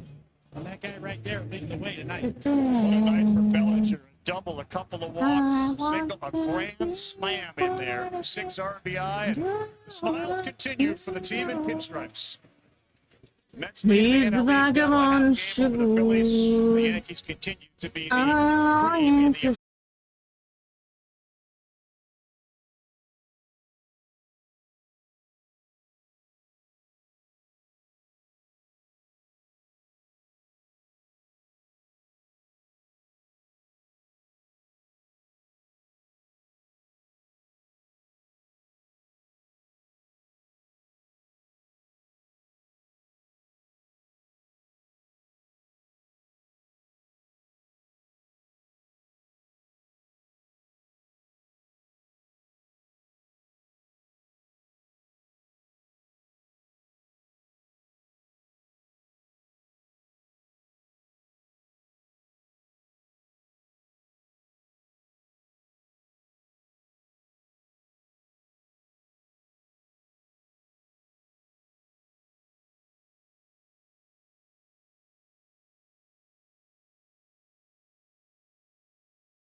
I'm gonna make it anywhere.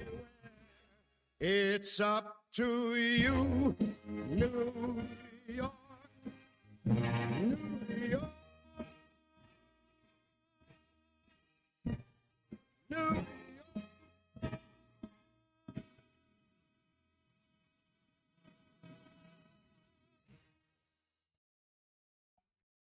Banger.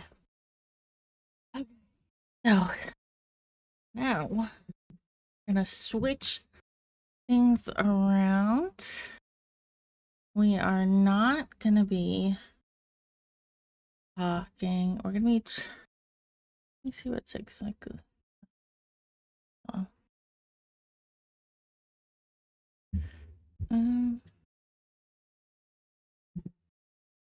Let's say. Yeah, that's better. Okay.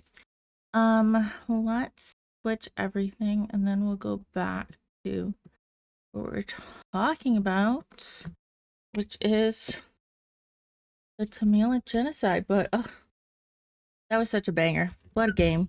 Okay. Discussing, watching.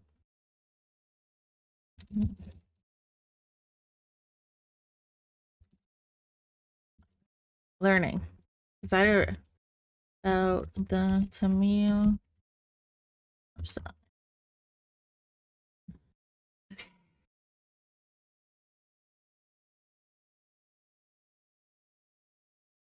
History. Okay.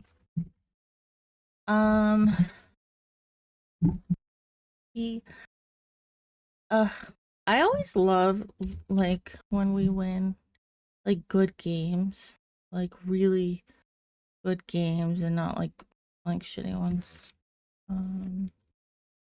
History, context, meal.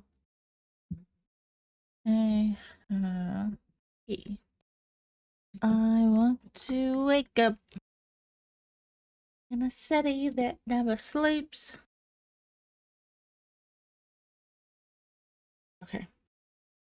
We are now officially switching over from Yankees. We are now learning about, we are talking about history and politics. Just want to let everyone know. We're talking about the Tamil genocide. Now, I have not heard about this.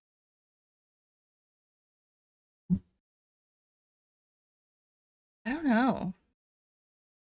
For a very like a couple of weeks ago, actually. And the only reason I heard about it was because of everything going on with India and Pakistan. Hassan had a Twitch streamer, Arun, on his broadcast, and he like talked about how he has his own Twitch and everything, and like I want to learn more about India and Pakistan. So then I started following him. Long story short, he started talking about the Tamil genocide. We already watched part 1. Part 2 just came out. This is on YouTube. Okay. And I think it's really important that everyone go and like support him, like it. This is his channel and also his Twitch as well. Okie dokie. And obviously if anything comes up, I will switch it. Sounds like a plan. Okay. I know it's like a big shift, but I really do want to see learn about this, and I think it's important to kind of share it with everyone. So yeah. Okay. We give him. I'm like sweating right now from like all the time.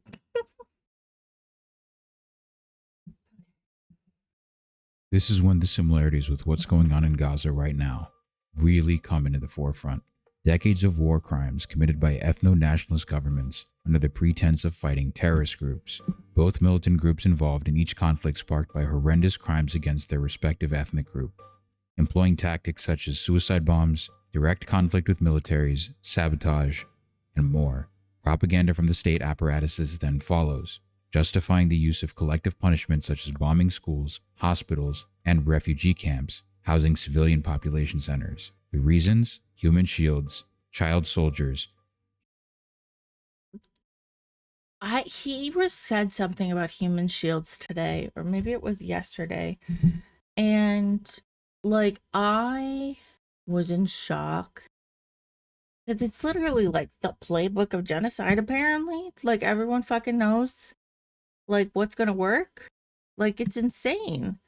The amount of times we've heard, oh, we have to kill innocent civilians because Hamas is using them as human shields. You know how fucking stupid you sound? Like, that doesn't work. That's, like, you can't kill innocent civilians. But, like, that was the excuse. Just like, I guess, what happened here, too. Heinous crimes against civilians that the militant groups committed. War on terror. Sri Lanka has it all. In order to tell the harrowing story of the Elam War, I first want to introduce you to a young Tamil woman named Isaipriya. வணக்கம் நேர்களே 2001 ஆண்டு பிப்ரவரி மாத ஒளிவீச்சு கதிரை புதிய மெருகோடு உங்கள் கண்கள் Was a news anchor and propagandist for the rebel LTTE, aka the Tamil Tigers. She was born in 1982, a year after the burning of the Jaffna Public Library and a year before Black July and the beginning of the armed conflict period. The first decade of her life would be marked by the beginning of a full-scale war between the Tamil militant groups and the Sri Lankan government. The 1980s, Isaipriya's early childhood. This era would be marked by two major events alongside the beginning of the armed conflict. The attempted seizure of state power by the communist Janata Vimukti Perumuna, or JVP, and the intervention of and ensuing war crimes against Tamils committed by the Indian peacekeeping forces. A couple of months after Black July, in September 1983, the Mahaweli Authority of Sri Lanka transported 5,000 Sinhalese settlers, led by a Buddhist monk, into the predominantly Tamil Badikalo district in the eastern province. Another 35,000 Sinhalese settlers would soon follow, and the now 40,000 Sinhalese settlers proceeded to enter the Vadamune area and forcefully drive away local Tamil and Muslim villagers. That's in 1984, just 1 year after the beginning of the war, the Sri Lankan army entered the village of Manal Aru and other surrounding villages in the northern province and fired randomly at Tamil civilians. Once the hundreds of families native to this region had been killed and or displaced, their houses were set on fire. Later on, the Sri Lankan government settled ethnic Sinhalese in this town and eventually renamed the town from Manal Aru, a Tamil name, to Weli Oya, a Sinhala translation of the original Tamil name. What? President Jayawardena, during his tenure... What? So basically, they literally just renamed it, but it just had to be a Sinhalese name. Like, that's so pathetic.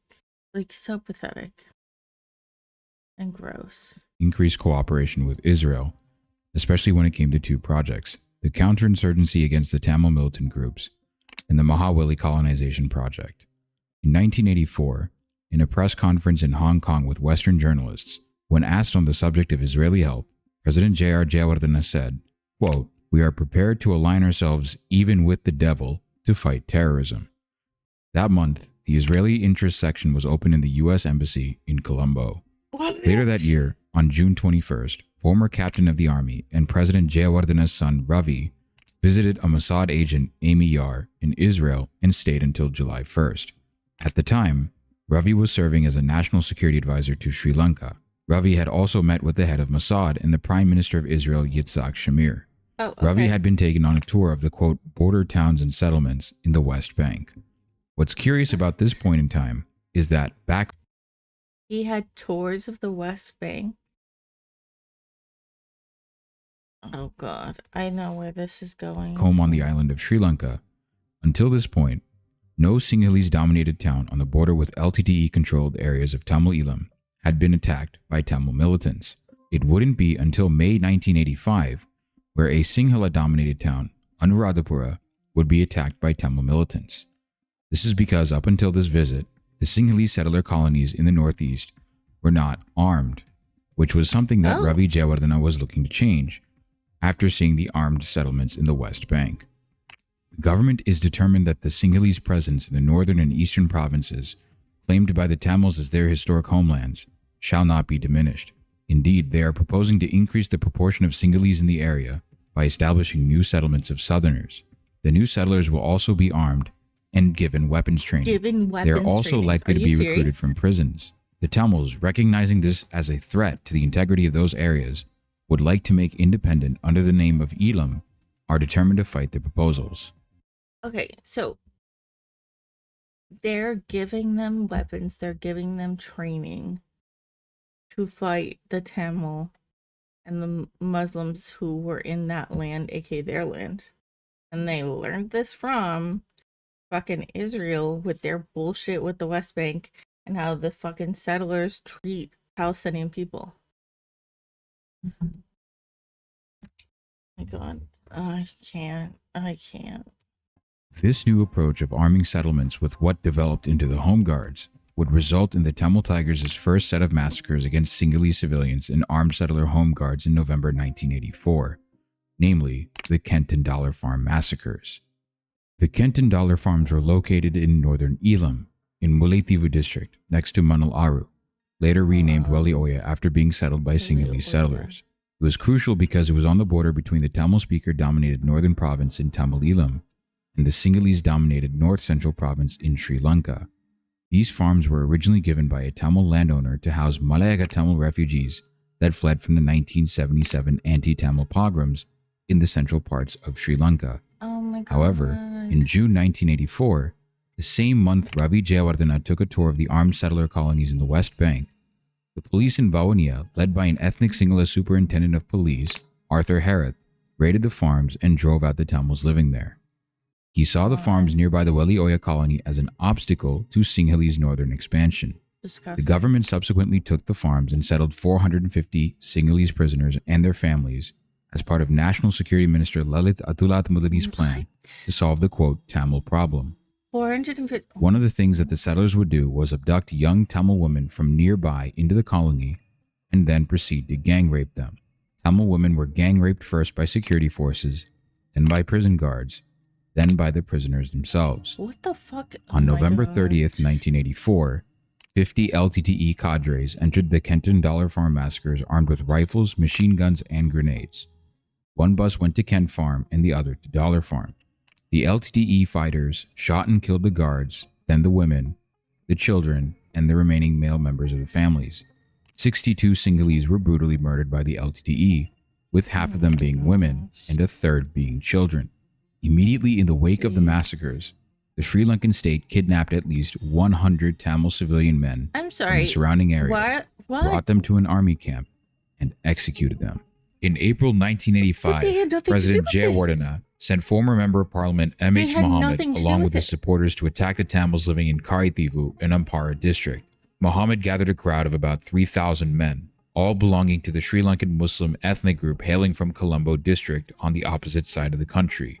These men were backed by the Sri Lankan Special Task Force, trained by Israeli intelligence agencies Mossad and Shin Bet and the British Kini Mini services. We'll talk about the Special Task Force in depth very soon.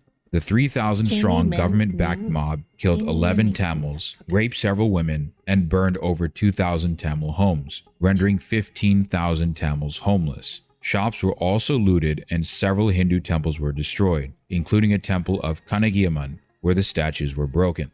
According to Muslim journalist Qadri Ismail, who had visited the area a month earlier, even though some Tamil militants had been wrongfully engaging in extortion and abduction of Muslims since 1984, there was no evidence that the Muslims living in the area felt sufficiently threatened to resort to such violence at the time.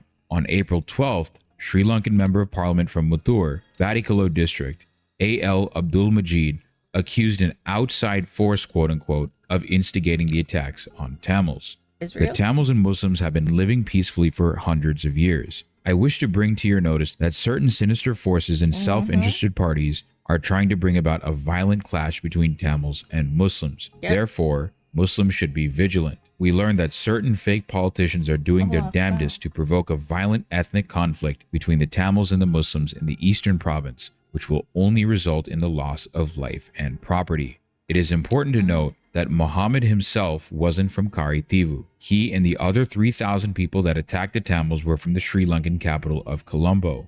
Members of the ruling United National Party, including Muhammad, placed the blame for stoking tensions between the Tamils and Muslims on Mossad. However, as mentioned earlier and as we'll elaborate later, Israeli agencies were indeed intervening in this conflict, but on the side of the UNP and the Sri Lankan government against the Tamils.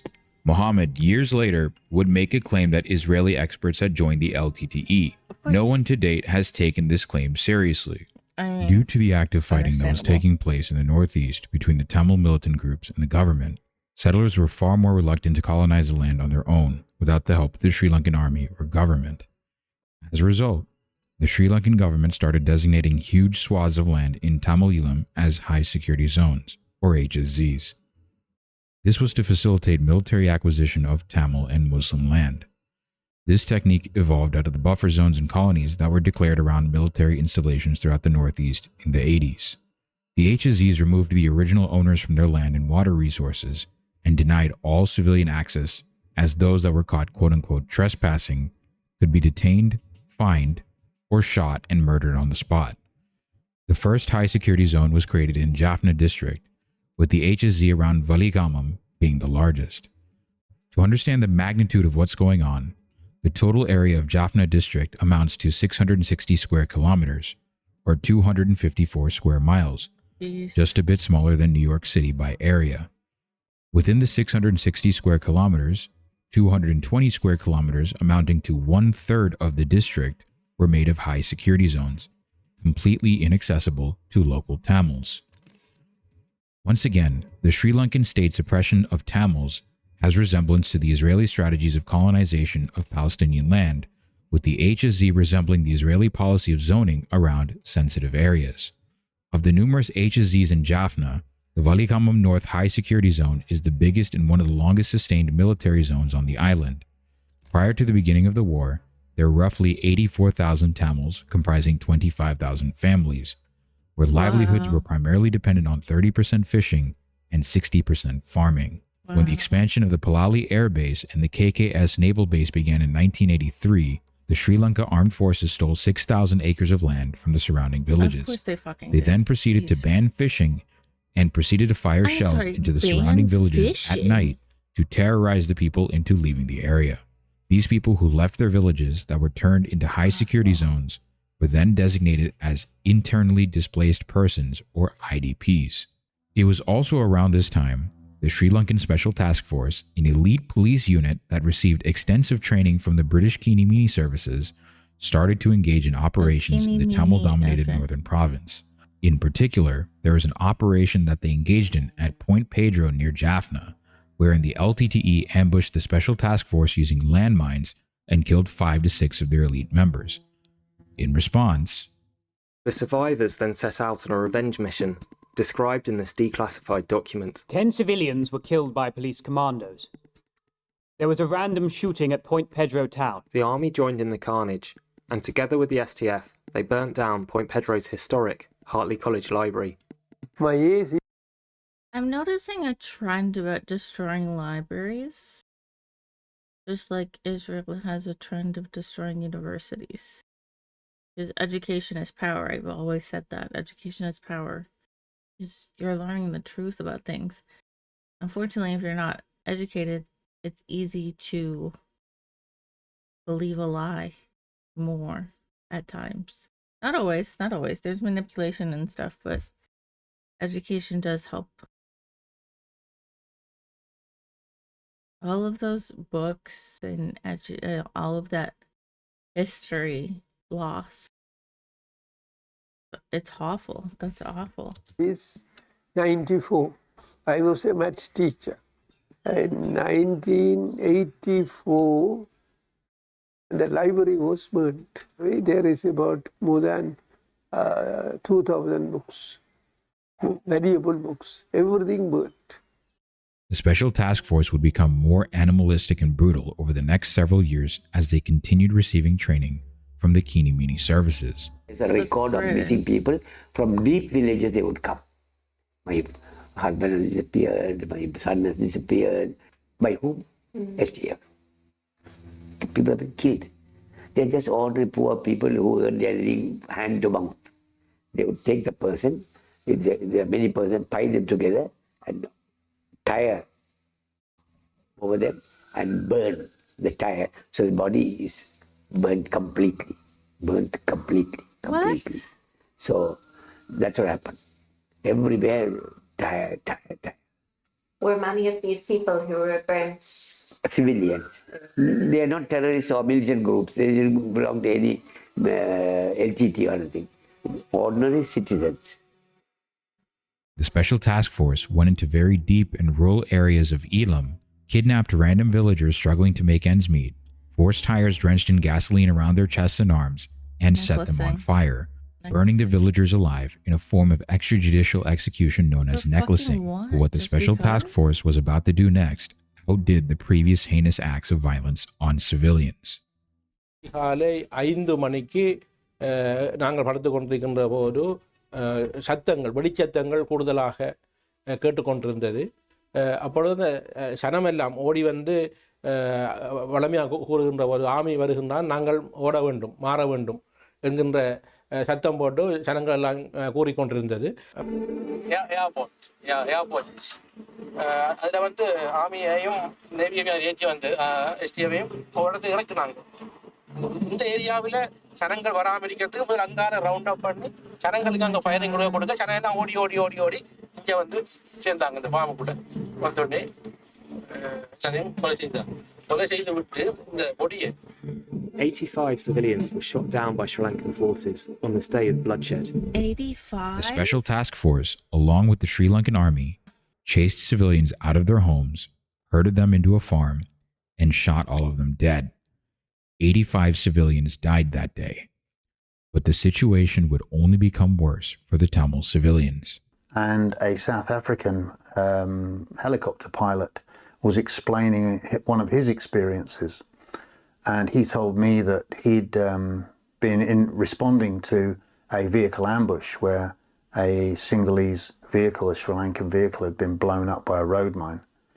And he flew over it to give it air cover in a Huey Bell helicopter. As he flew over the area, his door gunner opened up and shot every man, woman, child and animal that he could get his eyes on. And in response to that, he flew the helicopter much higher to prevent him from doing that. But there were no recriminations for that action. It was considered to be perfectly acceptable by those people that were in charge of that group. செலி வந்து சித்தவரை சுட்டு கொண்டிருக்க ஜனமெல்லாம் ஓடி வந்து பங்கர்களுக்கெல்லாம் போட்டுருந்தாங்க. என்னோட தங்கச்சி இந்த பிள்ளை தங்கச்சி மறுபடி மூச்சடக்கி இருக்க கொண்டு ஓடி போனாங்க. பங்கருக்குள்ள வச்சிருந்து தூக்கினாப்புல அப்படியே மூச்சு தரோம். அப்படியே மூச்சு நேரம் வீட்டுக்கு வேலை கொண்டாந்து போட்டுட்டு போயிடுவாங்க. அப்படி நடந்தது. வருதுன்னா they're treating the civilians like almost like a child playing with their army toys, like just like they're nothing. Like the Tamil civilians are fucking nothing, even though they're human beings. They're people. They have lives. They have stories. They have a history. But the way they're treating them is just abhorrent. ஓடி ஓடி ஓடி ஓடி ஒழிக்கிறது ரோட்டுக்கு விரையிறாது கண்ணை நடிச்சிடுவாங்க. One KMS pilot, Tim Smith, he has said that he opened fire on a school and that he opened fire on a bus full of civilians. You read his book, have you? Yeah. Have you as well? Yes. I mean, those are war crimes. Those are war crimes, yeah. The Keeny Meeny services had hired pilots from the UK, apartheid South Africa, and Rhodesia to pilot planes armed with machine guns that members of the Sri Lankan Special Task Force would then use to open fire into villages and slaughter people en masse. During these raids, an untold number of Tamil civilians were slaughtered. In addition to that, the Keeny Meeny services and Special Task Force developed an unusual form of war crime. According to Lieutenant Colonel Holworthy, The KMS pilots had another unorthodox tactic. Initially, actually, they're talking about bombing from helicopters and thought it was completely impossible. But what they did is they had the old 36 grenade, the Mills grenade, and they pulled the pin out, but kept the and put the grenades into wine glasses, with the wine glass holding the lever, and then they fly over and drop the wine glass with the grenade in it. Of course, when it hit the ground, the glass broke, the grenade exploded. And I know this was happening because when I went to Trincomalee one day, and there were no wine glasses at all. Why are we laughing? Why is that funny? It's awful. Nothing about what you just said was funny. A whole bloody lot had been dropped on the Tamils with grenades inside them. No, I know when people are nervous and anxious and stuff, sometimes they have this awkward laugh. That's not what this is. That's not what this is. I can easily tell that's not what this is. The man who was ultimately in charge of the Keeny Meeny services, who trained the Special Task Force, was none other than Lieutenant Colonel Brian Beatty. Hello? Yes, you can bugger off. Are you Lieutenant Colonel Beatty? You can bugger off. Are you Brian Beatty, sir? You can bugger off. Can I ask you some questions about your time with KMS in Sri Lanka? No. Serious allegations, Bugger sir. off. Get off my land. Get out. I listened to you, sir, as a journalist. You're being linked to war crimes in Sri Lanka, sir. Do you have any comments about these allegations, sir? Were you the most senior KMS man in Sri Lanka? That name sounds familiar. That is because he is the very same person who commanded the Special Air Services Squadron in southern County Armagh in Northern Ireland during the Troubles. In fact, the connections between the Sri Lankan Special Task Force and the Troubles in Northern Ireland go even deeper. The Special Task Force was set up months after an incident in County Armagh, where an armed UK police squad shot 6 unarmed civilians dead, whom the UK government had accused of being members of the Irish Republican Army and Irish National Liberation Army. Brian Beatty's Keeny Meeny Services' first batch of Special Task Force personnel reportedly included a man by the name of Kapila Jayasekara. Please explain to me how many fucking war crimes this person has fucking committed, and he's just free. Not in The Hague. No accountability for all of these fucking war crimes in 2 different countries. It's just, oh my god, I feel sick to my stomach and we're only 19 minutes in. Who went on to command the Special Task Force unit that shot 5 innocent Tamil students dead in the city of Trincomalee in 2006. Beatty died in May 2020 at the age of 86 without facing any form of accountability for the war crimes he helped commit in Elam against the Tamils. The 1980s in particular was a time when the brutality against the Tamil civilians was already burgeoning. Massacres. He got to live his fucking life while people were being raped and pillaged and by his fucking men, and then just left him, and they're just like, oh, live his fucking best life. I hope he's looking up right now. Had already started during this era, especially at the hands of the Special Task Force. It was also during this decade, specifically 1986, that the Home Guards, the predecessor to the Sri Lanka Civil Defense Force, were established by the state. The Home Guards were primarily Sinhala dominated, with some notable units being run by the Tamil-speaking Muslim minority of Sri Lanka. These units in particular were armed by the government as a divide and conquer strategy, with the government using these Muslim-run Home Guards to further drive a wedge between the Tamil and Muslim communities, especially in the East. India was originally on the side of the Tamil militant groups in Sri Lanka. Over the course of nearly 4 years, India's intelligence agency, the Research and Analysis Wing, aka RAW, had provided arms, training, and monetary support to 6 Tamil militant groups, including the LTTE. However, this position that they held was not to last, as within the next few years, they would ultimately switch sides, taking the side of the Sri Lankan government in its onslaught against the Tamil militants and the Tamil population as a whole. India, having the largest Tamil population of any country at roughly 70 million in the state of Tamil Nadu, defined its foreign policy in Sri Lanka throughout the past several decades by balancing its own state interests with making sure that the Tamils of Tamil Nadu, who were keenly aware of the atrocities being committed towards their brethren by the Sri Lankan government across the strait, remained satisfied and/or pacified, at least in theory. A couple of decades earlier, Indian Tamils were far more inclined towards separatism due to the Indian government's attempt at North Indian cultural imposition by replacing English as a link language with Hindi in schools, government offices, banks, and other institutions in Tamil Nadu. This is similar to what the Sri Lankan government did with the Sinhala language. In response to the threat of Hindi imposition, Tamils in India rioted in the streets and threatened to secede from India. Some even self-immolated in protest. The Indian government thus effectively retreated from Hindi imposition and allowed Tamil Nadu to officially continue with the two-language policy of Tamil being the official language of the state and English being the language of inter-ethnic communication.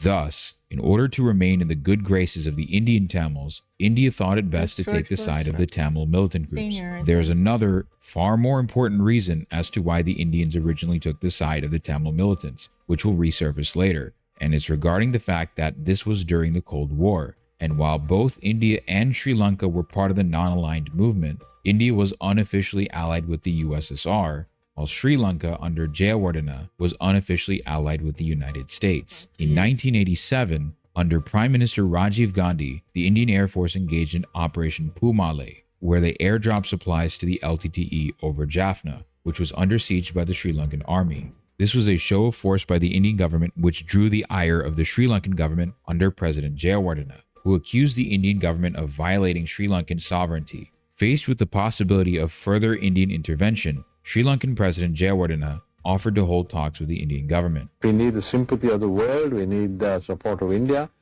These talks led to the Indo-Sri Lanka Peace Accord, which was expected to end the war by outlining several conditions. The main concession expected from the Sri Lankan state was that power was to be devolved to the provincial level, and thus a new constitutional amendment, the 13th Amendment to the Constitution of Sri Lanka, was to be enacted. The 13th Amendment introduced provincial councils, which would give the provinces legislative power over agriculture, education, health, housing, local government, planning, road transport, and social services. The other two sectors that provincial councils are in theory supposed to have domain over are land administration and policing. But to this day, the Sri Lankan government has refused to fully implement this. The 13th Amendment also finally introduced official status for the Tamil language, with English being the link language between the Tamil-speaking communities and the Sinhala-speaking community.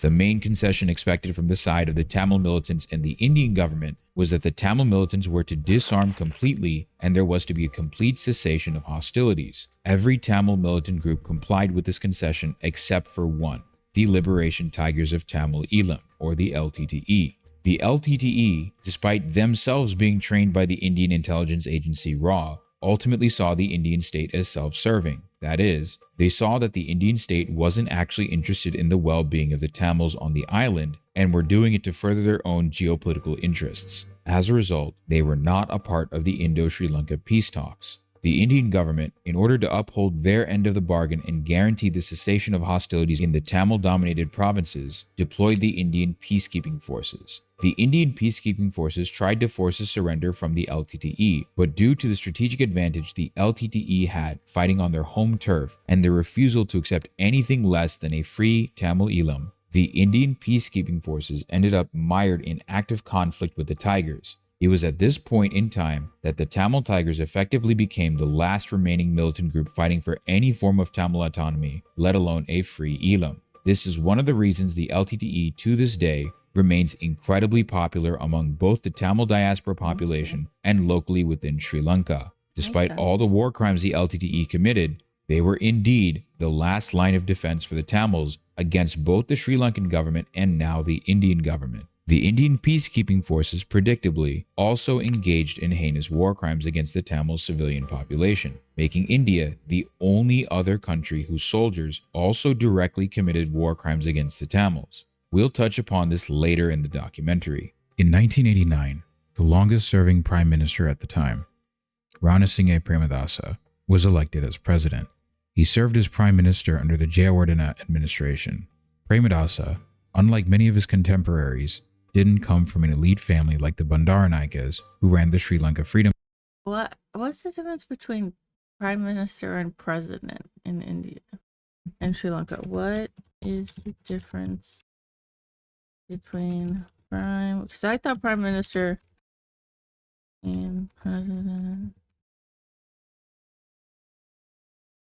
it was the same. Okay, in Sri Lanka's semi-presidential system, the president is both the head of state and the head of government, wielding considerable executive power, including appointing ministers. The prime minister, on the other hand, is the leader of the cabinet and is responsible to the parliament. The prime minister is essentially the president's deputy, leading the ruling party in parliament and sharing many executive responsibilities, particularly in domestic affairs. Okay. Party, or the Jayawardena or Senanayake family, who ran the United National Party. What's even more significant is that he became the first prime minister and later first president that didn't come from the Govigama landlord caste, and in fact, till today, he would be one of the few leaders to not come from the Govigama caste. 1990. Our window into the war zone, Isapriya, would turn 8 years old. Originally from Nedindiva, aka Delft Island, she would later become an internally displaced person due to the second phase of the Elam War starting in the 90s and the increased Sri Lankan military presence in the region. On June 18, 1990, the Sri Lankan army abducted 13 civilians off the roads of Veeramunai, Nampara district in the eastern province. These 13 Tamil civilians were then forcibly disappeared. A couple of days later, the Sri Lankan army ordered the residents of the village to assemble at the local temple. Anyone who remained at home was shot on sight and killed. Once all the people gathered at the temple, the army singled out every male over the age of 15. 69 young men were detained in front of their families and then transported to a Muslim school or madrasa in nearby Samandurai. The army then proceeded to torture them, and 50 young men out of the 69 died, with their bodies disposed of in a nearby forest. 9 days later, this exact same act would be repeated by the Sri Lankan army with the help of the Muslim-run Home Guards, with another 56 boys being disappeared by the state. In the wake of all of this, many people sought refuge in the Karithiva Mahavidyalayam school. Over the following month of July, the army and the Muslim-run Home Guards would continue to abduct innocent Tamils and disappear them. The examples I'll list here are ones that are more notable. On July 5th, the military abducted another 13 men, tortured them, and subsequently necklaced them by tying them to tires doused with gasoline and burning them alive. On July 11th, 13 women visited the town of Savalakarai to search for their disappeared children. The army stationed there then abducted the women and disappeared them. On July 16th, 8 women who had left the refugee camp to check on their homes were arrested at a checkpoint. They were gang raped by more than 30 Sri Lankan soldiers. They were then killed and their bodies were set on fire.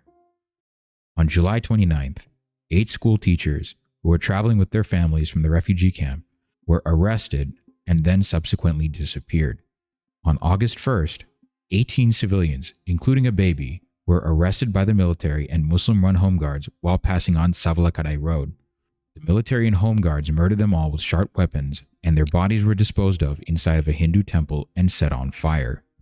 On August 12th, after the LTT attacked and seriously injured 2 innocent Muslim farmers, Muslim-run Home Guards entered the Veeramunai refugee camp and attacked the refugees. 10 civilians died, including 2 infants, with 1 child's corpse being chopped into 3 pieces.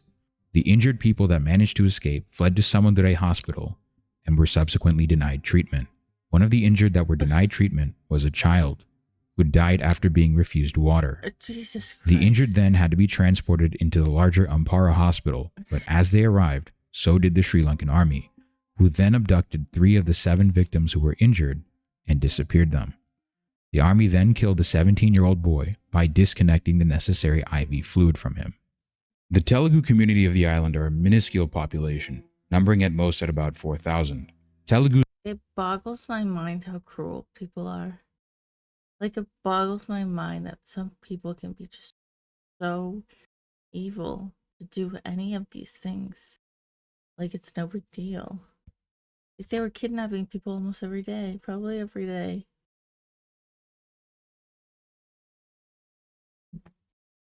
Telugus originate in what is now India, in the states of Andhra Pradesh and Telangana.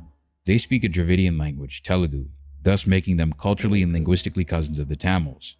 They, by and large, stayed out of the civil war as much as they possibly could, due to the fact that they could very easily have been annihilated by the larger political forces on the island.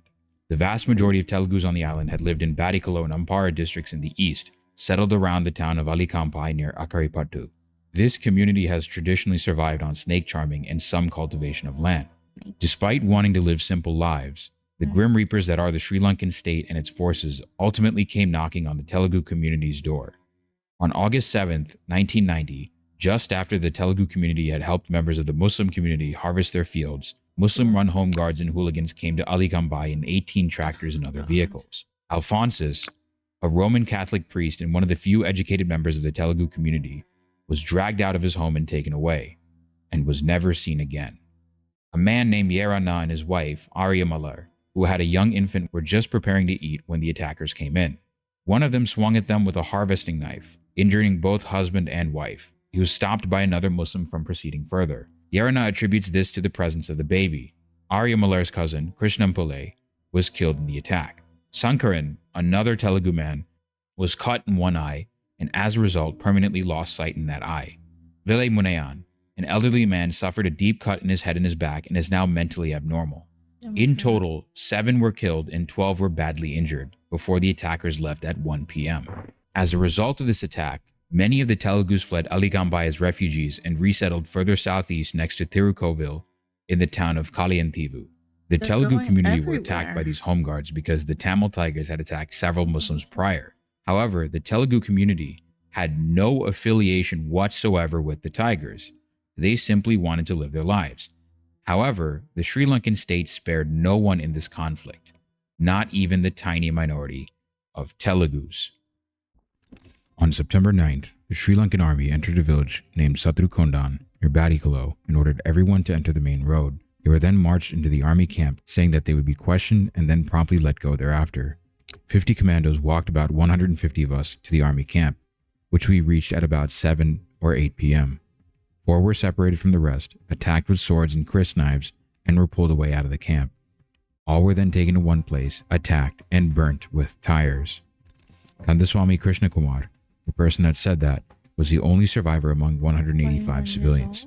The other 184, including elderly, women, children, and infants, were necklaced and burned alive by the Sri Lankan army and the Home Guards. Although there were 2 government investigations into this massacre, no one was ever charged. Initially, the LTTE's policy in the East was to continue their long-standing cordial relations with the Muslim community. However, in the wake of the anti-Tamil pogrom in Karithivu in 1985, led by M.H. Mohammed, tensions between the Tamils and the Muslims were much higher at the ground level.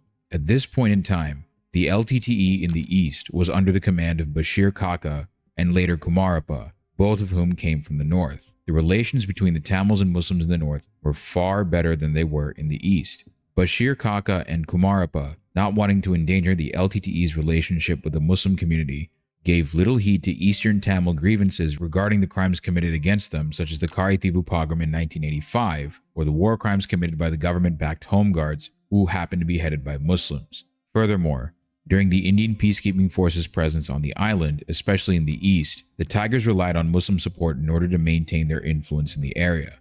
However, even after the Indian peacekeeping forces left Sri Lanka altogether, the LTTE saw the emerging Sri Lankan Muslim Congress Party as collaborators of the Indian government and thus traitors to the Tamil nationalist cause, which led them to favor the Muslim United Liberation Front, or MULF, as a counterweight to suppress the Muslim Congress's grassroots initiatives. This, however, ended up backfiring and led to even greater tensions between the Tamils and Muslims in the East. By 1988, the leadership of the LTTE in Badikalo had been taken over by Tamils from the East, who at this point were far less cordial with the Muslim community. On August 3, 1990, Tamil militants disguised as Muslims, likely from the LTTE, raided several mosques in the town of Kathankudi in Badikalo district at around 8:10 p.m. when the Muslims were offering Isha prayers. The Muslim civilians were kneeling in prayer when the militants attacked them by shooting the civilians in the back using automatic rifles. Isha prayers. Isha.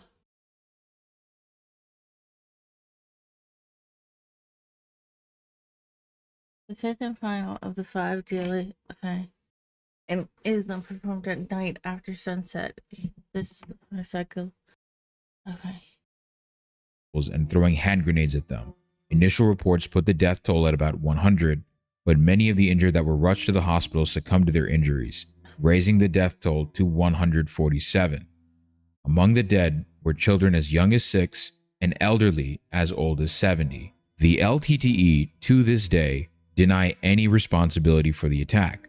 Nonetheless, this horrific massacre of innocent Muslim civilians by Tamil militants would be one of many event horizons between the Tamil and Muslim communities. Relations between the Tamil and Muslim communities of the East would be gravely damaged for decades, and this would soon be followed by the destruction of relations between the Tamils and Muslims living in the North. Many Muslims today in the East understandably see this as a deep wound caused by the Tamil community. It is important to realize, however, that many Tamils living in Badikalo district at the time were horrified by the actions of these militants, as Tamils and Muslims had been coexisting for centuries prior. Right, exactly. In October 1990, as a response to the war crimes committed against Tamil civilians by the ethnically Muslim-run Home Guard units, the LTTE engaged in an ethnic cleansing campaign against the Muslims living in the northern province. Due to the Veeramune massacres, along with other war crimes that the Muslim-run Home Guards committed against the Tamils, alongside the Sri Lankan state, the LTTE viewed the Muslim community in their entirety as collaborators of the Sri Lankan state, and therefore an integral part of the campaign against them and the Tamil community. On October 24th at 4 p.m., an announcement was made on loudspeaker on the island of Mannar. All Muslims living in Mannar Island should leave by 28th October. What? Before leaving, they must seek permission and clearance at the LTTE office. The LTTE will decide their exit route. Many Tamils living in Mannar at the time were utterly disturbed by this proclamation. A meeting of local Tamil citizens was arranged the following day, which consisted of Roman Catholic clergy, officials from the Save the Children Fund, and other citizens. Following this meeting, a delegation went to see the local Tiger leader Suresh and asked for the order to be rescinded. Suresh told the delegation that it was out of the control of the LTTE contingent running Mannar. The Roman Catholic clergy that was there pressed the matter, further demanding to know who was behind the order, to which Suresh revealed that it was the contingent from Badikalo, the district where relations between Tamils and Muslims had deteriorated the most, that was responsible for the order. Suresh had also followed up with the fact that it was an order from the leader Prabhakaran himself, and that the decision was unalterable. The Tamils living in Mannar were forbidden from trading with Muslims, and the Muslims were allowed to leave with at most 2,000 rupees. On the morning of October 30th in Jaffna City, an announcement was made on loudspeaker ordering all Muslims to assemble at Osmania Stadium. The meeting was addressed by 2 LTTE leaders, with one of them having been in charge of operations in Badikalo. They told the Muslims that assembled at the stadium that they were to leave Jaffna within 2 hours. What? They were snidely told that they could go to quote-unquote their leader Ashraf, aka the founder of the Sri Lanka Muslim Congress Party, who would provide them with food and shelter in the Ampara and Badikalo districts in the eastern province. But they're on The opposite LTTE side told of them the that no harm country. would be done to them in the same way that Muslims had in the East done to Tamils through looting, killing, and rape, and that their lives were granted as a mercy. They were allowed to take at most 500 rupees. Muslims living in the northern province had their property ransacked and confiscated by the LTTE. Some of the property included vital documents such as property deeds. A tigress started removing the ear studs of a Muslim girl, and after getting impatient with removing one stud, ripped the other stud from the ear, leaving the girl with a torn, bloody ear. In total, around 72,000 Muslims living in the northern province were expelled by the LTTE. By the beginning of November, there were effectively no Muslims remaining in the northern province, most of them having been resettled in Puttalam in the northwestern province, which was under the control of the Sri Lankan government. To this day, many of the northern Muslims that were resettled in Puttalam are living on minimal welfare assistance from the Sri Lankan government. Many have tried to resettle in the northern province to no avail due to the Sri Lankan army seizing much of the homes that the Muslims used to live in. The Sri Lankan government, despite weaponizing the atrocities that the LTTE committed against the Muslims, has refused to help the Muslims forcibly exiled to Puttalam. As mentioned earlier, it is important to note that the LTTE's forced expulsion of the Muslims from the northern province, even back then, was not all that well received by many of the Tamils living there, who actually tried to help the Muslims but were prevented by the LTTE from doing so. Even though there were many Tamils who eventually came to agree with the LTTE's order, many of the Tamils who also supported the LTTE's position as their liberators viewed the Muslims as simply their neighbors and part of the overall community, and were horrified by the expulsion. 2 years later, in 1992, an LTTE publication was released, explaining their position on Muslims, spuriously blaming the actions of the specific government-backed home guards that happened to be run by Muslims on the entire Muslim community. These 2 years have been full of atrocities by Sinhala chauvinism as far as the people of South Tamil Eelam are concerned. The reason for this has been the Muslims who lived as their neighbors thus far. Tamils have been subjected to genocide by Muslims and their home guards who nurture hatred towards the Tamils. The Muslim brethren who have fallen prey to the Sinhala chauvinist conspiracy have murdered Tamils as their enemies, joining hands with the Sinhala forces. This is a sad situation which we did not expect or like. Tamil nationalism hopes for the day when the Muslims would free themselves from the Sinhala conspiracy and would look upon the Tamils as their brothers. A decade later, in 2002, LTTE political strategist and negotiator Anton Balasingam, in a press conference in Kilinochchi with the LTTE leader Prabhakaran, told the press that they had already apologized for the expulsion of the Muslims and that the Tamil homeland also belonged to the Muslims of that region. Balasingam also expressed that the expulsion of the Muslims from Jaffna was a political blunder which could not be justified, and said that the LTTE leadership would be willing to resettle them in the Northern District. Despite this apology from Anton Balasingam, many members of the Muslim community remain skeptical of the LTTE's intentions due to the traumatic experiences they felt at the hands of the LTTE. On April 23, 1993, former National Security Minister and now Minister of Education Lalit Attulatmudali was shot by a gunman when he went to address a crowd in Western Province. The people responsible were the LTTE, or so it would seem. A couple of weeks later, on May 1st, President Ranasinghe Premadasa's neoliberal United National Party organized an event in commemoration of May Day in an effort to gain favor from labor unions. At around 12:45 in the afternoon, a man named Veerakumar Kulaveerasingham, aka Babu, was led through by security at the behest of President Premadasa's valet, EEP Mohideen. As Babu got within 8 to 10 feet of the president, he detonated the suicide vest that he was wearing, killing himself, President Premadasa, Mohideen, and 20 others. An additional 38 to 60 people were injured in the bombing. It was later determined in the aftermath that Babu was contracted by the LTTE to carry out this attack. Although we know what the LTTE's formation was a response to, the motive for the assassination of Premadasa remains unclear. In the aftermath of Premadasa's assassination, Prime Minister Dingiri Banda Wijetunga became acting president until the next presidential election. The Prime Minister that succeeded Dingiri Banda Wijetunga was another member of the ruling United National Party, Ranil Wickremesinghe, nephew of former Prime Minister and President J.R. Jayawardena and distant cousin to the Sena Nayaka family, the family that produced the first and second Prime Ministers of Sri Lanka. The following election year in 1994, there were 2 elections held, the parliamentary election followed by the presidential election. The parliamentary election saw the United National Party lose to the Sri Lanka Freedom Party-led coalition called the People's Alliance.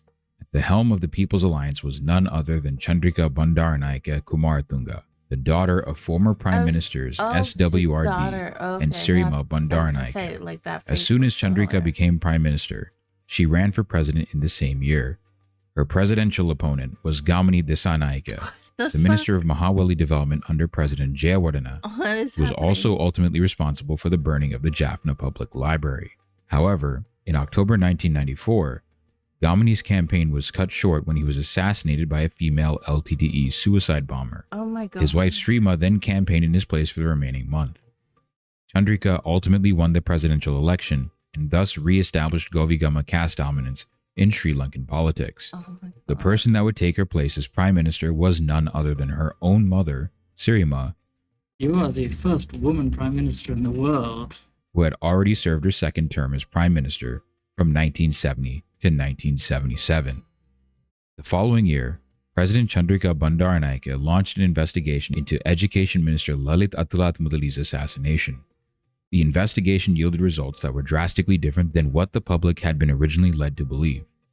That it was actually Premadasa and his administration that orchestrated the assassination of the Education Minister, not the LTTE.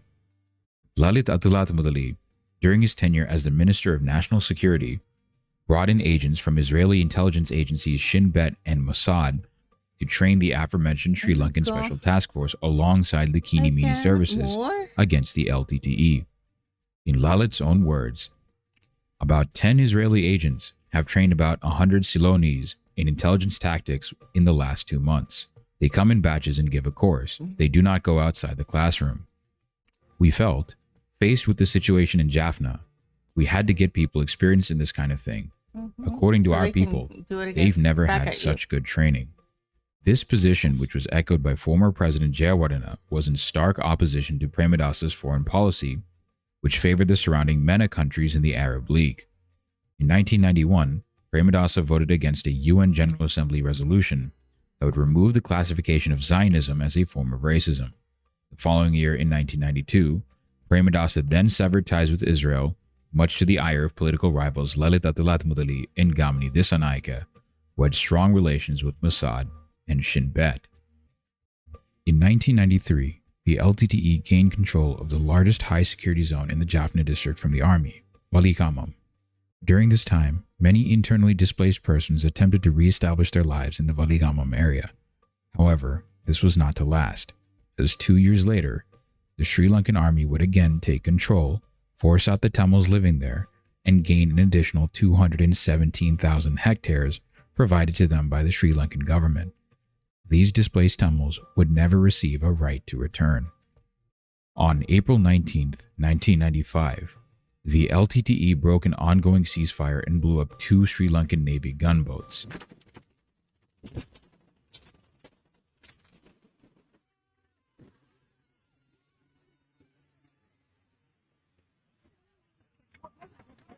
This led to the next phase of the armed conflict, where Sri Lanka started an offensive to retake the Jaffna Peninsula from Tiger control, emphasizing the use of artillery and bombing raids. I truly feel like I need genogram because everything is so interconnected.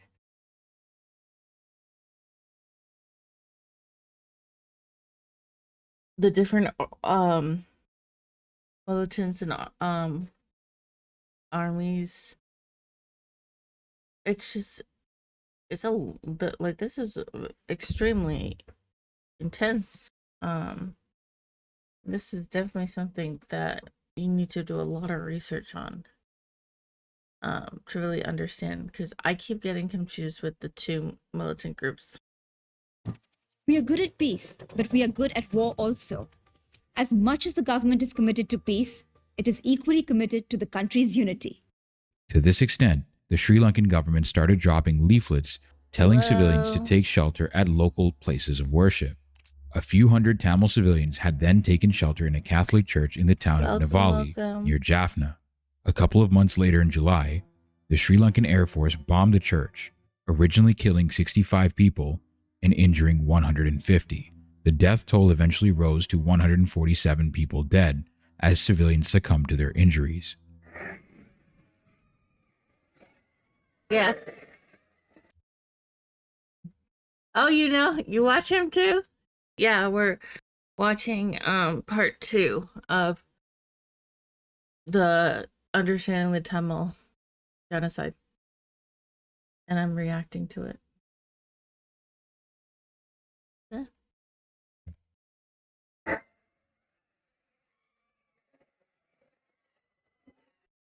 Oh, that's awesome. That's awesome.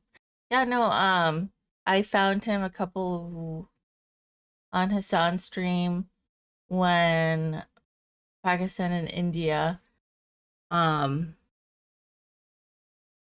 then we're going to war, and then I started to follow him individually, and then he talked about the Tamil genocide, and I'm passionate about history, and so I started researching it on my own, listening to his streams, and so I like connecting the past to the present.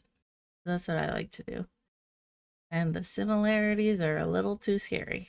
But yeah, no, that's what we do here. And then I also react to sports, like I'm a diehard Yankees fan. But usually politics is like the number one. Yep. Yeah. And I think what makes me yes. I think what makes me so sad watching these docuseries. The docuseries that he's creating is how much education and history was burned and is gone. And all of that, and it just is so similar to the airstrikes again on universities in Gaza, and it's just like education is power and they know that, so we need to destroy the power. We need to destroy what makes people powerful, and that's education. And it breaks my heart because you could tell from the two people that were being interviewed that like history is everything, and it's been lost. And this is for like one specific thing, if now in regards to the topic. Yeah, I mean, this is a really well done documentary. I've seen a lot of documentaries, and I really like how this is edited. And I think it's really well done. And even though I am, one thing I'm noticing is that I am getting a little confused with the different militants, like the two main ones, and then like the Sri Lankan army. So like I'm getting a little confused like at times. Yeah, exactly. So I think that's the only thing is like it's almost like you have to make like a genogram map or like a map to like point everything out. So that's the only thing, because like some of the war crimes were done by this group, some were done by this group, some were done by this group, and obviously all war crimes are significant and terrible, but it seems like depending on who does the war crime, it impacts further down the line. Yeah, no,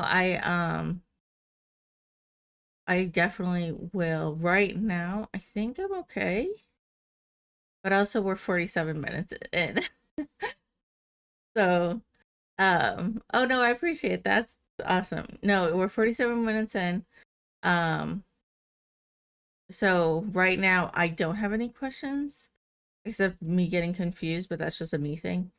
But I think for me, yeah, it's a long one. Oh, for me? Oh yeah. Well, because we like watched part 1, then we took a break to watch the Yankees, and then now we're back watching this. So yeah, that's what I'm doing. But yeah, I think this is important. I'm very new. Yeah. No one really knows who I am. But I am very new. Well, thank you. I appreciate it. That's very kind of you. Yeah, I'm new. I don't know. I just really like history and politics and talking about it, and sports, and I can talk about things for hours. So, yeah, that's kind of why I did this. But what's interesting too is my background is in learning about history in Latin America and South America. So I really actually don't know much about India and Sri Lanka, in that side of the world. I really, that was not my what I focused on. So this is all really new to me. But that's kind of why I wanted to watch it and react to it. And like honestly, it's like it's just so stark. I don't know. It's just really stark and like it's really sad. Yeah, no, there is a lot to know here. And I know that this is just one of 3. But also this is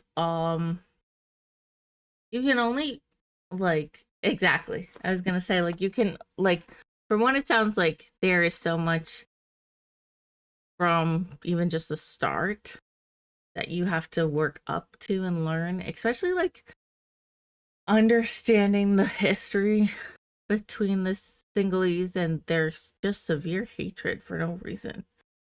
And like they're like the fact that they're like, oh, it's our land, we come from it. Okay, cool. Like I don't know, I just, as someone who's like not like, I just can't be passionate enough that like this is my specific thing where I'm willing to like harm someone. So it's very eye-opening.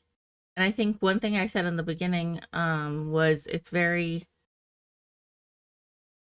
interesting and kind of like a whiplash for me when I see the Buddhists, because I'm like, aren't Buddhists supposed to be like nice and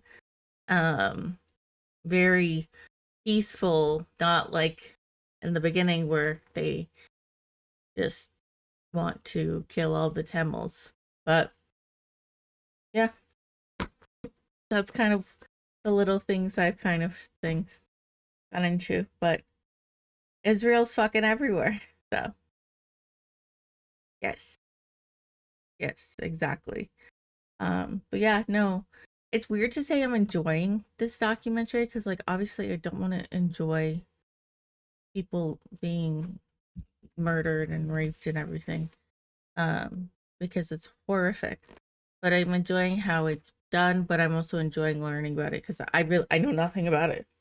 It's not talked about like at all. So that's why I kind of wanted to react to it, to kind of spread awareness about the Tamil genocide. Where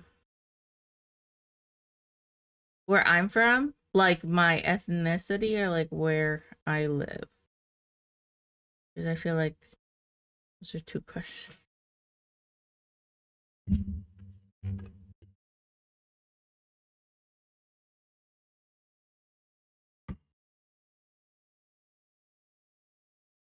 Oh, I'm Dominican and Puerto Rican, and I am from Massachusetts. That's where I'm from. Why? If I said a specific answer, you'd be like, no, nope, cutting you out. Nope, we're not listening. Do you live in America or do you live in India or any other country, place?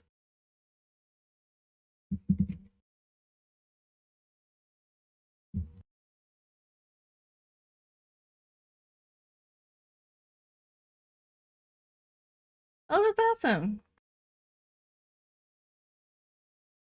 My neighbors when I was growing up were Indian, and so they would always invite me over for roti.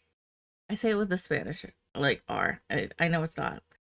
And would always teach me about their religion.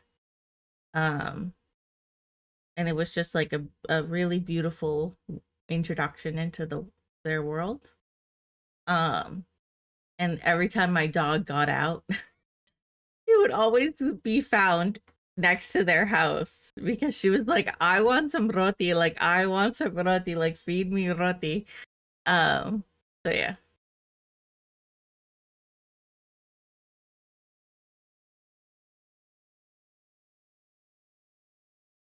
Okay. Did you like it or was it gross? Also, what kind of meat did you have it? Like what did you have inside?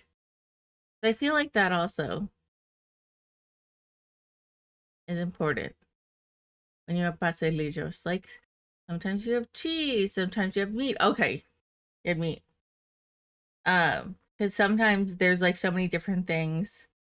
My dad used to mix raisins with the meat, and I was like, no, not a fan. But like apparently that's common. Papers, like you can put so many different things in there.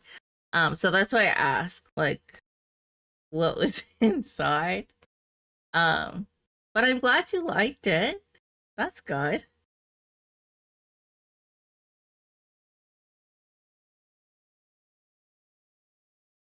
Interesting. You had them when you were schooling from Catholic school. That's cool. That's really cool. I think that doesn't surprise me because, like, Puerto Ricans, a lot of them are Catholic. But that's awesome that they gave you pastelitos.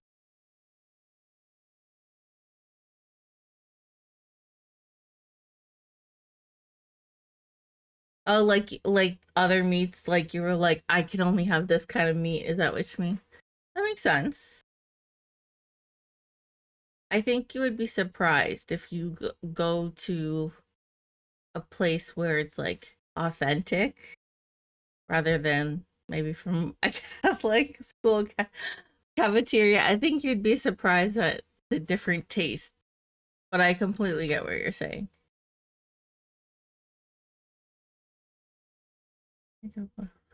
It might hurt, but it is first.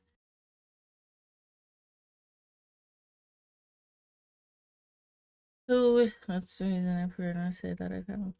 That's okay. That's understandable.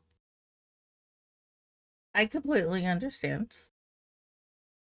Um, Nothing wrong with that.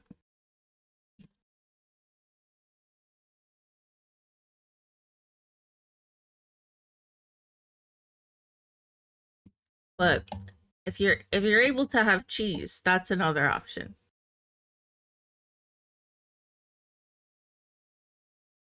Yeah, I'm not really like a meat person. Like chicken and I guess hamburgers. But other than that, I'm not really a meat person. I don't know why. Um, but everyone, like, for example, I don't like bacon, and bacon's very big in like Spanish households. Like, it's easy to make and everything, and it's cheap. That and eggs, but like, I don't know. So yeah, I think if you're doing it for religious reasons or if you're doing it because you don't prefer it, that's fine.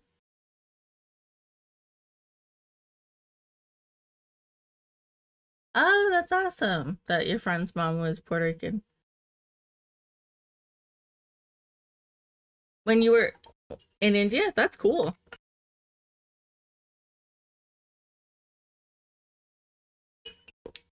Yeah, that's awesome. Is there a lot of Spanish people in India that like you can tell? Because sometimes you can't tell if people are Spanish, which is fair.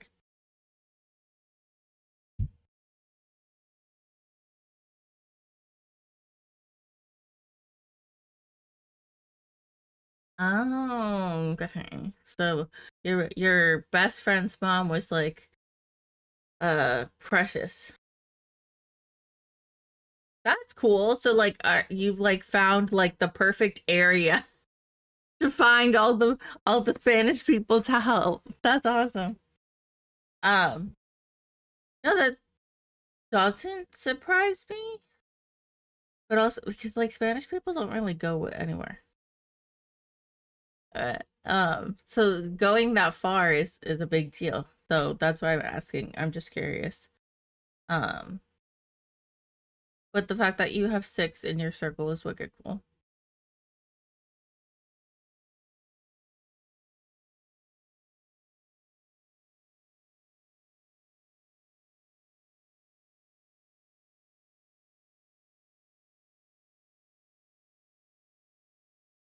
That's okay. You did good.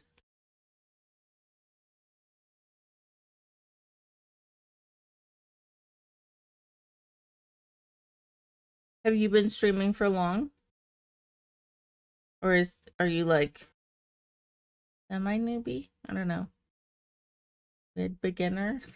I don't even know what you call it.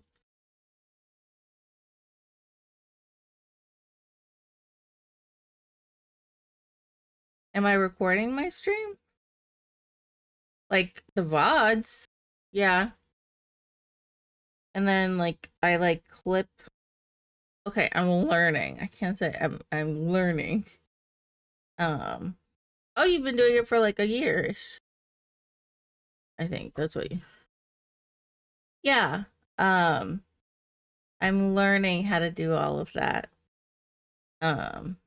making sure that I like spread awareness, I guess. Because the thing is, like, my goal is to, like, I'm a social worker. Like, that's like my actual like job. And so my goal is to like educate and stuff like that. That's kind of what I want to do.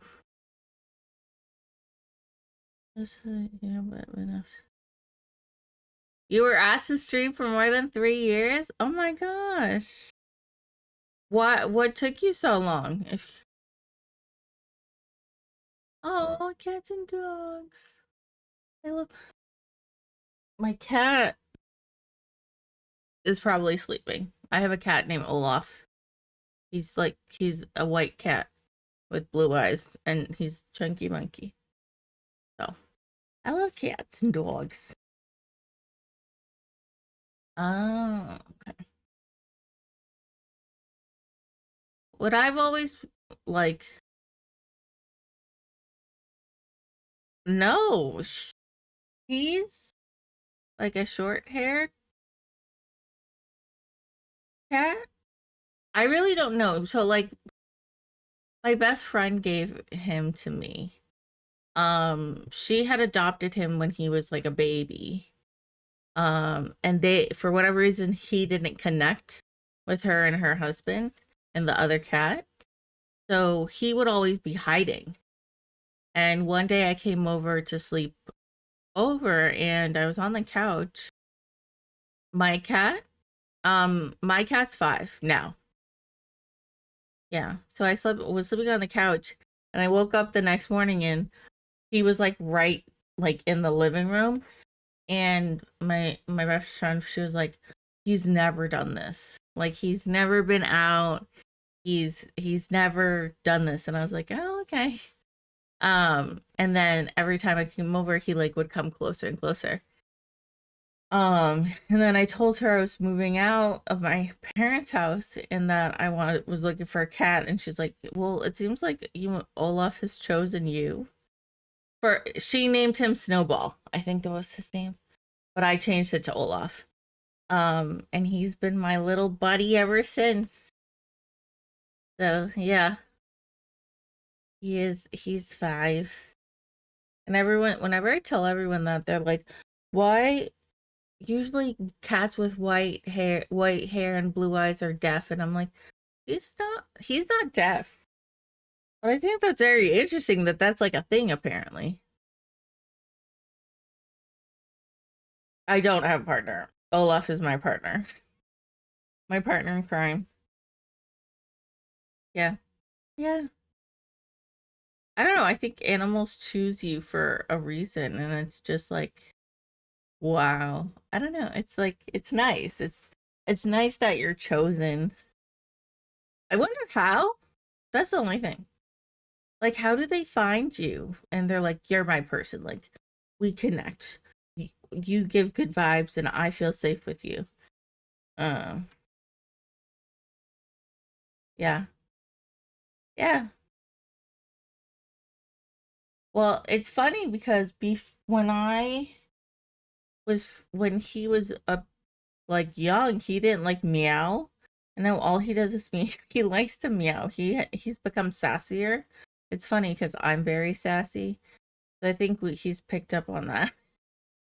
That's what I like to tell myself.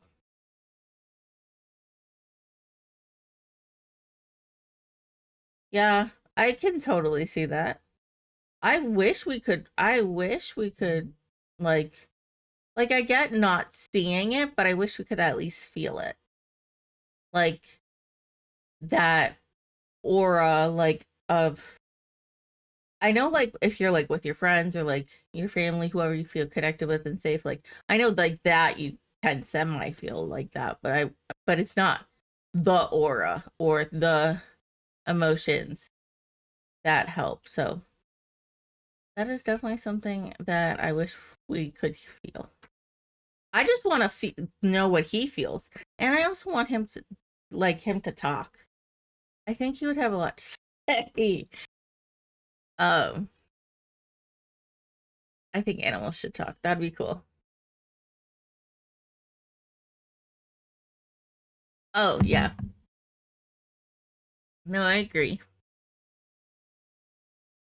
I think a lot of emotions would just be a disaster. Yeah. But I think it's really sweet. And like a similar situation happened with my mom. We adopted a cat, and this cat was very like scared and like would scratch. But it was because she had been left alone for days without food and water because the owner moved out and didn't take her. So we adopted her. And she connected with my mom. She's still very feisty, but she's very, very sweet, and kind. And you can tell like my mom's her person. Yeah, I really wanted to know who this at least tell me the name of the place so I could like investigate who like harmed my cat, but like I couldn't figure that out.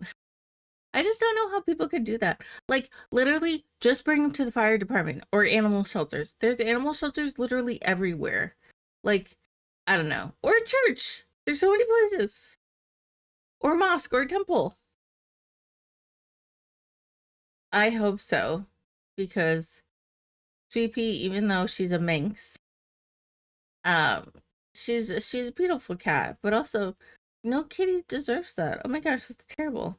Thank goodness, like she's loud as fuck and was meowing, and someone heard her.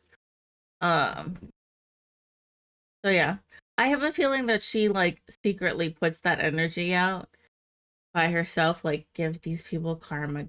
I'm telling you, she's a minx. She's a minx. Olaf, not so much. He doesn't really give that vibe of giving out karma. Although maybe he could. He could be doing that while I'm sleeping and just looking at me. Who knows? Do you have a cat or dog, or do you just work with cats or dogs?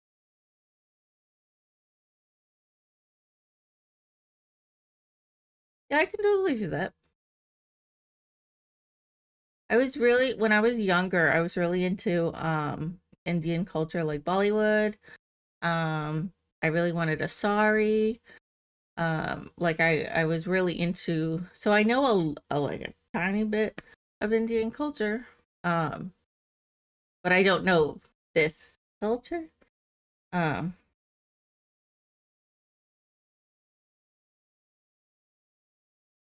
okay. Like cries as in like cries out, or cries as in like cries like sad?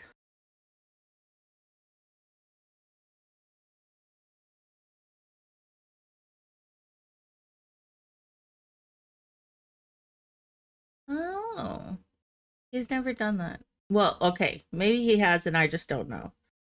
I'm still learning his cries, but I don't think so. Oh, yeah, no, he's normally passed out. He's normally passed out at midnight. But I'll definitely look out for it now that I know. I'll definitely try to be like, oh, oh, are you gonna cry at midnight now? Like spread some karma? Wondering? He snores. No, he does snore. He snores. It's like it's silent, and then all I feel is like that. That's what you hear. Like he's just. But yeah, no. I think animals are amazing. They are great. So when I'm moving soon, and so my plan is to have an Olaf cam. Um, I have to figure that one out, but still. Oh, what happened to the parrot? Oh, I'm sorry. But oh, okay. But still, having that parrot for 7 months is a long time, though. Was it a baby or did you adopt it?